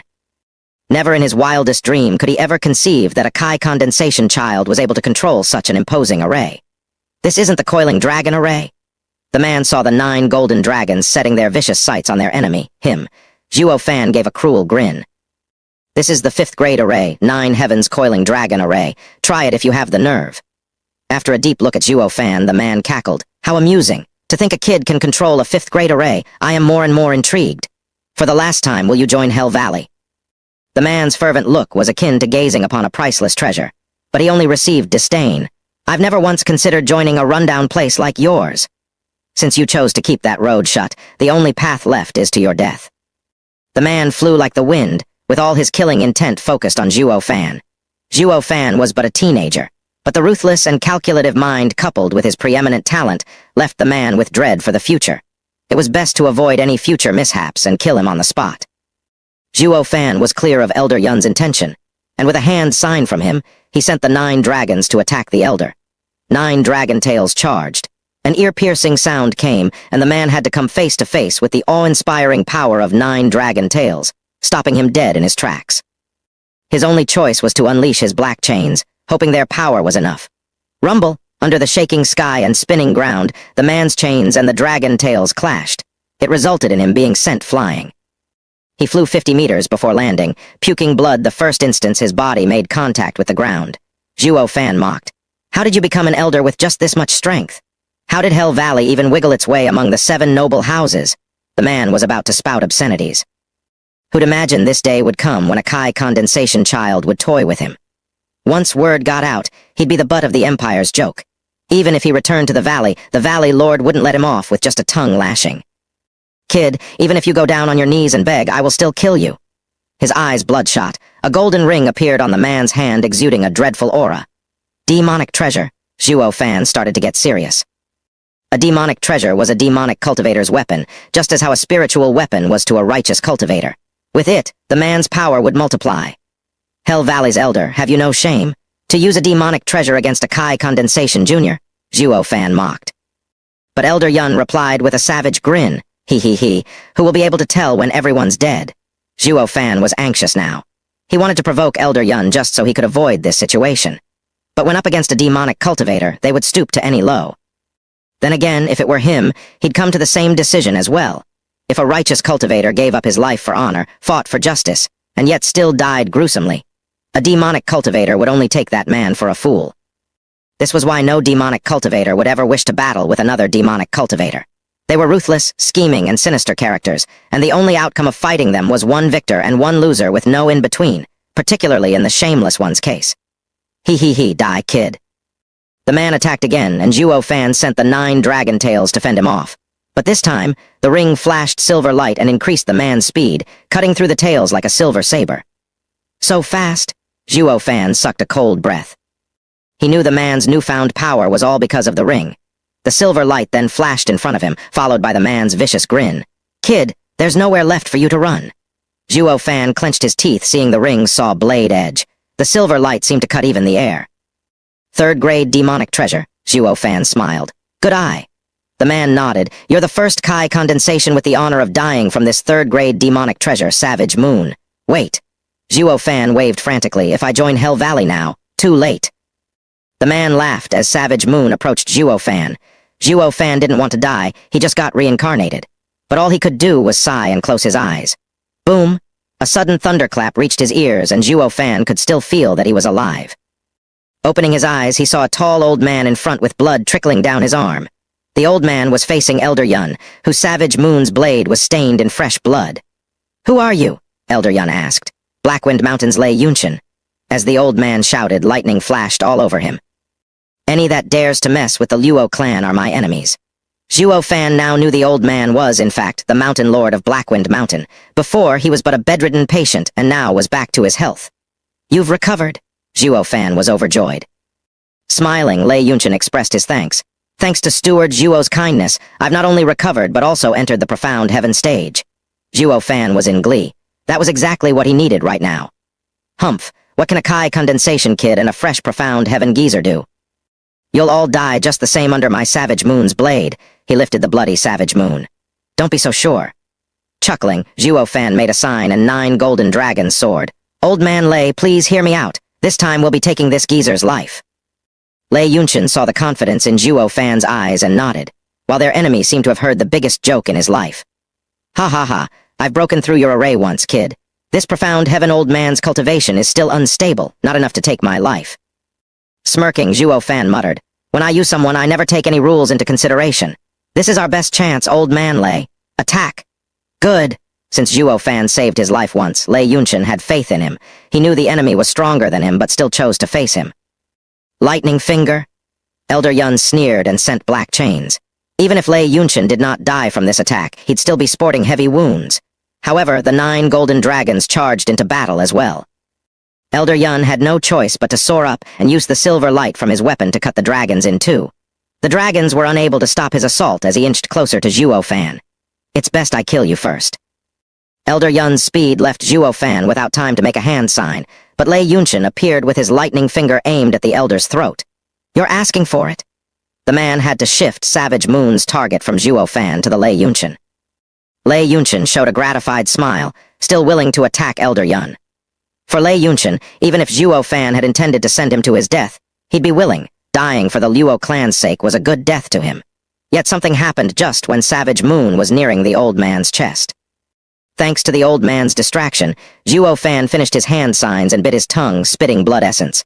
Humph! Have a taste of 9 heavens coiling dragon array's real power. The 9 cut dragons turned into golden dots and rushed to Zhuo Fan. A glorious and ancient roar was released, followed by a huge dragon far greater than all the previous 9 dragons combined. This new dragon immediately rushed towards Elder Yun. The man's eyes narrowed as his heart shook, but it was already too late. The new dragon's speed was even greater than Savage Moon's. He couldn't even poise Savage Moon to defend, and the dragon crashed into him, carrying him off into the sky. How can a Kai condensation brat? Following his final wail, the dragon held the man in its jaws and exploded. Chapter 38. Scary Zhuo Fan. Boom! A grand explosion rumbled the skies above the small courtyard as the dragon ignited the heavens in a flash of gold. The shockwave even put pressure on the building, despite being so far, while other houses crumbled in the aftermath. Deafening noise from the explosion attacked people's ears even as they covered them up and laid trembling on the ground. This sound attack lasted for a full minute. But nothing could erase that dreadful image from their hearts. Nothing. 100 miles out, 2 men in black fought as they fled from Long Jiu's group. Where is that bastard Jian Fan? Long Jiu's anger spiked when he caught no sight of his mortal enemy. Son of a, that old dog must have left these 2 to stall us. Forget it. Third elder glared with killing intent. Let's finish off these 2 first. Under the 3 elders' united assault, the 2 men in black were sweating bullets, having no choice but to fight. Then a dreadful noise came from Veiled Dragon Pavilion's direction, followed by a golden light that lit up the whole sky. The 5 people stopped their attack and stood in shock. What was that? Did another expert appear? Third elder felt his ears rumbling and sucked in a cold breath. But, which expert could have unleashed such a move? Retreat. With no time to waste, Third elder shouted as he flew back to Veiled Dragon Pavilion. He was far more worried about its well-being than the death of these two Hell Valley elders. Though Long Jiu was unwilling, he followed the third elder with a sigh. Seeing the three veiled dragon pavilion elders retreat, the two men in black let out a sigh of relief, yet were still puzzled by how the events turned out. They knew an elder was there to make sure the plan didn't go south. But even that elder wasn't powerful enough for this kind of feat. Plus, a bunch of Kai condensation insects didn't garner such a heavy hand either. The answer was quite simple in this case. Another expert much stronger than Elder Yun showed up. Hearts heavy with worry, the two discarded any plans of going there to assist Elder Yun. They feared that the veiled dragon pavilion's three elders might set a trap, so they took the only viable choice, retreat. Elder Yun, you're on your own. At the small courtyard, Lei Yunshin watched the night sky slack-jawed. He thought Zhuo Fan wanted him to bait Elder Yun and leave him open for a sneak attack. He went with it despite knowing he was a dead man. As long as Luo Clan survived, it was worth dying for. But Zhuo Fan defied his imagination. He still acted as bait but did not pay the ultimate price. While the enemy was caught unaware, the lad sprung up with a devastating blow that took Elder Yun's life, leaving no remains. Recalling the sky-blazing aftermath, Lei Yunshin shuddered. Not only was he surprised, but also shocked. A Hell Valley's elder, a profound heaven expert, died in one move. This kid is terrifying. Old man Lei, Zhuo Fan caught his breath and stood up weakly. Lei Yunshin heard him and rushed over to hear his instructions. His faith in the kid had once again strengthened. This was no longer just gratitude for having saved him or faith in a youth's potential, but the respect for the strong, steward Zhuo. If there's anything you want done, just tell me. Zhuo Fan nodded. Old man Lei, I'll leave Luo Clan in your care while I go bring young Miss Lei back. No worries, they'll have to pass over my dead body before they can harm a hair of Yunhai and Yunchang. Lei Yunshin nodded with resolve. Zhuo Fan showed a relieved smile and went after Lei Yuting. Hell Valley had left only one elder here, and he too was dead now. Seeing how no other enemy popped up while fighting, Zhuo Fan was certain Hell Valley only sent 4 men in total, including the ones veiled dragon pavilion's elders were chasing. Under a profound heaven expert's careful watch, the Luo Clan siblings' safety was guaranteed, so he could devote all his attention to saving that foolish girl. To be on the safe side, he picked up the savage moon first. A third-grade demonic treasure shouldn't be wasted. Yang Ming ran like mad while clutching his chest in the gloomy forest. He was injured from the smack he got from Zhuo Fan's array, but Elder Yun's slap made it worse. His mind was clouded and breath ragged. As for the dreadful explosion before, he didn't have the time to waste on it. But he was shocked nonetheless, finding it inconceivable for Elder Yun and Zhuo Fan's fight to escalate to such degree. Stop! A clear and angry shout came from behind, freezing Yang Ming in place. He turned to see Lei Yuting watching him with complex emotions. Making sure she was alone and double-checking Zhuo Fan wasn't there, Yang Ming relaxed and showed a wicked grin. Junior sister, you want to stop me all by yourself? Frowning, Lei Yuting's eyes turned misty. For my godfather, I will help him get rid of such a traitorous disciple. Ha ha ha, traitorous disciple? I was never one of you in the first place. Yang Ming mocked her. Moreover, do you think you can kill me with your strength? Even if we are to die together, at least I can repay Godfather's kindness for raising me. Lei Yuting's eyes glittered with tears as she stared at him right in the eye. I just want to know, did you ever love me? Black demonic energy drifted from Yang Ming's hand as he sneered. I am a genius disciple of Hell Valley. If I am ever to marry, I would choose from among the 7 houses. How can I be tied down with the likes of you? Tears fell unabated, but Lei Yuting hardened her determination. Then from now on, we are through. Lei Yuting followed her last word with lightning flickering between her fingers. Yang Ming laughed, hardly afraid, and fought back with the black-colored hand. In the clash between the freezing palm and the flickering lightning, sparks flew. However, Yang Ming dodged lightning finger at the last second and struck down Lei Yuting with no remorse. Lei Yuting saw his evil grin and came to terms with the outcome, closing her eyes for death to take her. It was then that a flash of red struck Yang Ming's black palm. Bam! Yang Ming was sent flying and coughed blood in midair. An infant's cry came from the red light as it flew into a bush. Waking from her stupor, Lei Yuting saw Yang Ming heavily wounded on the ground and the weakened red light among the bushes. She knew it was Zhuo Fan's blood infant. She stood there in a daze, muttering as she glanced at blood infant. Was it you who saved me? The blood infant tried to fly again, only to collapse. She did not know of the inseparable bond between Zhuo Fan and the blood infant, however. She knew it was something he treasured. But even so, to think that Zhuo Fan would send his treasure to save her, Lei Yuting began to feel warm inside. When she turned her focus to Yang Ming, only killing intent remained in her eyes. Walking over, Lei Yuting's fingers crackled with lightning. Yang Ming was panicking, wanting to flee but hardly had the energy to get up. Sister Yuding, have mercy. Remember how close we were. Remember how we used to laugh. Yang Ming shrank backwards while begging. Now I want to kill you even more, snorting, her fingers struck without hesitation. W8, spare me. Yang Ming wailed, but there was no one to hear his cry. Bam. When Lei Yuding's attack was about to land, a tremendous power blew her away. A bald elderly landed next to Yang Ming. Elder Jian? Yang Ming cried out. He took Elder Jian as his savior, having pulled him out of the jaws of death. Never had he been so thrilled to meet an elder from his house. Throwing a side glance at the wounded kid, he bellowed, "How did you fall so low? What about the plan?" Yang Ming's face fell and shook his head, unclear. Elder Jian wanted to kick this worthless thing away. You are the one most knowledgeable about this plan, and yet you come to me saying it's unclear. The house's expense was heavy in this decade-long plan, and this is your answer. If Elder Jian didn't need to hear the kid's report, he would have killed him right then and there. Forget it, we'll speak of it when we return. Sighing, Elder Jian's eyes turned to the stunned Lei Yuding after we get rid of this girl. He then jumped at her with a palm strike. Coming face to face with a profound heaven expert for the first time, Lei Yuding was frozen in fear. Under such power, she couldn't even defend. Is this the power of the profound heaven stage? Lei Yuding paled, rooted to her spot as she waited for the palm to take her life. Only whoosh. A sudden silver flash cowered Elder Jian into retreating before the hit landed. A figure made itself notice as it walked next to Lei Yuding, striking a sinister grin. Do all elders from Hell Valley like to pick on juniors? Zhuo Fan? Lei Yuding cried in joy as her heart found peace. Chapter 39, Killing Another Profound Heaven Cultivator. You again. Elder Jian squinted his eyes at the savage moon in shock. Why do you have that demonic treasure? What happened to Elder Yun? Grinning, Zhuo Fan pointed savage moon at Elder Jian. Oh, you recognize it. Jian Fan's mind was in chaos. Don't tell me. How can that old guy die at the hands of a pup? But the more he looked at the demonic treasure, the more Jian Fan felt shock, hatred, and above all, confusion. Be that as it may, but no Hell Valley's demonic treasure was allowed to fall into an outsider's hand. Elder Jian then saw the naked killing intent in Zhuo Fan's eyes. Aware of the other's intention, Zhuo Fan snickered as he sent a whisper to Lei Yuding. Listen. Aim for the old man's heart and close your eyes as you attack with lightning finger.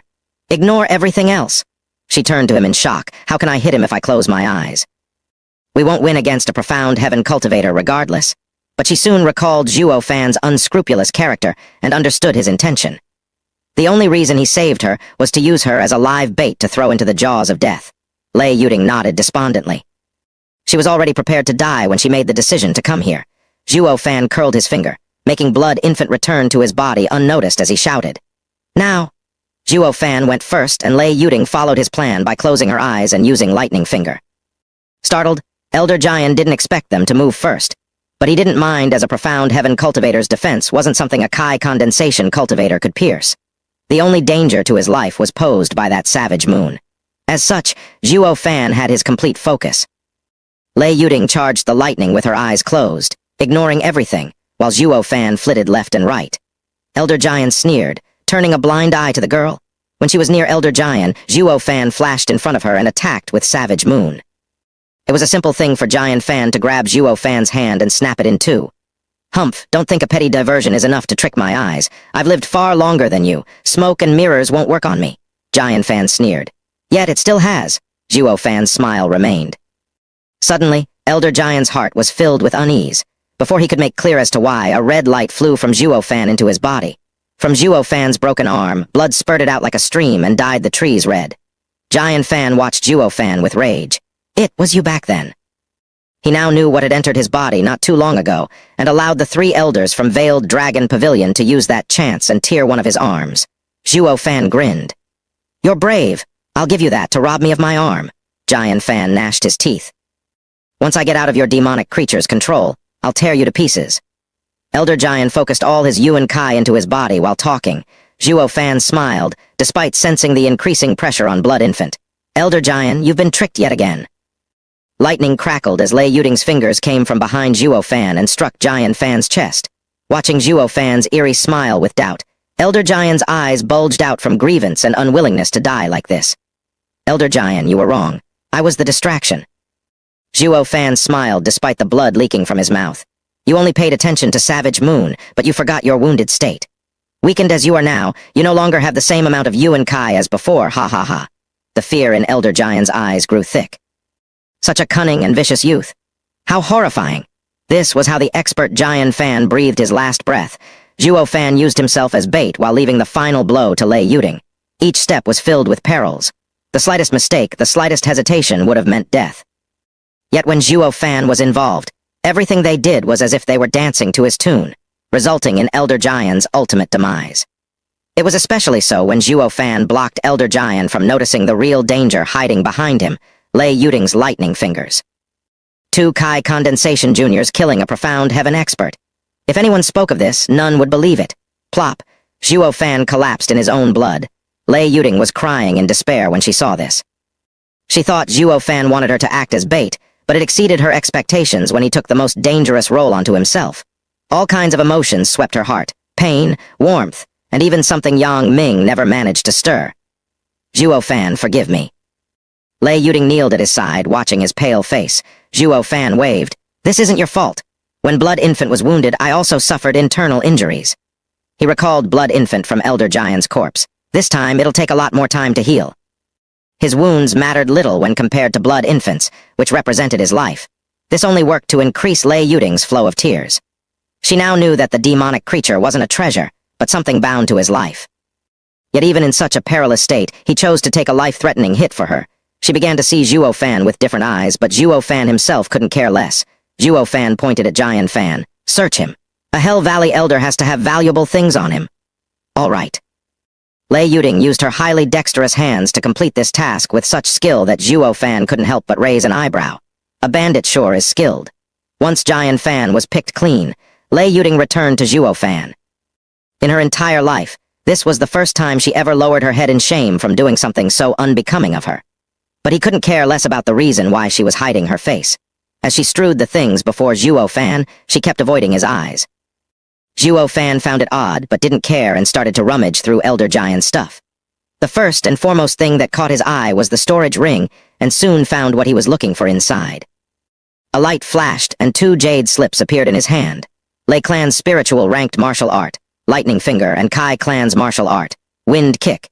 He was clueless as to the secret involving the 3 clans' martial arts, but did not hesitate in taking them into his own ring. What was left were some cultivation methods, martial arts, and spirit stones. Zhuo Fan, as a former demonic emperor, couldn't care less about those and threw the ring to Lei Yuding. According to Bandit's rule, half belongs to you.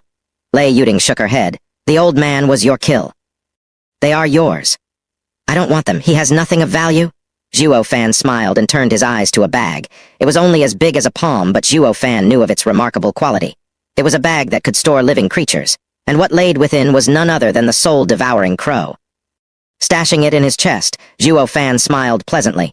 It held the largest interest to him. Who knew, he might even discover the secret of the purple lightning gold eye. Zhuo Fan, at least take the ring. Lei Yuding was shocked at the ring's contents and still decided to give it to Zhuo Fan.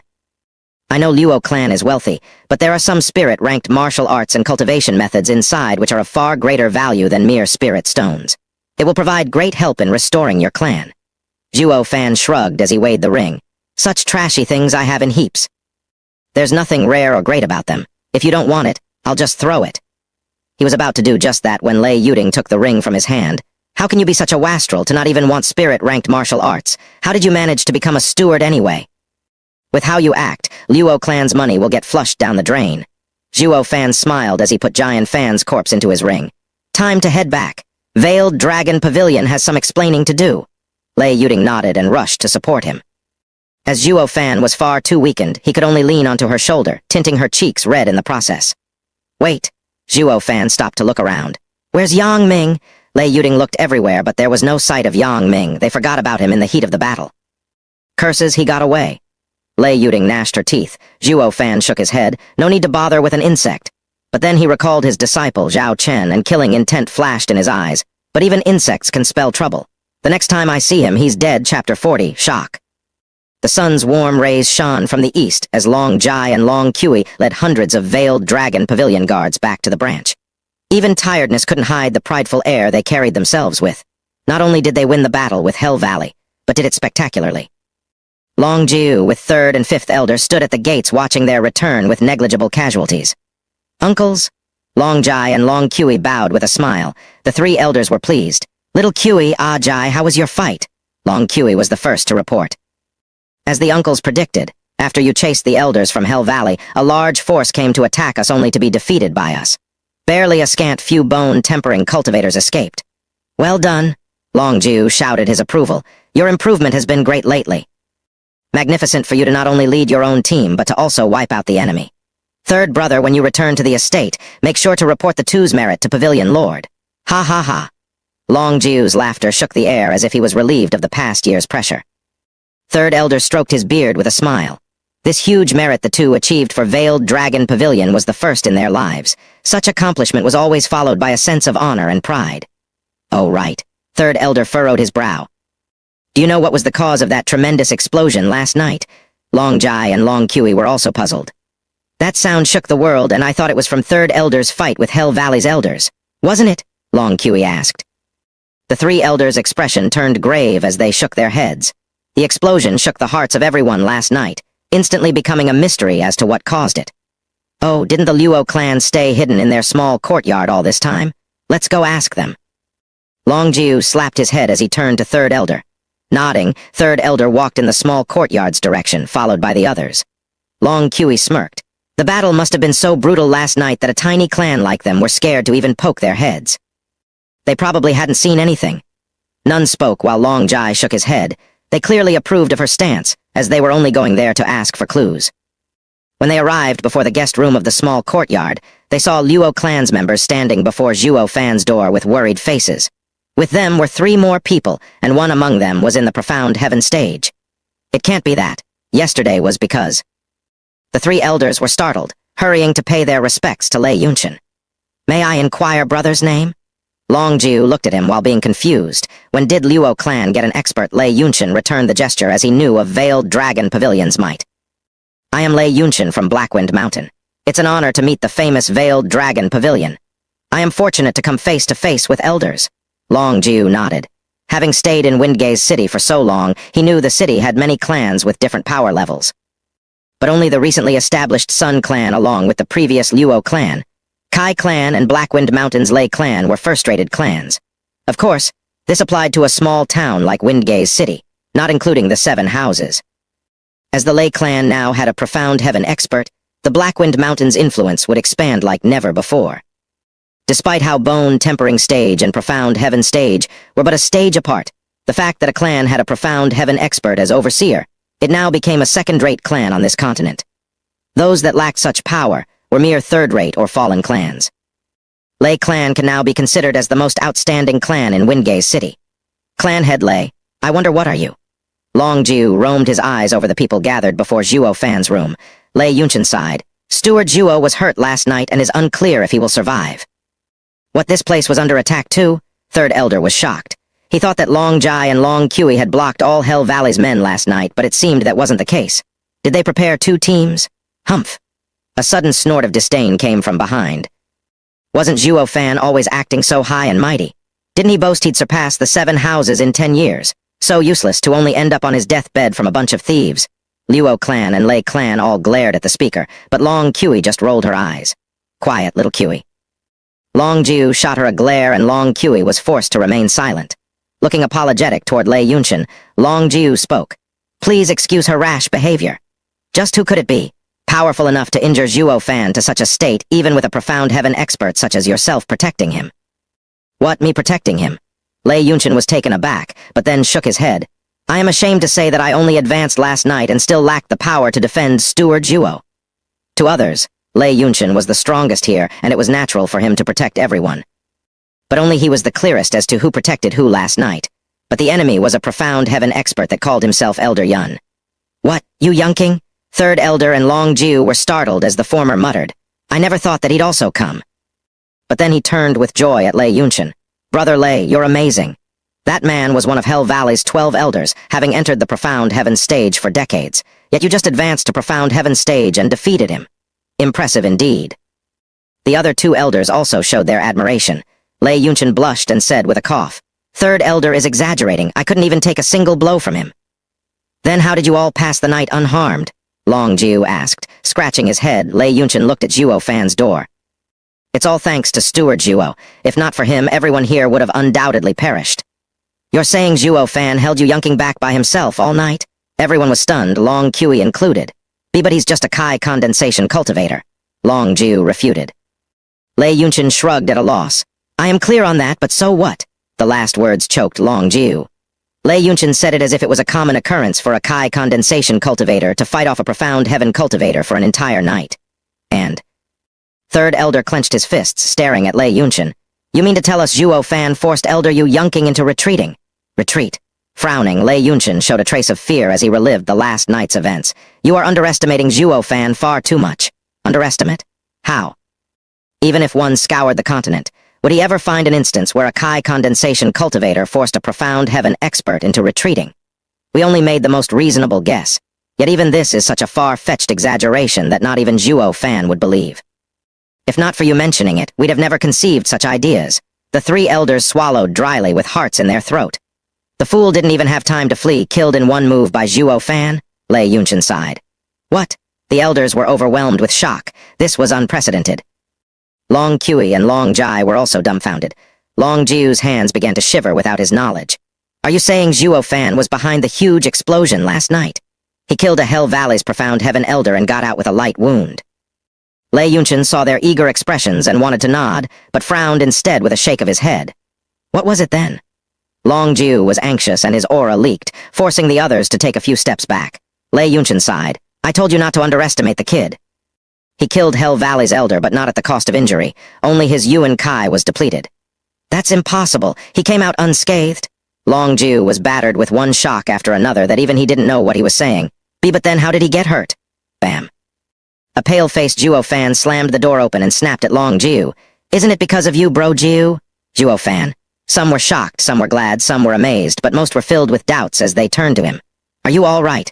Luo Yuncheng was worried. All right, my ass. Zhuo Fan snorted as he glared at everyone who was present. Here I am trying to keep my life and you people had to yap on and on.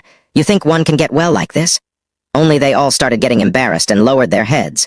Only the three elders looked at him at a loss. Zhuo Fan secretly snorted. Bro Jiu, didn't you want to know how I got hurt? It's all because of him. Zhuo Fan took out a cold corpse, shocking them all. The ones most shocked were, of course, the three elders. Condor Jian Fan, Chapter 41, Purple Lightning Gold Eye Secret.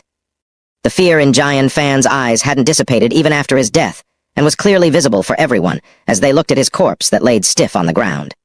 What manner of death could have evoked such expression from a monster who roamed the continent unhindered? How? Condor Jian Fan is actually dead. Who killed him? Long Jiu was unnerved and stammered. Zhuo Fan sneered. Is there a need to ask when I was the one who took out his corpse? They all looked at Zhuo Fan with a stranger's eyes. Each guessed as such, but none dared to believe it. This monster had even escaped the Veiled Dragon Pavilion's three elders' joint attack. I knew that there was a deep grudge between him and Bro Jiu. Since I chanced upon him, I killed him. Flicking off imaginary dust from himself, Zhuo Fan smiled. Bro Jiu, please don't take offense from meddling in your affairs. How can I? Long Jiu panted and was staring at the corpse with bloodshot eyes. This monster ruined my eye and my future. I can hardly contain myself from drinking his blood and feasting on his flesh. How can I blame you for taking revenge in my stead, Brother Zhuo? Suddenly, Long Jiu cupped his hands. From this day forth, I shall treat you as a sworn brother. As long as you're in my domain, you just need to ask and I'll do it. Sigh, Bro Jiu is too courteous. I barely did anything. Zhuo Fan dismissed him with a wave, but that little movement stirred his wound and winced. Long Jiu appeared next to him in a flash. Don't move, brother. Here are some recovery pills. In 3 days, you'll be up and about. Long Jiu took out a few small bottles and placed them in Zhuo Fan's hand. With how caring Long Jiu was, the other elders stared at Zhuo Fan in amazement. Long Kui pouted, feeling her heart dumped in vinegar. They just wiped out Hell Valley's men and earned great merit that even the three elders were overjoyed. Yet it paled in comparison with Zhuo Fan, who killed 2 of Hell Valley's elders.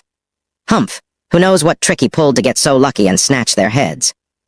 How could a Kai condensation cultivator ever kill a profound heaven expert? Long Kui muttered in jealousy, but everyone heard her. Third elder glared but then shook his head. Yet Zhuo Fan laughed. It is true that it was by luck that I encountered the one-armed elder and got his head, bad luck in fact, because I had just then killed a profound heaven expert and was out of Yuan Kai. But this also made him underestimate me. How else could I have killed the wounded elder Jian? If it were any other time, wouldn't the elder kill me with but a wave of his hand? Sigh, last night I had the worst luck. Unlike some people, who only had to lead their men to ensure their safety. Zhuo Fan sighed as Long Qiui's face flushed red. You, Lei Yuding giggled. She was clear on what happened last night. Zhuo Fan was indeed amazing, forcing the elder to act as he wanted. But amazing as he was, such an instance wasn't going to repeat itself every time. Zhuo Fan said that just to spite Long Qiui. I am better and stronger than you. My merit is also greater, all coming from one well-placed hit. While you can only yap your mouth, the three elders laughed as they shook their heads. They knew that Zhuo Fan succeeded in bringing down a profound heaven expert only through special means, and not like how he bragged about, killing because he met him. But the fact remained. Him killing two such experts in a single night shook the elders' core. Old Zhu, take care of Brother Zhuo's wound. We will also add a few hundred guards around the premises while I and Brother Wu report back to the estate. We must notify Pavilion Lord.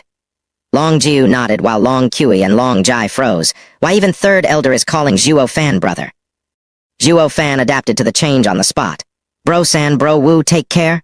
Stumbling, third and fifth elders shook their heads in dismay. Old Zhu was right. This kid's greatest talent is to red hearts. After they left, Long Zhu and the others helped Zhuo Fan back to his room. Long Jai and Long Qiui left to handle the additional security of the small courtyard. In bed, Zhuo Fan eased his breathing and asked, Everyone leave. I have to talk with Bro Zhu alone. As the people left, Long Zhu was wondering what could Zhuo Fan want to know so urgently. Bro Zhu, I have a gift for you. Gift? Long Zhu only laughed. Brother, I'm not trying to discourage you, but the Luo Clan hasn't got anything I could take interest in. Or is it that you have another ancient array? Zhuo Fan shook his head. In your dreams. That array alone is worth 10 million at the minimum. Do you think they're easy to come by? But I'm pretty sure you're going to like this gift. Zhuo Fan took out a bag. Frowning, Long Zhu didn't understand until Zhuo Fan opened the bag and a crow landed on his shoulder. Giant Fan's soul-devouring crow? Correct. Ever since that old guy died, this crow has been without an owner. I'm sure Bro Zhu wouldn't need long to turn it into your spirit animal, always there to protect you. Long Zhu's eyes began to glisten. The title of Godai Long Zhu lost all its power ever since his eye was robbed. Now that he had the crow, it was as if he recovered his mystic eye. Brother, thank you for your kind intention. Long Zhu's eye trembled from the heartfelt gratitude. Zhuo Fan continued. Bro Zhu, there's just one thing I am unclear about. Since you trained one eye in purple lightning gold eye, why couldn't you do the same for the other? Sigh, brother, this mystic eye of mine was gained through a chance encounter. A once-in-a-lifetime opportunity. Long Zhu sighed, recalling his youth. This mystic eye wasn't cultivated through a cultivation method from Veiled Dragon Pavilion. It was something I found through luck. Long Zhu considered Zhuo Fan as one of his closest friends. Thus, he became the first listener to this secret Long Zhu had buried for such a long time. Brother, you know of the 3 danger zones on this continent? After Zhuo Fan shook his head, Long Zhu smiled. You can go anywhere you want across the continent, except for the 3 danger zones. Regardless of your strength, you'll find helpless against the dangers in there. Zhuo Fan nodded from how serious Long Zhu looked, but didn't take the warning to heart. The zones are Lightning Canyon, Ice Mountain and Fire Pit.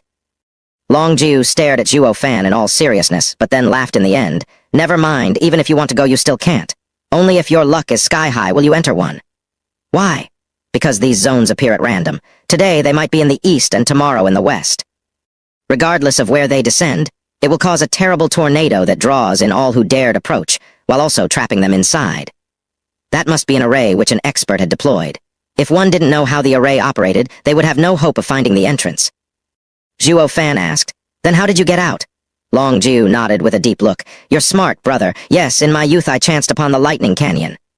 At that time, the tornado swept me away, and all I could see was a world of purple lightning. Every single expert there fell under the purple strikes. Just recalling it sends shivers down my spine. Then the oddest thing happened. The strike that was meant for me hit in my eye. While I was unharmed, all that I could feel from my eye was scorching heat. Zhuo Fan now understood.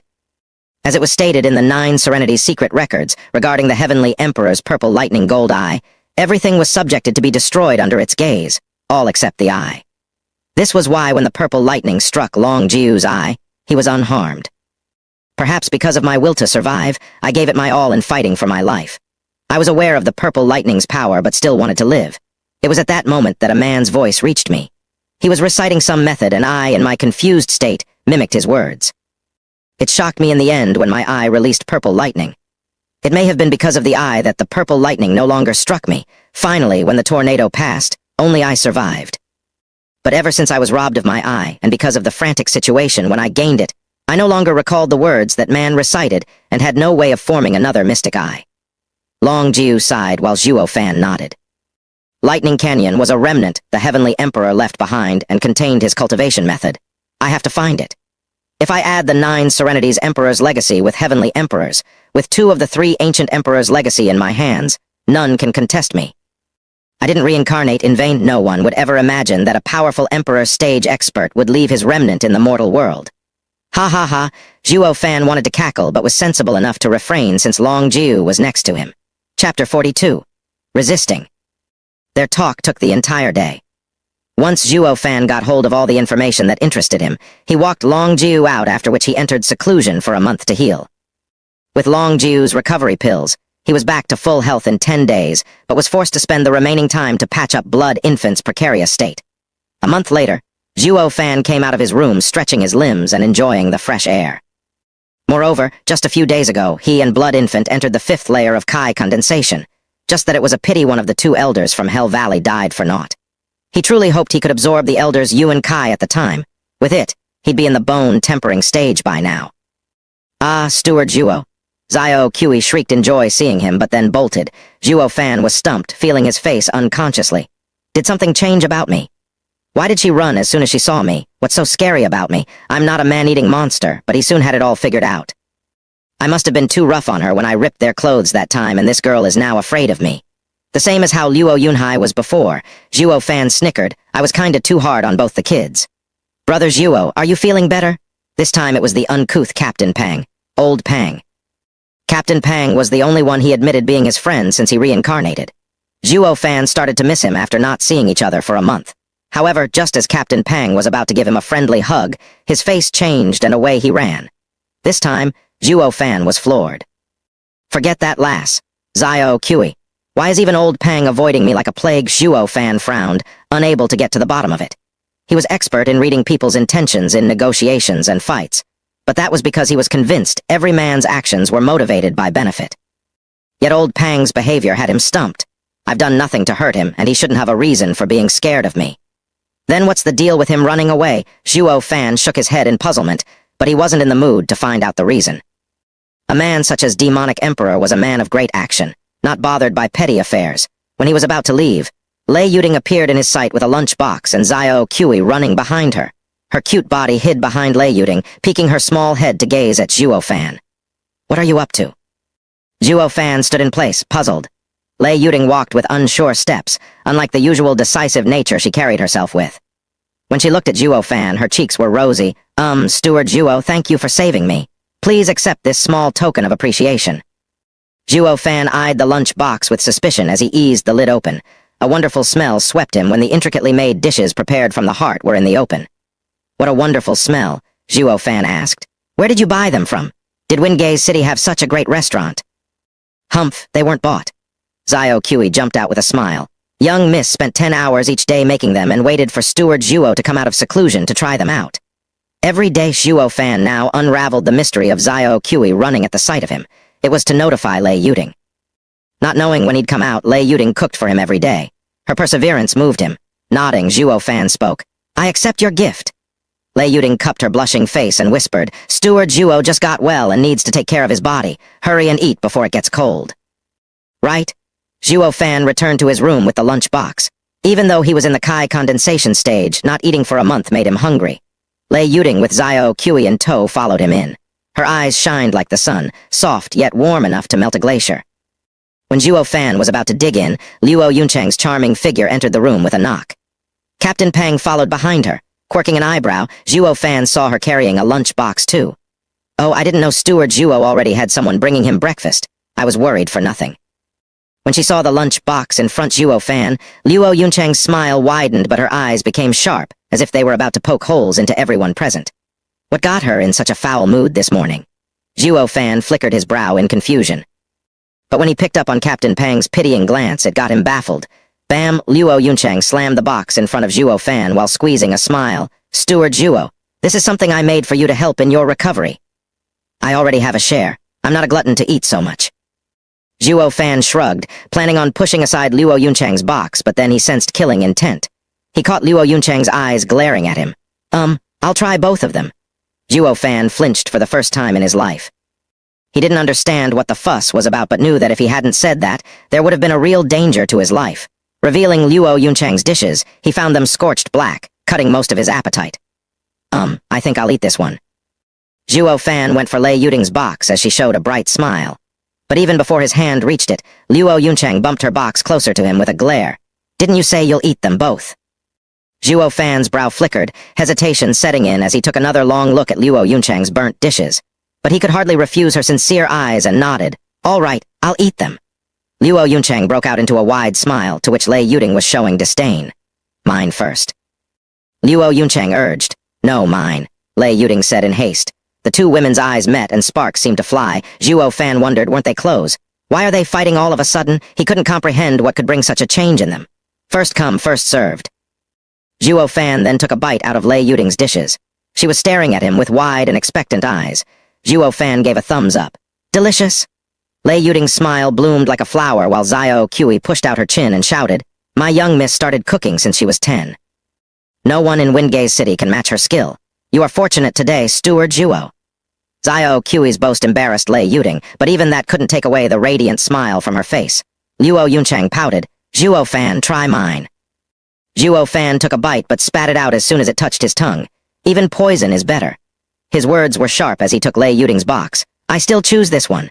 Lei Yuding was smiling while Luo Yunchang's eyes started tearing. Wow, such a great smell. At this time, Luo Yunhai shouted in surprise as he jumped into Zhuo Fan's room. Bro Zhuo, you're out, and you are having such a feast. Why didn't you invite me?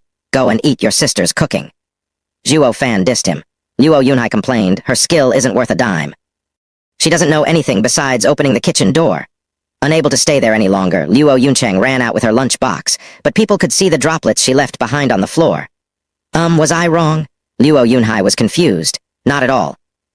Zhuo Fan gorged on Lei Yuding's cooking as he said, but some people have low confidence. After finishing his meal, Zhuo Fan informed the others before leaving. Stay here as Hell Valley's people might still lurk around. I'm going to pay Veiled Dragon Pavilion a visit. Luo Yunhai and Captain Pang nodded, then turned to Lei Yuding. Seeing her all flushed, Zhuo Kui was even more excited. How great young Miss Steward Zhuo is interested in you. Lei Yuding only smiled. At the same time in the Imperial City, in a magnificent office, two people sat side by side. One man was in his 40s, dressed in a white silken robe. He had a small hanging mustache that shook with his smile. The other man was in his 50s, with a somber complexion and wearing a dark cloak. His pair of large eyes were filled with grievance. The two acted like strangers, not meeting each other's eyes. Cough, cough, cough. With a cough, a shaky body appeared before the two.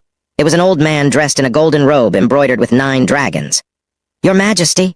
The men rose up and bowed. The elder waved for them to sit. Veiled Dragon Pavilion and Hell Valley both are from the 7 noble houses, the pillars of the Empire. What matter has made you request an audience with me?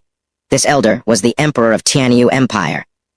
Your Majesty, Veiled Dragon Pavilion killed 2 of our Hell Valley's elders last month, breaking the 7 houses agreement. Your Majesty, please punish the Veiled Dragon Pavilion, the black-robed man complained. Sneering, the middle-aged man spoke. You Wanchan, you have some nerve complaining first. Your Hell Valley's elder infringed upon my Veiled Dragon Pavilion's domain. How are you going to explain it? Who is it that broke the 7 houses agreement first? One of my valley's disciple, Yuquan, was killed in Windgaze City. Can't I send an elder to bring the matter to light? Yuanchan squinted. Long Yifi, you are just making an excuse to exact revenge for what happened 2 decades ago. Ha ha ha, and? 20 years ago, you trapped Elder Jiu in Drifting Leaves City and ruined his mystic eye. You accused him of entering your domain and breaching the 7 houses agreement. I didn't object. This time, however, it is your elder who entered mine. And not just 1, but 4. Is this what you call investigation? Enough. The Emperor's cold shout came as his eyes flashed in anger. Both sides are in violation. This is my judgment. Veiled Dragon Pavilion shall withdraw from Windgaze City. It is no longer part of your domain. Hell Valley and Veiled Dragon Pavilion's people are never to set foot in this city ever again. Your Majesty. The two cupped their fists, but the Emperor flicked his sleeve. This matter is settled. Withdraw. I no longer want to hear anything about the 7 houses, nor about internal disputes. Understood. Only none of them was willing to accept this conclusion, but retreated nonetheless. When they were gone, the Emperor's eyes flashed. For Hell Valley's people to enter Windgaze City, they must be privy to the 1,000-year-old secret. The Imperial City has always been a place of conflict, filled with the eyes and ears of every faction. This should be known to your majesty." An aged voice replied from behind. The emperor chuckled. "It seems the plan has begun. Pearls will always shine, he he he." Chapter 43. A stubborn fatty. Since the Veiled Dragon Pavilion's grand gate was but a few hundred steps away, Zhuo Fan chose to walk. However, he stopped before passing through it. In front of the gate was a yellow palanquin with 4 peak Kai condensation cultivators as carriers and 16 bone tempering cultivators surrounding it. A fat figure in yellow stood in front of the palanquin. You could barely make out his pin-sized eyes from his bulging cheeks. At first glance, one would take him as having a bun in place of his head. Zhuo Fan shook his head. He'd seen his fair share of people, but this was his first encountering such a fatso. How can one get so fat? Zhuo Fan resumed his gait, glancing at the fatty from time to time. His appearance was far from attractive, but his 7th Kai condensation cultivation and the large number of guards was nothing to scoff. If the fatty was from Veiled Dragon Pavilion, he'd have gone in by now. Wait. Zhuo Fan's entry was stopped by a sudden shout. Turning around, he caught the sight of Fatty's feet sinking into the ground with each step towards him. Zhuo Fan's cheeks started twitching. "Do you need something?" He, are you from Veiled Dragon Pavilion?" The fatty smiled. It would have been better if he hadn't, as his eyes were now gone for good. Zhuo Fan was shocked by such a baffling appearance for a moment. "I'm just a guest." That means you can also enter." The fatty showed a warm smile. "Can I ask brother's help with a small matter?" "Please send word to young Miss Long Kui. She hasn't come out for a whole day and I had to sleep outside." This weird fatty is pursuing Long Kui. Zhuo Fan wanted to laugh, but he couldn't, not when there were so many people around. To think that haughty Long Kui knows this fellow. Setting aside his status, his weight alone would make her awkward if someone caught them together. "All right, I will tell her right away." Zhuo Fan struggled not to laugh as the fatty cupped his hands in gratitude. "I'll leave it to brother." Zhuo Fan hastened his pace in fear of laughing if he spent one more moment with this guy. It wasn't worth it offending a great faction for such a reason. He soon arrived at the meeting room and met Long Kui. "Miss Kui, long time no see. How have you been?" "Great, until you showed up." Long Kui snorted. Zhuo Fan didn't mind it. "Where's Bro Jiu? I want to speak with him." "Out." Long Kui rolled her eyes. Zhuo Fan read her face and found that she didn't lie. Since he didn't see Long Jai either, it meant that he must be with Long Jiu on business. This would put a delay on the things he wanted to know. But he still had that fatty's message to deliver. To get that guy's gratitude and support, all I have to do is make this smug girl see him. What's the harm in passing the time while embarrassing this missy while I'm at it? Zhuo Fan showed a wide grin. "What's with you?" Long Kui frowned. "Oh, nothing. There's a rich, handsome guy outside who wants to talk to you. Hurry up and see him before he's gone." "Hey, Miss Long, who's he?" Zhuo Fan elbowed her with raised eyebrows. Long Kui knew Zhuo Fan was making fun of her and got angry. Ignoring him, she walked to the gates with Zhuo Fan laughing behind her. "Damn fatty, haven't I rejected your marriage proposal already? What are you still doing here?" The fatty's smile fell. "Sister Long Kui, that happened when I was 10. Now I'm 20. Don't you feel anything after I proposed 1,000 times these past 10 years? Of course I have, annoyance." Zhuo Fan butted in at this point, patting the fatty's shoulder as he looked at Long Kui. "Miss Long Kui, such tender and strong love are rare these days. My dear friend is so smitten by you that he even slept outside waiting for you." The last words almost made Zhuo Fan burst in laughter. The fatty was so touched that the thick sarcasm flew right past him. Long Kui saw them working in unison, one explaining while the other agreeing, and felt her anger peaking. But for some reason, she changed to a charming smile. Even Zhuo Fan blanked out from seeing her smile like this for the first time, and there was no need to mention the drooling fatty. Long Kui felt sick inside but still maintained her composure. "Brother Kong, you've always treated me so well ever since we were little. But my heart belongs to another." "What? Who's the punk?" The fatty's face changed and his eyes spat fire. Zhuo Fan thought, "Uh-oh. She isn't planning on dragging me into this, is she?" Yet Long Kui turned to him with an enigmatic smile. Oh, hell. Zhuo Fan didn't know which faction the fatty belonged to, but one thing was clear, he wasn't to be provoked. Zhuo Fan already had Hell Valley as his enemy, and messing with another faction just as strong, if not stronger, then even Demonic Emperor would have a hard time turning disaster into an opportunity. "I was wondering why you are able to enter Veiled Dragon Pavilion like you own the place." "It was because you and Long Kui are." The fatty grabbed Zhuo Fan's collar and glared. Zhuo Fan denied, "Brother, it's all just a misunderstanding." However, the fatty's eyes were red from anger and blinded to reason. There were two things any man would go berserk from, having his father killed and wife stolen. But the latter caused way more outrage than the former. Feeling as if he was wearing such a hat with no rhyme or reason turned this misunderstanding into a conflict. Zhuo Fan sighed. Now I have to ask Long Jiu to explain in order to avoid offending another power. He was pondering on how to do it when he was floored by Fatty's next words.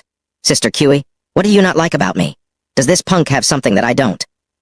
Zhuo Fan almost spat blood, watching the Fatty in a daze. Brother, now I know why you proposed 1,000 times.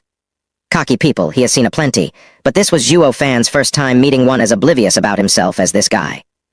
Watching the Fatty, who could burrow the earth just by standing, Zhuo Fan wanted to shout, brother. It's more like you pack something way extra than me. Even Long Cui was silently rolling her eyes. Brother Kong, there must be some other reason for you to be here. You do not have the luxury of leaving the imperial capital as you wish. Take care of your matters and stop wasting time. That is out of the question. You are my future wife. I even applied for this task just to see you. Yet, then the Fatty glared at Zhuo Fan. Let's duel. He pointed at Zhuo Fan's nose as he raged. We will duel today to settle Sister Cui's groom. Zhuo Fan took a closer look at the Fatty, secretly admiring him. This kid is the first who didn't shout out his glorious clan's name before me.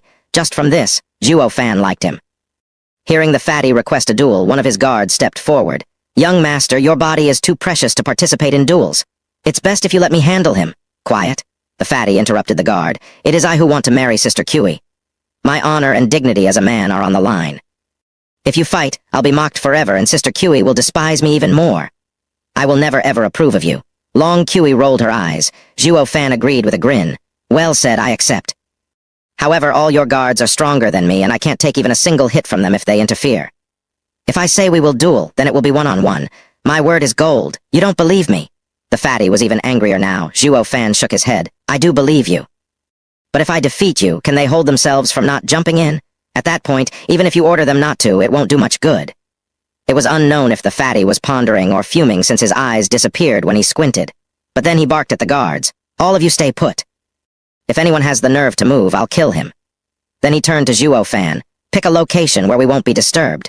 Zhuo Fan smiled while Long Cui frowned and blocked him. You truly intend to fight. If he gets hurt, even Veiled Dragon Pavilion can't help you. He just nodded. This Fatty isn't bad. Long Cui was stunned. When the Fatty saw them stick together, his heart was aflame from rage. Panting with each word, he declared, Punk, you'll see. I will mop the floor with you.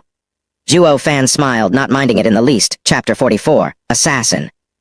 Zhuo Fan took the Fatty to a remote place in the woods. Since Long Cui was afraid of mishaps, she also went along, but Zhuo Fan already had Blood Infant keep an eye out. At least the Fatty's order worked like a charm and the guards stayed behind. Zhuo Fan clapped. Fatty, I praise you for not using the guards. Humph, I am always true to my word. This is related to me and Sister Cui's happy marriage. I will have to beat you, pesky puck, so thorough you can't contest my victory. Or who knows what excuse you'll use later to pester Sister Cui. The Fatty jutted out his chin. Smiling, Zhuo Fan showed his vicious side. Aren't you worried I laid an ambush? The Fatty frowned. His pin-sized eyes scoured his surroundings as he roared. Humph, I am willing to venture alone against any adversity, but if you think Sister Cui will look kindly to such a despicable punk, think again. No matter what you have in store, I will never lose. Ha ha ha, enough with the heroism. Kid, I like you. It's time we get this duel started. Zhuo Fan smiled. Yet even before he finished, a punch came his way. Zhuo Fan rushed to dodge, but he was too late to react. His body flew and his right cheek was now red and swollen. Hey, Fatso, I thought you were an honorable man. Zhuo Fan snapped at the nonchalant Fatty, who replied. Didn't you just give start to the duel? All is fair in love and war. Zhuo Fan took a long look at him and secretly nodded. This kid is more cunning than he lets on, yet he conducts himself with honor. He is as honest as old Pang, but that is where the similarities end. Compared to the simple old Pang, Zhuo Fan liked the shrewd Fatty more. A demonic cultivator would use any means to reach his goal. This Fatty, who bent the limits of morality, was more to Zhuo Fan's liking. Ha ha ha, you're right. Zhuo Fan cackled and pointed at Long Cui. Fatty, look, Long Cui is undressing. The Fatty could spot a lie when he heard one, but he still bought it this time and turned towards Long Cui's direction. Bam! Zhuo Fan used this chance to kick the Fatty into the air. Bastard. Long Cui fumed at the sideline with a red face, yet the culprit didn't mind it in the least when her glare focused on him. Wretched punk, you dared sully Sister Cui's honor. I will show you. The Fatty wobbled as he got to his feet, but his eyes burned hotter than ever. Zhuo Fan dissed him. I was just messing around, yet you looked anyway. Weren't you also thinking something shameful about our young Miss Long? The Fatty gasped. Never had he heard this kind of counter before. Zhuo Fan might have disrespected Long Cui, but didn't he himself sully his goddess by imagining something inappropriate? If so, did he have the right to blame Zhuo Fan? Fatty's resentment was gone just like that, and he even felt ashamed. But once he imagined Long Kui changing clothes, his face went betrayed. His small eyes were perfect in hiding his secret stare over Long Kui's enticing figure. But she found him out nonetheless and stared him down with killing intent. When a shiver crawled up his spine, the fatty focused on the fight. "Punk, I will let this matter slide. Time to get serious." The fatty's body gave out a golden shine, and even the ground started cracking around him. High mortal ranked martial art, mountain-shaking punch. The fatty darted towards Zhuo Fan like a raging bull, cracking each and every stone he set his foot on. "Punk, better dodge. But if you do, admit your loss." Grinning, Zhuo Fan extended a red palm, not intimidated in the least. The fatty raved, "Damn punk, this will be your funeral. I am at the 7th layer of Kai condensation and using a high-ranked martial art. This is not a move which a 5th layer Kai condensation punk can withstand. If you treasure your life, dodge." But Zhuo Fan didn't budge. The fatty didn't wish for the worst outcome and wanted to hold back some of his power, but it was too late now. His flabby body was already upon Zhuo Fan. Boom, something strange happened. The weak-looking Zhuo Fan was still standing as a breeze ruffled his hair. The fatty, however, had his golden light scattered thanks to the red glow and was sent flying. He hit the ground in a daze, and even as he got up, he still couldn't shake his astonishment. "How can this be? I am clearly stronger, so why was I the one who got pushed back?" He needed a long time to recover from the shock. Long Kui scoffed. She didn't like Zhuo Fan one bit, but that didn't stop her from admiring his strength and ability. After all, he was the first on the continent to have killed 2 profound heaven expert while being a Kai condensation cultivator. Arriving next to Fatty, Zhuo Fan offered his hand with a smile. "Fatty, I know you went easy on me." The fatty sighed. "A loss is a loss. Using all my power against someone weaker is the same as losing. I am an upright man. This is your win." Zhuo Fan turned serious. "You might take it as being upright, but I see it as kindness." The fatty looked closer at Zhuo Fan. He was amazed this man found out his intention in that split second. "I see now why Sister Kui likes you." The fatty praised him and took Zhuo Fan's hand. He went to Long Kui and sighed. "Sister Kui, you've found a great man. This punk will turn into a monster one day." The fatty felt dejected, but a sudden sound broke the silence. Zhuo Fan squinted his eyes and pushed the fatty to the ground. A green light passed above them the next second, cutting all the trees in its path. The fatty looked up at Zhuo Fan with gratitude. "Brother, thank you for saving me. I never thought that my love rival will become my savior." "It's too early for thanks. Here they come." Zhuo Fan frowned as he helped the fatty up. Long Kui also ran next to them. A dozen men appeared around the 3 of them the next moment, each giving off the energy of a bone-tempering expert. "What now?" Long Kui's expression was grave as she looked at Zhuo Fan. With the veiled dragon pavilion being even farther than the fatty's guards, the only one she could turn for help was the guy she disliked the most. But he was also the one most likely to pull off a miracle. The fatty strode out from between the 2 with confidence. "It's me you're after." "Let them go." Hi, as a member of the imperial family, you sure have the air of a king, but too bad we can't leave any witnesses." A man stood out from the group. He was their leader. The fatty was filled with hatred. Suddenly, Zhuo Fan kicked the fatty with a snicker. "This fatty is under my care. If you want to kill him, you'll have to go through me first." The dozen men laughed. "A mere Kai condensation insect wants to act tough. Since they'll all die anyway, let's start with him. It's best we kill the fatty first and complete the mission." It was hard enough finding this opportunity after waiting for so long. "We can't let it go to waste." As they were rambling on and on, the fatty whispered to Zhuo Fan, "Brother, they're after me. I will run towards east while you take Sister Kui back to Veiled Dragon Pavilion." Zhuo Fan shook his head. "With your speed, you won't even last 1 second. "What other choice do we have?" asked the fatty, flustered. Zhuo Fan hardened his tone and said, "Slaughter them all." He took a step and reached their leader as Savage Moon flashed in his hand. Demonic treasure. The leader was shocked and wanted to dodge, but a red light entered his body and froze his movements. Whoosh! With a silver flash, a head trailed the sky followed by a fountain of blood.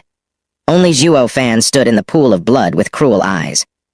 For the first time in Fatty's life, his eyes bulged out from his chubby face, becoming larger than ever. Chapter 45. Slaughter. The silence was deafening. Everyone watched slack-jawed at the unfolding event. No one there could have imagined a Kai condensation kid blindsiding them, who were bone-tempering experts, and even killing one in a single hit. All the mockery and disdain they had for Zhuo Fan was now replaced with extreme caution. Fatty was still out of it, staring at Zhuo Fan like his brain was on the fritz. It finally dawned upon him that it wasn't him who held back the most in their duel, but Zhuo Fan. Kill the punk first? With a sudden shout, the men charged at Zhuo Fan together. They were now of one mind, no longer of a different opinion. They had to kill this dreadful and sinister punk first. If they were to leave him for later, they were sure they'd have to pay a steep price, even if they outnumbered him. They had long forgotten their main objective, and were now pointing their weapons at the punk who was holding Savage Moon and standing in a pool of blood. Smiling wryly, Zhuo Fan snickered. "I wouldn't have it any other way." The next moment, he jumped at the first enemy. The man was startled and rushed to retreat. Even if Zhuo Fan was just in the Kai condensation stage and unable to hurt him, the third-grade demonic treasure would cut through him like butter. Their leader got such a miserable death for underestimating Zhuo Fan, and he wasn't willing to make the same mistake. With eyes fixed on Savage Moon's trail, the killer grinned. He knew how to deal with Zhuo Fan. Since his speed was superior to Zhuo Fan, all he needed to do was pay attention to Savage Moon, and killing this kid would be a breeze. However, just as he was about to jump into action, Savage Moon flashed a silver glow. The light wrapped around Zhuo Fan and then streaked by the killer's body. The killer had no idea what happened, and was looking up as his upper half slid to the ground while his lower half stood there unmoving. While he fell, he could still see Zhuo Fan's grim face. Especially the eyes, cold and unfeeling. Everyone sucked in a cold breath as they watched Zhuo Fan with dread. If one were to say that killing their leader was from a sneak attack, this time around it was a fair fight, and yet Zhuo Fan still killed a bone-tempering expert in an instant. When the silver light flashed again, he was so fast that none of the killers had time to react before Zhuo Fan felled another. Such horrifying speed coupled with the sharp edge of the Savage Moon soaked the backs of the killers in a cold sweat. "As you dared to come look for trouble in my domain." Zhuo Fan squinted at each man around him and trailed a finger across his neck as his eyes turned red. "Your lives are forfeited." At that moment, all of them paled and stepped back. The fear they felt from his eyes mounted the dread they already had. Their roles began to blur as it became unclear who was the victim and who was the killer. The hunter's and prey's role were now switched. The fatty watched Zhuo Fan's domineering gaze while being shell-shocked. Then he was swept by a sudden familiar feeling, the imposing and grand feeling he felt only from his father. But what he felt from Zhuo Fan was far more assertive. As if all who dared resist, this man would find themselves dead beyond a shred of a doubt. The pressure Zhuo Fan's power released was something that even made him shiver. Seeing that they couldn't contend with Zhuo Fan individually, a killer shouted, "Don't be afraid, let's attack together. He's just a Kai condensation punk relying on a third-grade demonic treasure. If we surround him, he's done for." The others nodded as fear eased from their faces. Now that they had a plan, they found hope. With a cry, the killers jumped at Zhuo Fan, closing the net on him. Sneering, Zhuo Fan rushed forward without fear as he held Savage Moon.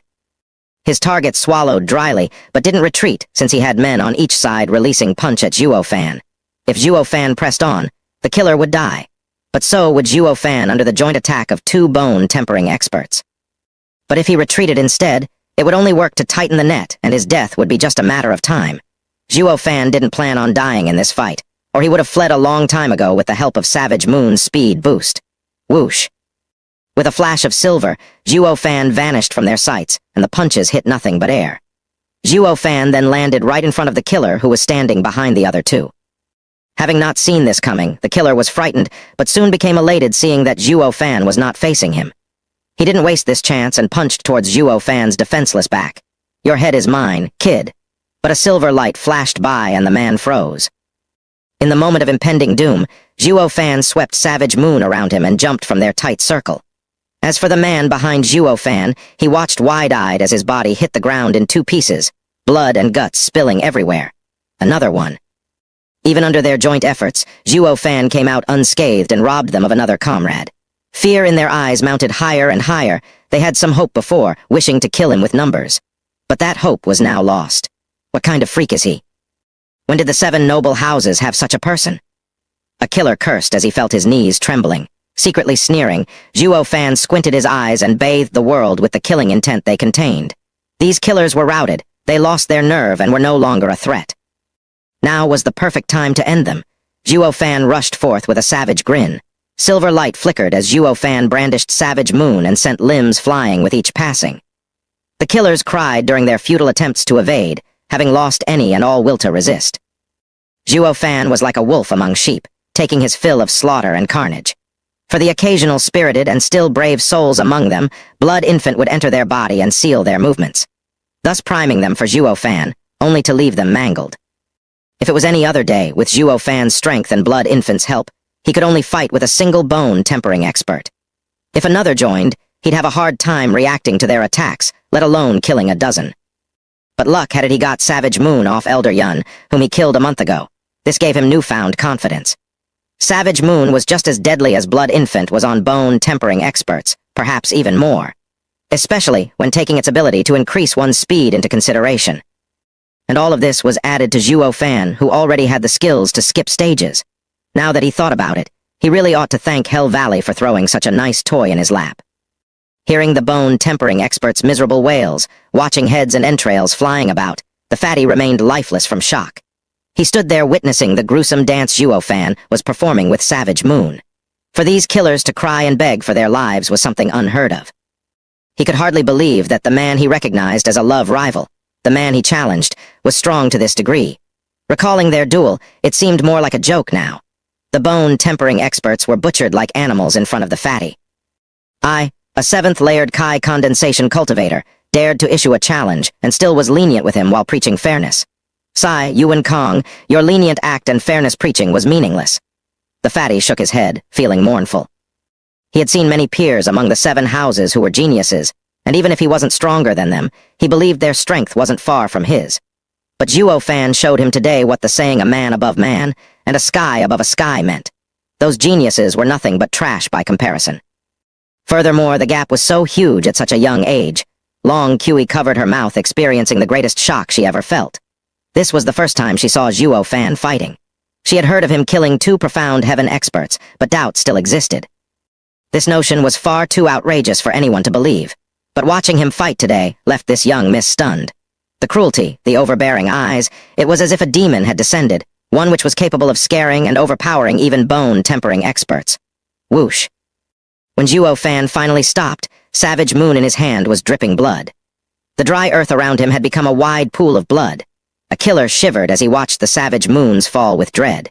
His legs were severed, but the pain wasn't registered as begging was all that was left on his mind.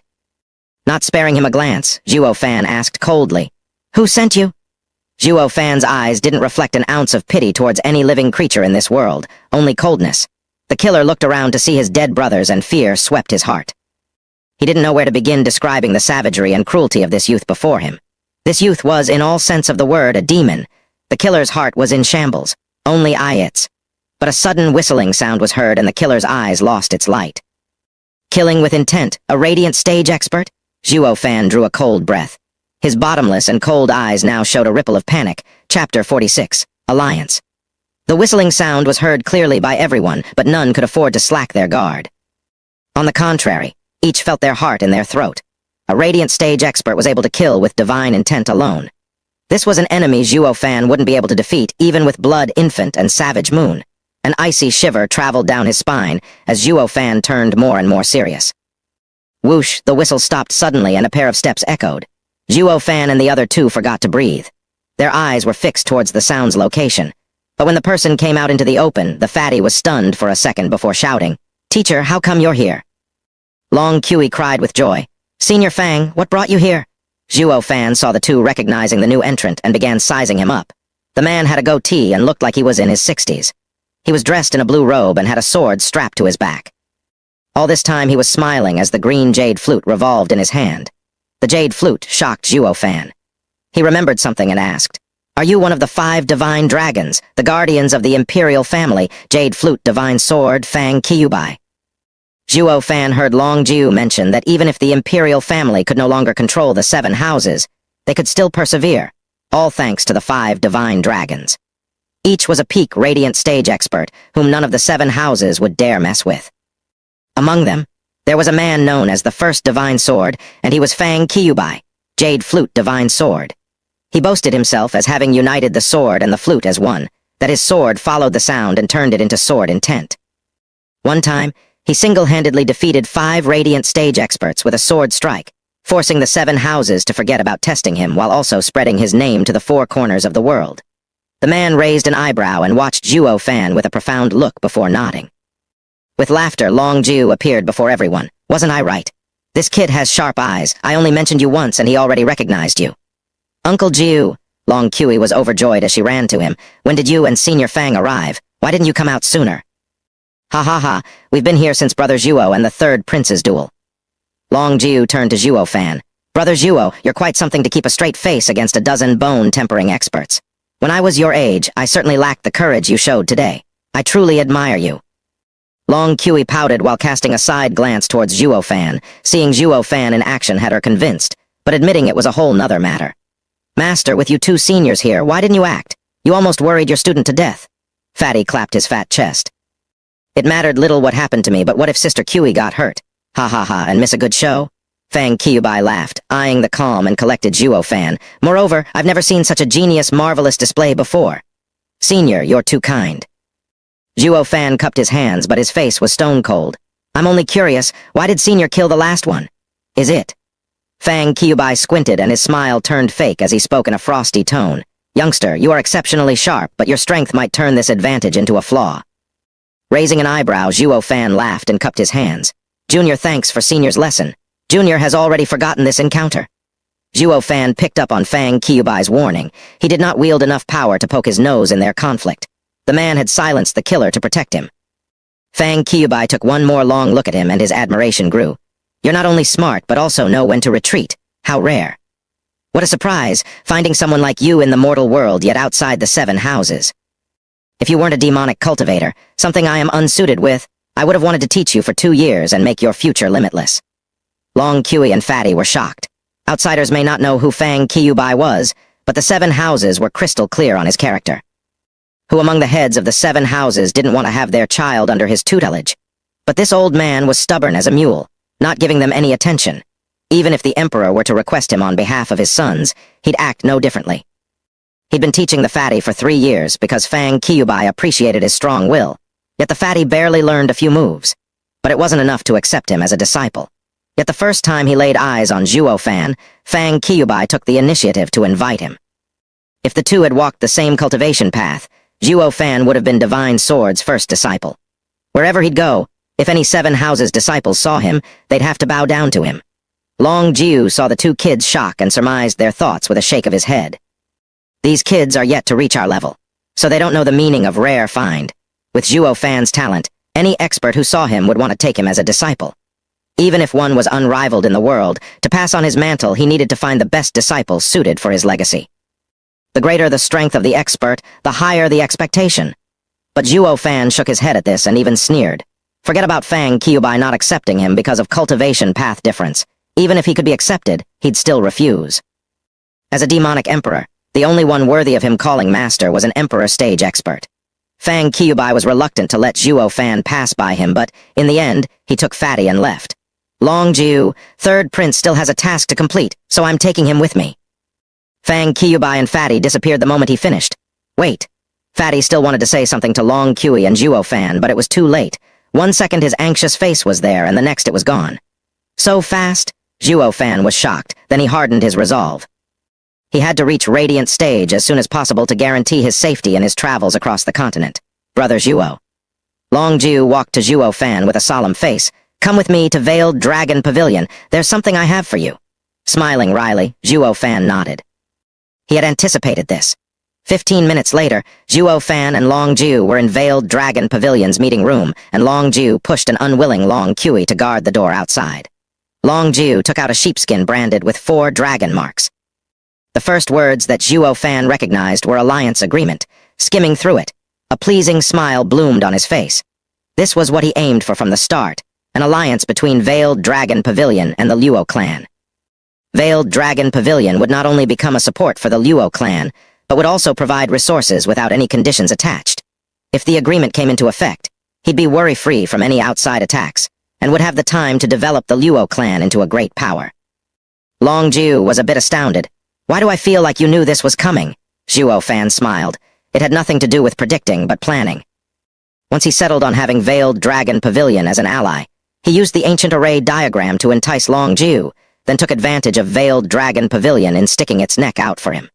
But that wasn't an alliance. It was just the Luo Clan seeking shelter. When faced with great danger, Veiled Dragon Pavilion would have kicked them out. To avoid the worst outcome, he and Veiled Dragon Pavilion fought side by side and even killed 2 profound Heaven Elders. He risked defending the Hell Valley to show the potential of the Luo Clan. His aim was an alliance agreement of equals. If he were alone, he would have avoided showing off by fighting two profound heaven experts and amassed fortune instead. If Veiled Dragon Pavilion's Pavilion Lord was a man of vision, he'd choose alliance. Because he would know that the alliance offered now was like fire in winter for the Luo Clan. But if offered in the future, it would be more like decoration, one among many. As such, Zhuo Fan made a daring gambit. Gambling if the Pavilion Lord was a man of ambition who did not bother with trifles, and willing to make an ally out of a fallen clan. Fortunately, he won. Of course, if he lost, then Zhuo Fan would cross Veiled Dragon Pavilion from the list of future potential allies. Just because their leader lacked the bravery and ambition of one, Zhuo Fan smiled as he rolled up the sheepskin. I will now take it to young miss for signing. Wait. Long Jiu gripped his shoulder. Sign it here and now. Zhuo Fan smiled. I'm not the clan head. Signing it as a steward will make it void. With a sly smirk, Long Jiu looked at Zhuo Fan in the eye. Pavilion Lord said this agreement is not with the Luo Clan but with Zhuo Fan. Frowning, Zhuo Fan stared hard at Long Jiu. Wherever Zhuo Fan is, that place is Veiled Dragon Pavilion's ally. Long Jiu spoke. This is Pavilion Lord's intent. Zhuo Fan frowned, then smiled with a nod. Pavilion Lord sure is ambitious, ha ha ha. In the dead of night, Zhuo Fan returned to the small courtyard and looked for Captain Pang. Old Pang, where's Missy? I'm looking for her. Sighing, Old Pang muttered, I'll take you to her. Zhuo Fan was taken aback, but followed nonetheless. The two entered the kitchen, and Zhuo Fan looked at Captain Pang in puzzlement when the latter pointed at Luo Yunchang. Zhuo Fan saw the chaos inside the kitchen and Luo Yunchang, who had fallen asleep next to the stove. Her face even had traces of soot. Sigh, young miss kept asking the cook for guidance from morning till late into the night. Captain Pang sighed, blaming Zhuo Fan a little. Steward Zhuo, I know of your skill, and that young miss and young master do not enter your eyes. But you must know, young miss worked hard day in day out for a whole month to cook for you so that you could have them when you come out of seclusion. But her efforts were not appreciated. Instead, she received your harsh criticization. Any girl would have been devastated after such a response. Ignoring Captain Pang's rant, Zhuo Fan walked next to the stove where the few dishes Luo Yunchang made laid. Compared to those at noon, these dishes were almost burned. Zhuo Fan took a bite and shook his head. She has no talent whatsoever. Sigh, even so, at least show some consideration for her work. Captain Pang rebuked as he walked next to the dishes and tried one. How hard can it be to swallow? He also took a bite and chewed it just once before spitting it right back out. You're right, Steward Zhuo, young miss is inept at cooking. Sorry for blaming you. Captain Pang wiped his mouth and walked out with a red face. Only but when he turned back, he saw Zhuo Fan taking one bite after another and even savoring it. Steward Zhuo, don't force yourself. Ignore what I said. Now that I've also tried young miss cooking, it's indeed. Captain Pang's mouth clamped shut and his face twisted. I'm just a bit hungry. Zhuo Fan smiled as he ate everything. Chapter 47. Imperial Family's Invitation. In the morning, a ray of sunshine entered the small courtyard's kitchen. Luo Yunchang's eyelids trembled as she opened her drowsy eyes. She looked around the kitchen and smiled dejectedly.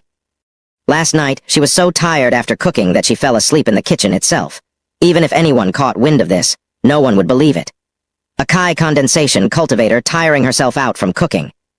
But the truth was she was too fatigued that she would rather pick cultivation instead of cooking. Just as she was getting up, she froze.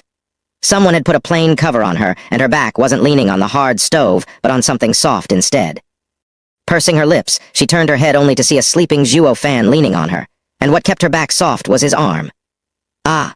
Luo Yunchang was about to yelp, but she covered her mouth. It never crossed her mind that Zhuo Fan would spend the night with her here. Blushing, Luo Yunchang observed his face and wanted to take advantage of this opportunity. Young Miss Red Lips were inching ever closer to his face. Steward Zhuo, young miss. A sudden rough shout came from Captain Pang.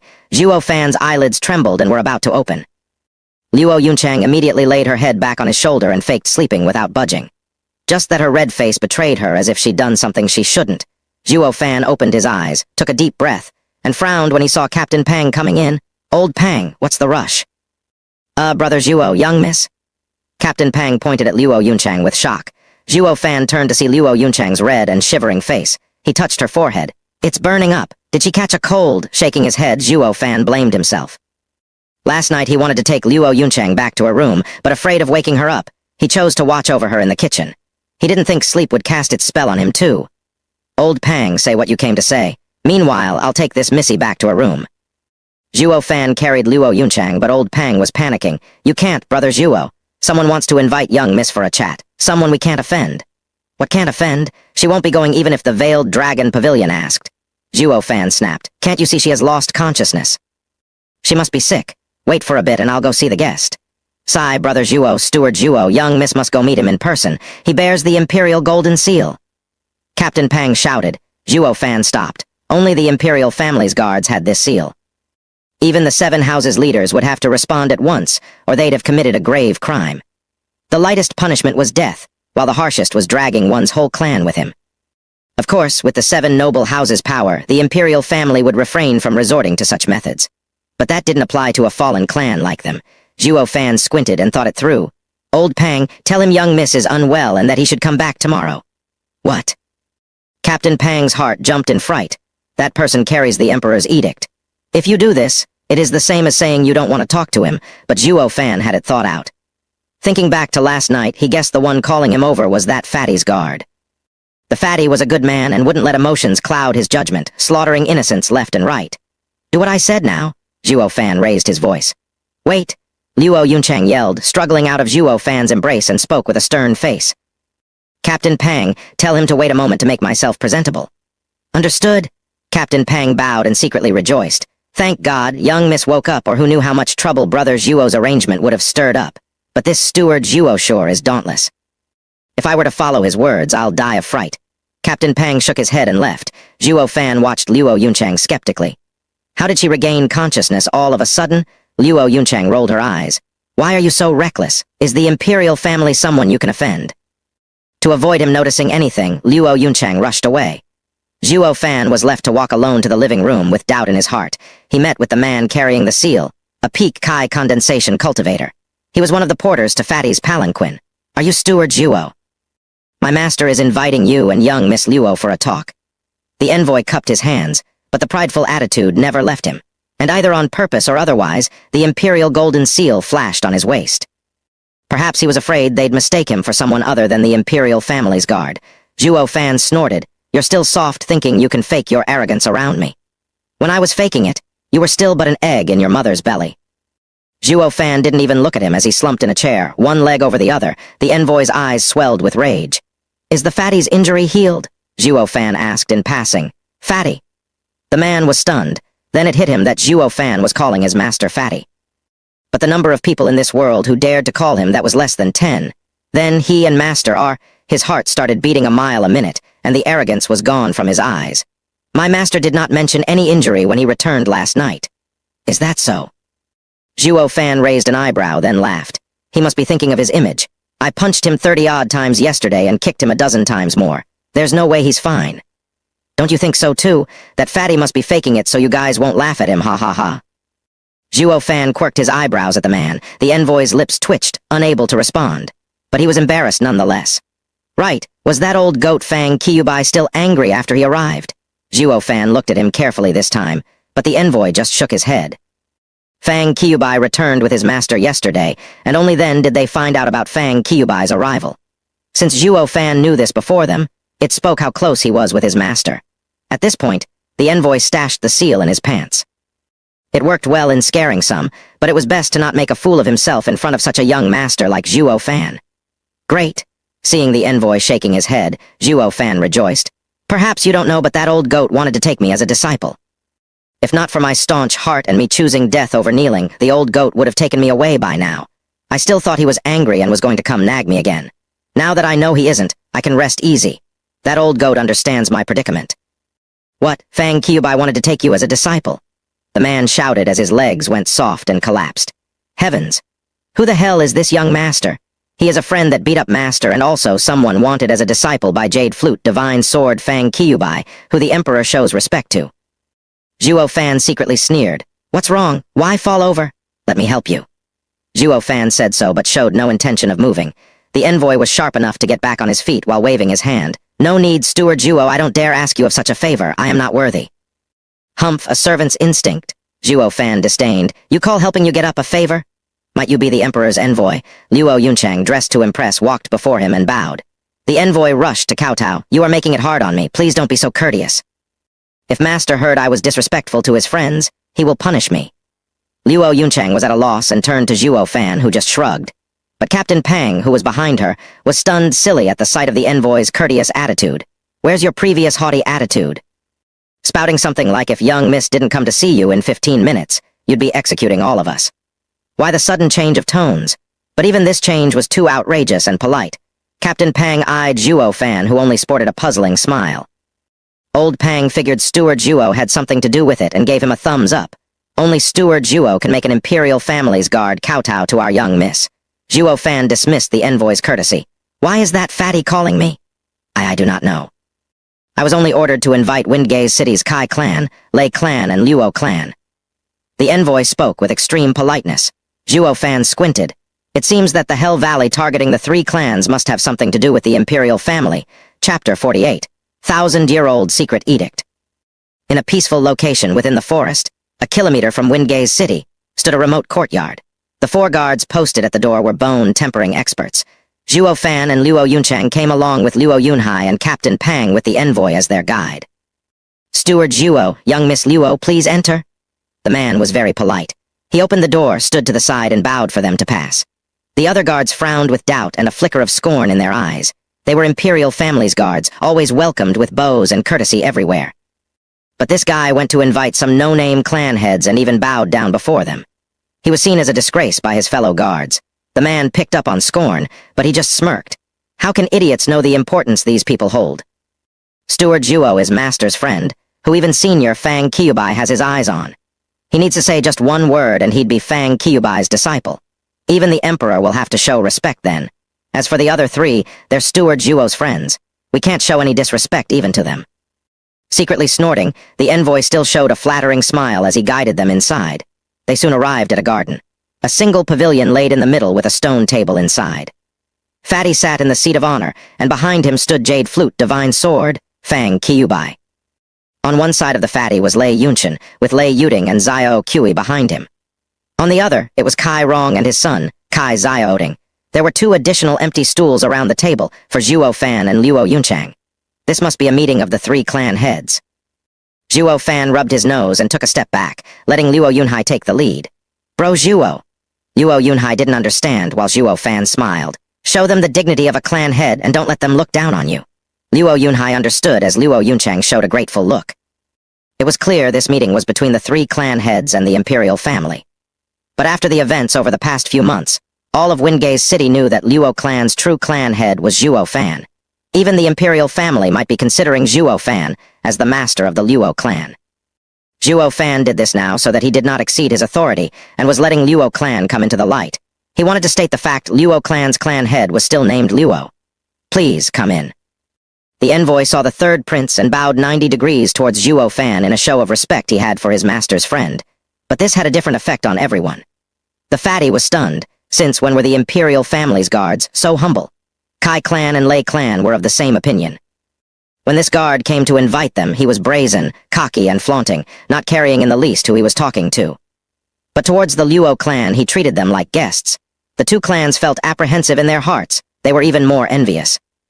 They were all clans of Windgaze City, yet the treatment was worlds apart. Only Fang Kyubai smiled, guessing Zhuo Fan might have twisted facts to scare the envoy. But this only worked to admire him more. Under the envoy's polite call, the Luo Clan stepped into the pavilion.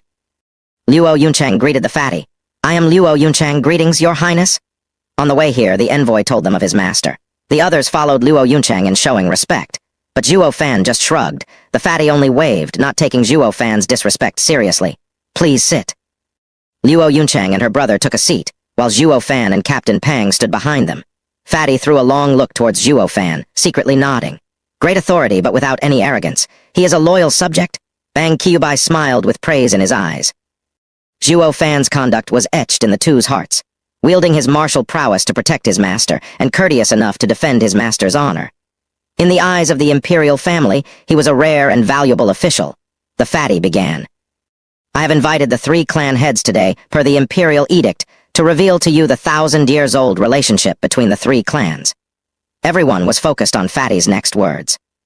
The 3 clan heads must have each received an instruction from the previous clan head to not make an enemy out of each other, and perhaps even mentioned about helping one another. Fatty stood up. Moreover, the 3 clans' power must never leave Windgaze City until the pearls shine. Kai Rong and Lei Yunchen watched the fatty in puzzlement. Luo Yuncheng got a nod from her brother and also looked puzzled. Ha ha ha, in fact, this is an agreement between the founding imperial family 1,000 years ago and the 3 clan heads of that time, known as Secret Pearl Order. Fatty smiled and his eyes flashed. Kai Clan, Luo Clan, Lei Clan, and the 7 noble houses are the same.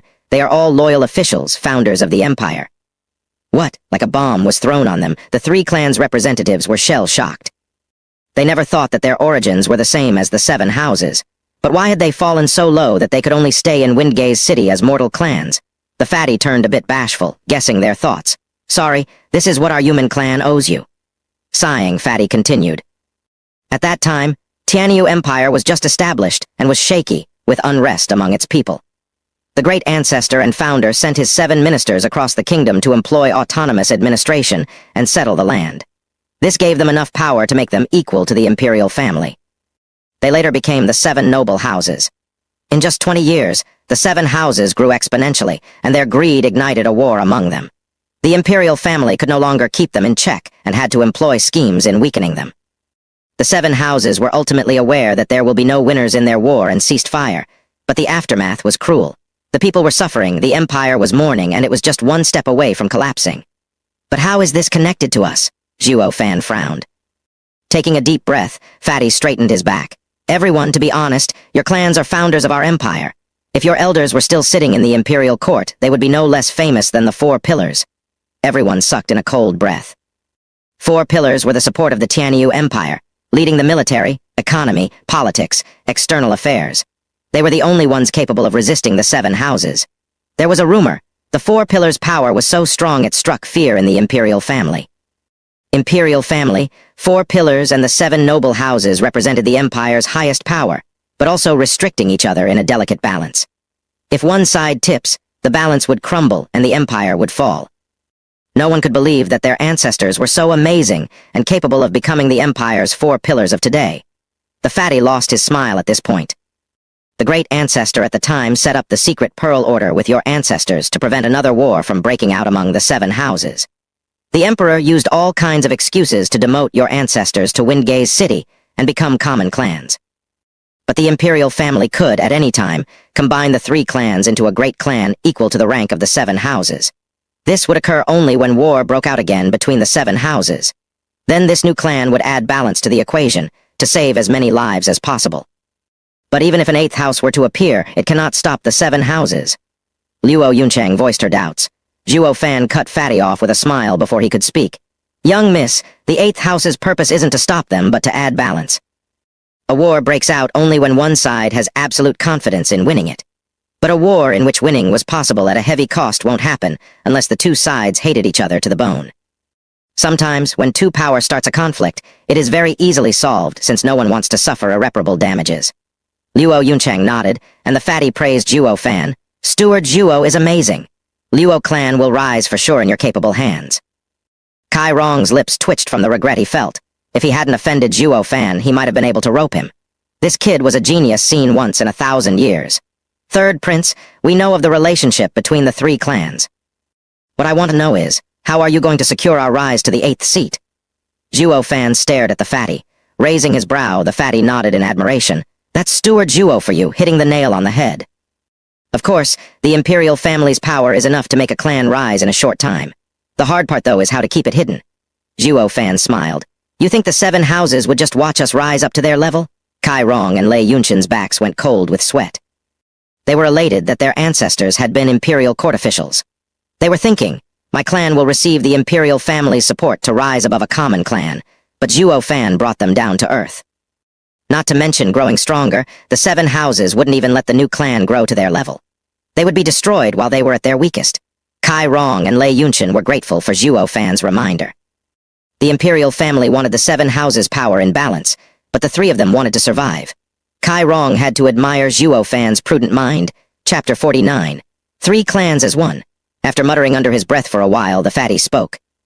This was settled at the moment the secret order was given. What is a clan's foundation? Spirit stones, pills? No, these are support items. Strength is the best guarantee of a powerful clan. Veiled Dragon Pavilion has its 9 outstanding elders. Hell Valley has its 12 elders as overseers. Each of the 7 houses has its own strength. Also, every one of them has invited a venerable. Along with other secret weapons they're holding, even we, the imperial family, don't dare stir them. Fatty's eyes then shined like a radiant sun. At the time, in order to paralyze the 7 houses, Great Ancestor confiscated the wealth of your clans. This is why none of you has any decent cultivation method and martial arts. It was also because of this reason the 7 houses withdrew their surveillance on you 500 years ago. Yet none of them would have thought that you all are still holding a low, profound ranked martial art. Fatty showed a sneaky smile. With this martial art, all of you can become strong. Even the 7 houses only have 1 or 2 profound ranked martial arts. The 3 clans were amazed. When did they have such a martial art? If they had it, they'd have used it to grow strong by now. Only Zhuo Fan's eyes rolled about, recalling something. With a vague smile, Fatty's hand flashed and revealed a green jade slip. This is a low, mortal ranked martial art, combining art. By itself, it holds no value, but if you use it along with your clan's spirit ranked martial arts you inherited, you can combine them into a single martial art of the profound rank. In other words, Luo Clan's returning Dragon Palm, Kai Clan's Wind Kick, and Lei Clan's Lightning Finger were originally one single martial art that the Imperial family split among the 3 clans, and only the Imperial family knew the way to restore it. Zhuo Fan squinted. Fatty was shocked but then nodded. Steward Zhuo is wise. There aren't many martial arts which are capable of splitting other martial arts, and the number of martial arts that can restore them are even lesser. I didn't think Steward Zhuo would know of this. If Imperial Father hadn't mentioned it, I would have never found out. Zhuo Fan just smiled. Perhaps because the splitting martial arts were uncommon even at the mortal rank, each sect in the sacred domain seized them. They split their core martial arts to prevent degenerate disciples from spreading it. Only the sect leader's disciple had the right to learn the entire set of martial arts. Zhuo Fan turned to look at Kai Clan and Lei Clan. They were startled, but their eyes showed deep regret. Perhaps because they were negligent in safeguarding their inherited martial arts and let the Hell Valley steal them. Especially with regards to Kai Clan, who were quick to give it away. It must be really eating Kai wrong inside right now. Clan heads, please take out your inherited martial arts. Fatty placed the jade slip on the table with a smile, but only Luo Yunchang took out her clan's martial art. After Lei Yuding got to know of Yang Ming's treachery, she gave back the returning dragon palm to Luo Yunchang. But the other clan heads looked at each other in shame. Fatty frowned as he stared at them. Sighing, Lei Yunchen cupped his hands. Your Highness, I was unable to protect my ancestors' martial art from Hell Valley's thieving hands. I accept your Highness' punishment. What? Fatty slapped the table. Kai Rong also cupped his hands. Your Highness, I am the same. Fatty's body shivered in rage. Why you? Just how are you both clan heads? Have you forgotten your ancestors' instructions? You should have defended it with your lives. The 2 kneeled. Please forgive us, Your Highness. Fatty sighed as he scratched his head. Kai Rong peeked at him. Your Highness, can't the Imperial family bestow us another profound ranked martial art? Bestow your mom. Fatty couldn't hold it in and began raining curses and spitting all over Kai Rong's kneeling figure. What do you take profound ranked martial arts for, cabbage? Even the Imperial family has only 4 of them, and they're each registered. If I take one out, everyone will know. How are your clans gonna rise then? You dumb pig, are you tired of living? Fatty gave Kai Rong a round of slapping, then stomped his feet. Kai Rong curled up and shivered on the ground. What now, what now? The secret pearl order is ruined? Fatty paced around. Zhuo Fan smirked and 2 jade slips appeared with a flash in his hand. Third Prince, there's no need to worry, I have their clan's martial arts. What? The 2 clan heads shouted in unison, staring dumbfounded in Zhuo Fan's direction. Kai Rong, in particular, having not witnessed Zhuo Fan's prowess, was incredulous at what was happening.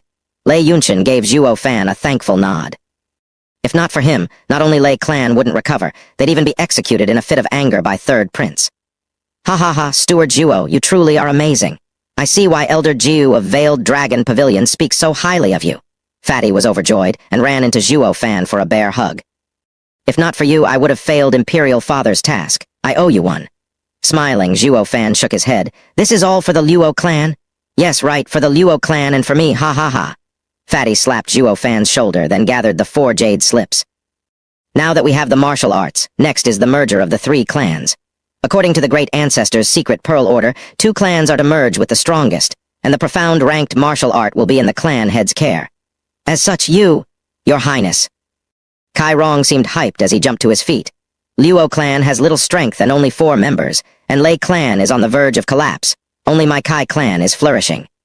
As such, I will begrudgingly accept this responsibility and support them under my clan's wing. As of now, I will take Lei and Luo Clan as Kai Clan's disciples and assist the imperial family in fulfilling the secret edict." As he finished speaking, Kai Rong reached for the jade slips, but a rough hand stopped him. Lei Yunchen glared at him as he asked, "Kai Rong, how can a bone-tempering cultivator be enough to act as clan head?" "Humph, so what? Based on strength, my clan is the best." Kai Rong raised his brows. "Don't be so sure." Lei Yunchen sneered at Kai Rong and looked at Lei Yunting. She showed a proud smile and stepped forward. "Clan head Kai, in this last month, I gathered all the scattered Blackwind Mountains men. We have 600 men, half of them are in Kai condensation. Based on strength alone, the Kai clan is weaker." "Ha ha ha, so what if you're strong? You're just bandits?" Kai Xiaoding laughed at her. "Lei Clan is but a rabble of thugs. If you take the role of clan head, we'll only be the 7 houses' laughingstock. Never will we be able to reach their level."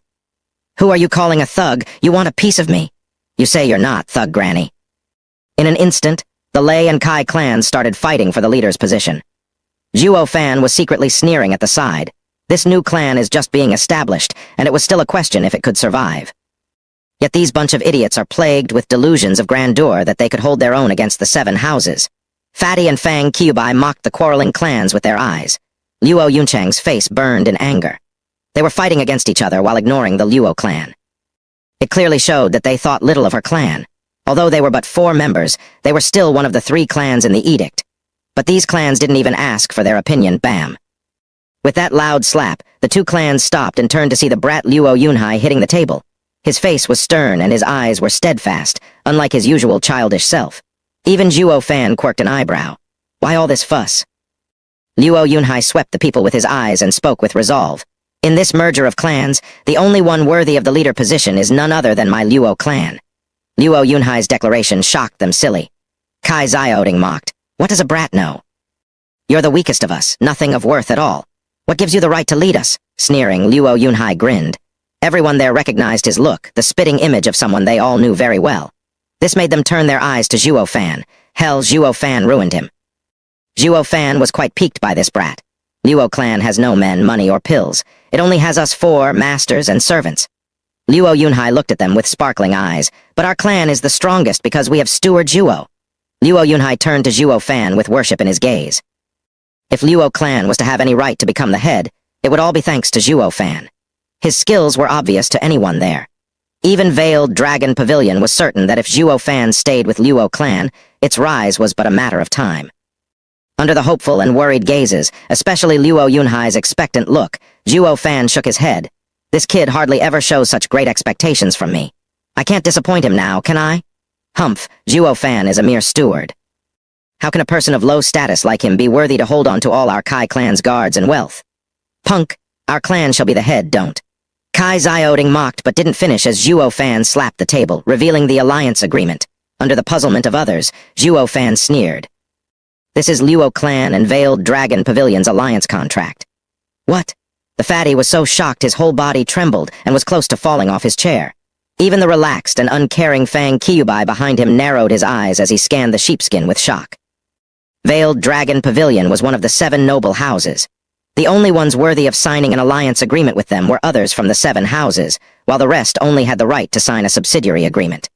But now, with a deep look, Fang Qiubai sighed as he asked Zhuo Fan, "Kid, how did you do it?" Recognized and valued as a hero. He nodded towards Fang Qiubai, then turned to the 2 clans and spoke in a cold tone. "Let me tell you, even if this crappy secret pearl order never existed, as long as I'm here, Luo Clan will ultimately rise to the ranks of the 7 houses. Only you're of no help to us. On the contrary, you are a burden." Zhuo Fan sneered. The 2 other clans lost their voices in shock. With rosy cheeks, Luo Yunchang raised her chin proudly. Luo Yunhai was grinning from excitement, watching Zhuo Fan with veneration. Chapter 50, Merger. Mulling over, the fatty traced his hand on the alliance agreement. He found Zhuo Fan's strength exceeding his expectations, as it was not a simple matter to gain such an alliance agreement. Even if Long Jiu was in favor of him, an elder didn't hold much sway in the Veiled Dragon Pavilion. Fatty sighed, "Steward Zhuo, I am saddened by seeing you live in such a poor clan. Why don't you come help me? Just think about it." To the shock of everyone present, the 3rd prince expressed his intention in recruiting Zhu Fan. It amazed them that Zhuo Fan was so highly sought after that even the imperial family was willing to have him. Luo Yunchang stood up nervously, thinking Zhuo Fan would be snatched away. Zhuo Fan smiled and shook his head. "3rd prince, you're overestimating me." Even in the Luo Clan, am I not doing my best for the imperial family? Fatty quirked an eyebrow and smiled. All right, I'll leave it at that. He then turned to the rest. It's decided. The Luo Clan will be the leader of the three clans merger. Kai and Lei clans are to assist the Luo Clan in fulfilling the secret Pearl Order. Your Highness. Kai Xiaoding was disgruntled and wanted to voice his objection, but Kai Rong gripped his arm. He didn't understand the reason, but Fatty's pin-sized eyes left him shivering from the killing intent. Secret Pearl Order was a millennium-old secret plan, and it held great importance to the imperial family. It was understandable that they would only choose the best clan for the position of leader. If the three clans were equal, the imperial family would have taken his objection into consideration. But Zhuo Fan took out the alliance agreement, making all dissent moot. It turned the Luo Clan into the best choice in implementing the secret edict for the imperial family. If even with this, the other clans voiced their discontent, the imperial family would deal them with a heavy hand. Just as Zhuo Fan said, the Luo Clan had all the power it needed to bring the secret edict to fruition. This, in turn, made the other two clans their vassals. If they felt that being a vassal was unpleasant, the imperial family would finish them off with a mere swipe. Kai Xiaoding let the matter drop, yet the discontent never left his face. He could only follow Kai Rong's actions in submitting. Fatty nodded, then turned to Lei Yunchen to see if he had objections. The old man said, Your Highness, be at ease. I will give my all in assisting Yunhai and Yunchang. As Cloud Manor fell because of me, I will become a servant to atone for my crimes. Fatty nodded at his sincerity. Good, since there are no objections, the three clans shall unite. Understood. Everyone bowed. We shall now withdraw. Steward Zhuo stay for a while. Zhuo Fan was unclear as to the reason why, but remained nonetheless under the departing and curious gazes of the rest. The fatty let out a breath, then rushed to Zhuo Fan and dragged him to an empty place in the garden. Third prince? Zhuo Fan frowned. Fatty waved. Just follow my lead. Fatty then pointed two fingers at the sky as he shouted. I, Tianyu Empire's third prince, Yuan Kong, vow to heaven to become sworn brother with Luo Clan's steward, Zhuo Fan, to share life and death together and never betray him. Your turn. Fatty watched Zhuo Fan impatiently. Zhuo Fan was confused, but becoming sworn brothers with third prince had to be a good thing, so he went along. I, Luo Clan's steward, Zhuo Fan, vow to heaven to become sworn brother with Tianyu Empire's third prince, Yuan Kong. If he doesn't betray me, I won't either. Fatty muttered when he heard the last part. Brother, you sure are meticulous. Fatty, it's not that I don't trust you, but the pugilistic world is too vicious. Zhuo Fan shrugged, not having any restraint in calling him Fatty. Since no one was here, the Fatty himself wouldn't blow a gasket over this. Plus, this kid needs me to complete the secret edict. Zhuo Fan was perfectly clear when to be fierce and when to be scared. Just as he foresaw, the Fatty nodded instead of getting angry. Call me how you like it. I feel much better since we are sworn brothers now. Zhuo Fan looked at him in puzzlement. Fatty sighed. Do you remember our bet from yesterday? The winner gets to have Sister Kiwi. I lost the bet, but I still can't let it go, so I decided to become sworn brothers with you. This way I won't go after my brother's wife, and it would help me forget about Sister Kiwi too. Zhuo Fan rose an eyebrow, incredulous that the Fatty wanted to become sworn brothers over this. Fatty, there's nothing between me and that girl. She was just making excuses. What, is that true? Fatty even jumped 10 meters in joy. Then can I still chase her? Nodding, Zhuo Fan showed a vague smile. Go, annoy the little lass to death. Awesome, brother. You are indeed my sworn brother, ha ha ha. Fatty was skipping and whooping in joy. Now that the bet was off, he could chase Long Kiwi to his heart's content. Zhuo Fan smiled. Fatty, what does the secret Pearl Order truly say? The Fatty dropped his smile, watching Zhuo Fan with embarrassment. Brother, didn't I say it already? This plan is very delicate, and even the goal is fair, but... Zhuo Fan squinted. It lacks ambition. So much so that an emperor of a founding empire would never come up with it. The great ancestor showed great ambition when he established the empire. Zhuo Fan wasn't gullible enough to believe the secret Millennium Order was limited to restricting the 7 houses and maintaining a balance of power. Fatty shook his head. I do not know either. This was what I've been told. Zhuo Fan stared him down but discovered nothing else. Maybe he knew nothing, or maybe his acting was top-notch. Then how did Hell Valley catch wind of this 1,000-year-old secret edict? Zhuo Fan smiled. All of Hell Valley's actions were against the secret edict while looking innocent doing it. They were afraid of the imperial family's investigation. Fatty frowned. Reason points to the contrary, but there are many spies in the imperial capital. The information about secret edict might have leaked. It remained hidden for 1,000 years, and only now it gets leaked. Zhuo Fan frowned. Maybe leaking it is part of the secret edict's contents? The Fatty shivered and went wide-eyed. Zhuo Fan smirked. It's clear now. Never mind, it works in Luo Clan's benefit anyway, so there's no need to poke my nose in it. There's no need to worry over nothing, ha ha ha. Zhuo Fan waved as he left. Fatty, I'll be going. We'll meet again if we get the chance. A voice rang in Fatty's ear as Zhuo Fan's figure distanced. This kid is perhaps too sharp, scary even. Whoosh, it was Fang Qiubai in his blue robe. Fang Qiubai muttered. The more I watch him, the more he resembles someone. Who? Fatty asked. Fang Qiubai's eyes flashed. Zhuge Changfeng? The leader of 4 Pillars, Prime Minister Zhuge Changfeng. Fatty was in shock. Are you saying Zhuo Fan? Nodding, Fang Qiubai smiled. Congur, becoming sworn brothers with him was the best decision you made in your life. One day, he will become one of your 4 pillars, helping you rule. The fatty was stunned, watching Zhuo Fan getting further away as ambition flickered in his eyes. Zhuo Fan returned to the small courtyard and saw the others waiting outside. What's wrong? Did Third Prince say something? Luo Yunchang was worried. He refused Veiled Dragon Pavilion's invitation, but this was the Imperial family. With just a nod, he could become an official with the support of the Imperial family. Secretly smiling, Zhuo Fan said, Fatty told me to do my best in fulfilling the secret edict. Luo Yuncheng covered Zhuo Fan's mouth, then looked around before saying, How can you call Third Prince like that? Be careful or he might take your life. He won't. He still needs me. Zhuo Fan dismissed her worry and even gave a thumbs up to Luo Yunhai.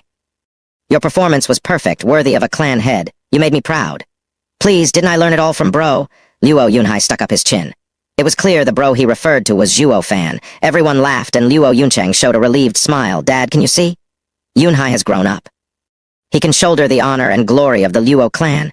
Luo Yuncheng looked at the sky with sparkling eyes. On the second day after the meeting, the new clan was established with Luo Clan at the helm. The name was, of course, Luo Clan. Zhuo Fan, with the Imperial family's support, had no trouble becoming the head steward of the clan, handling all affairs. He appointed Lei Yunchen as Luo Clan's Grand Elder and Kai Rong as the Second Elder while keeping Old Pang as the captain of the guards, leading the Kai clan's guards.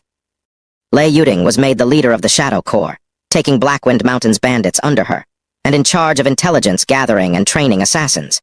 Because of the Imperial family's decree, the Veiled Dragon Pavilion and Hell Valley were banned from entering the Windgaze city. The rest of the 7 houses remained within their borders, thus making this city belong to the Luo Clan alone. As for the Luo Clan's estate, Kai Clan suggested for it to be the former Kai Manor, but Zhuo Fan had other plans. Blackwind Mountain, the place where a natural array took form. And so, another Devil Mountain was established, and Zhuo Fan's plans advanced one step at a time.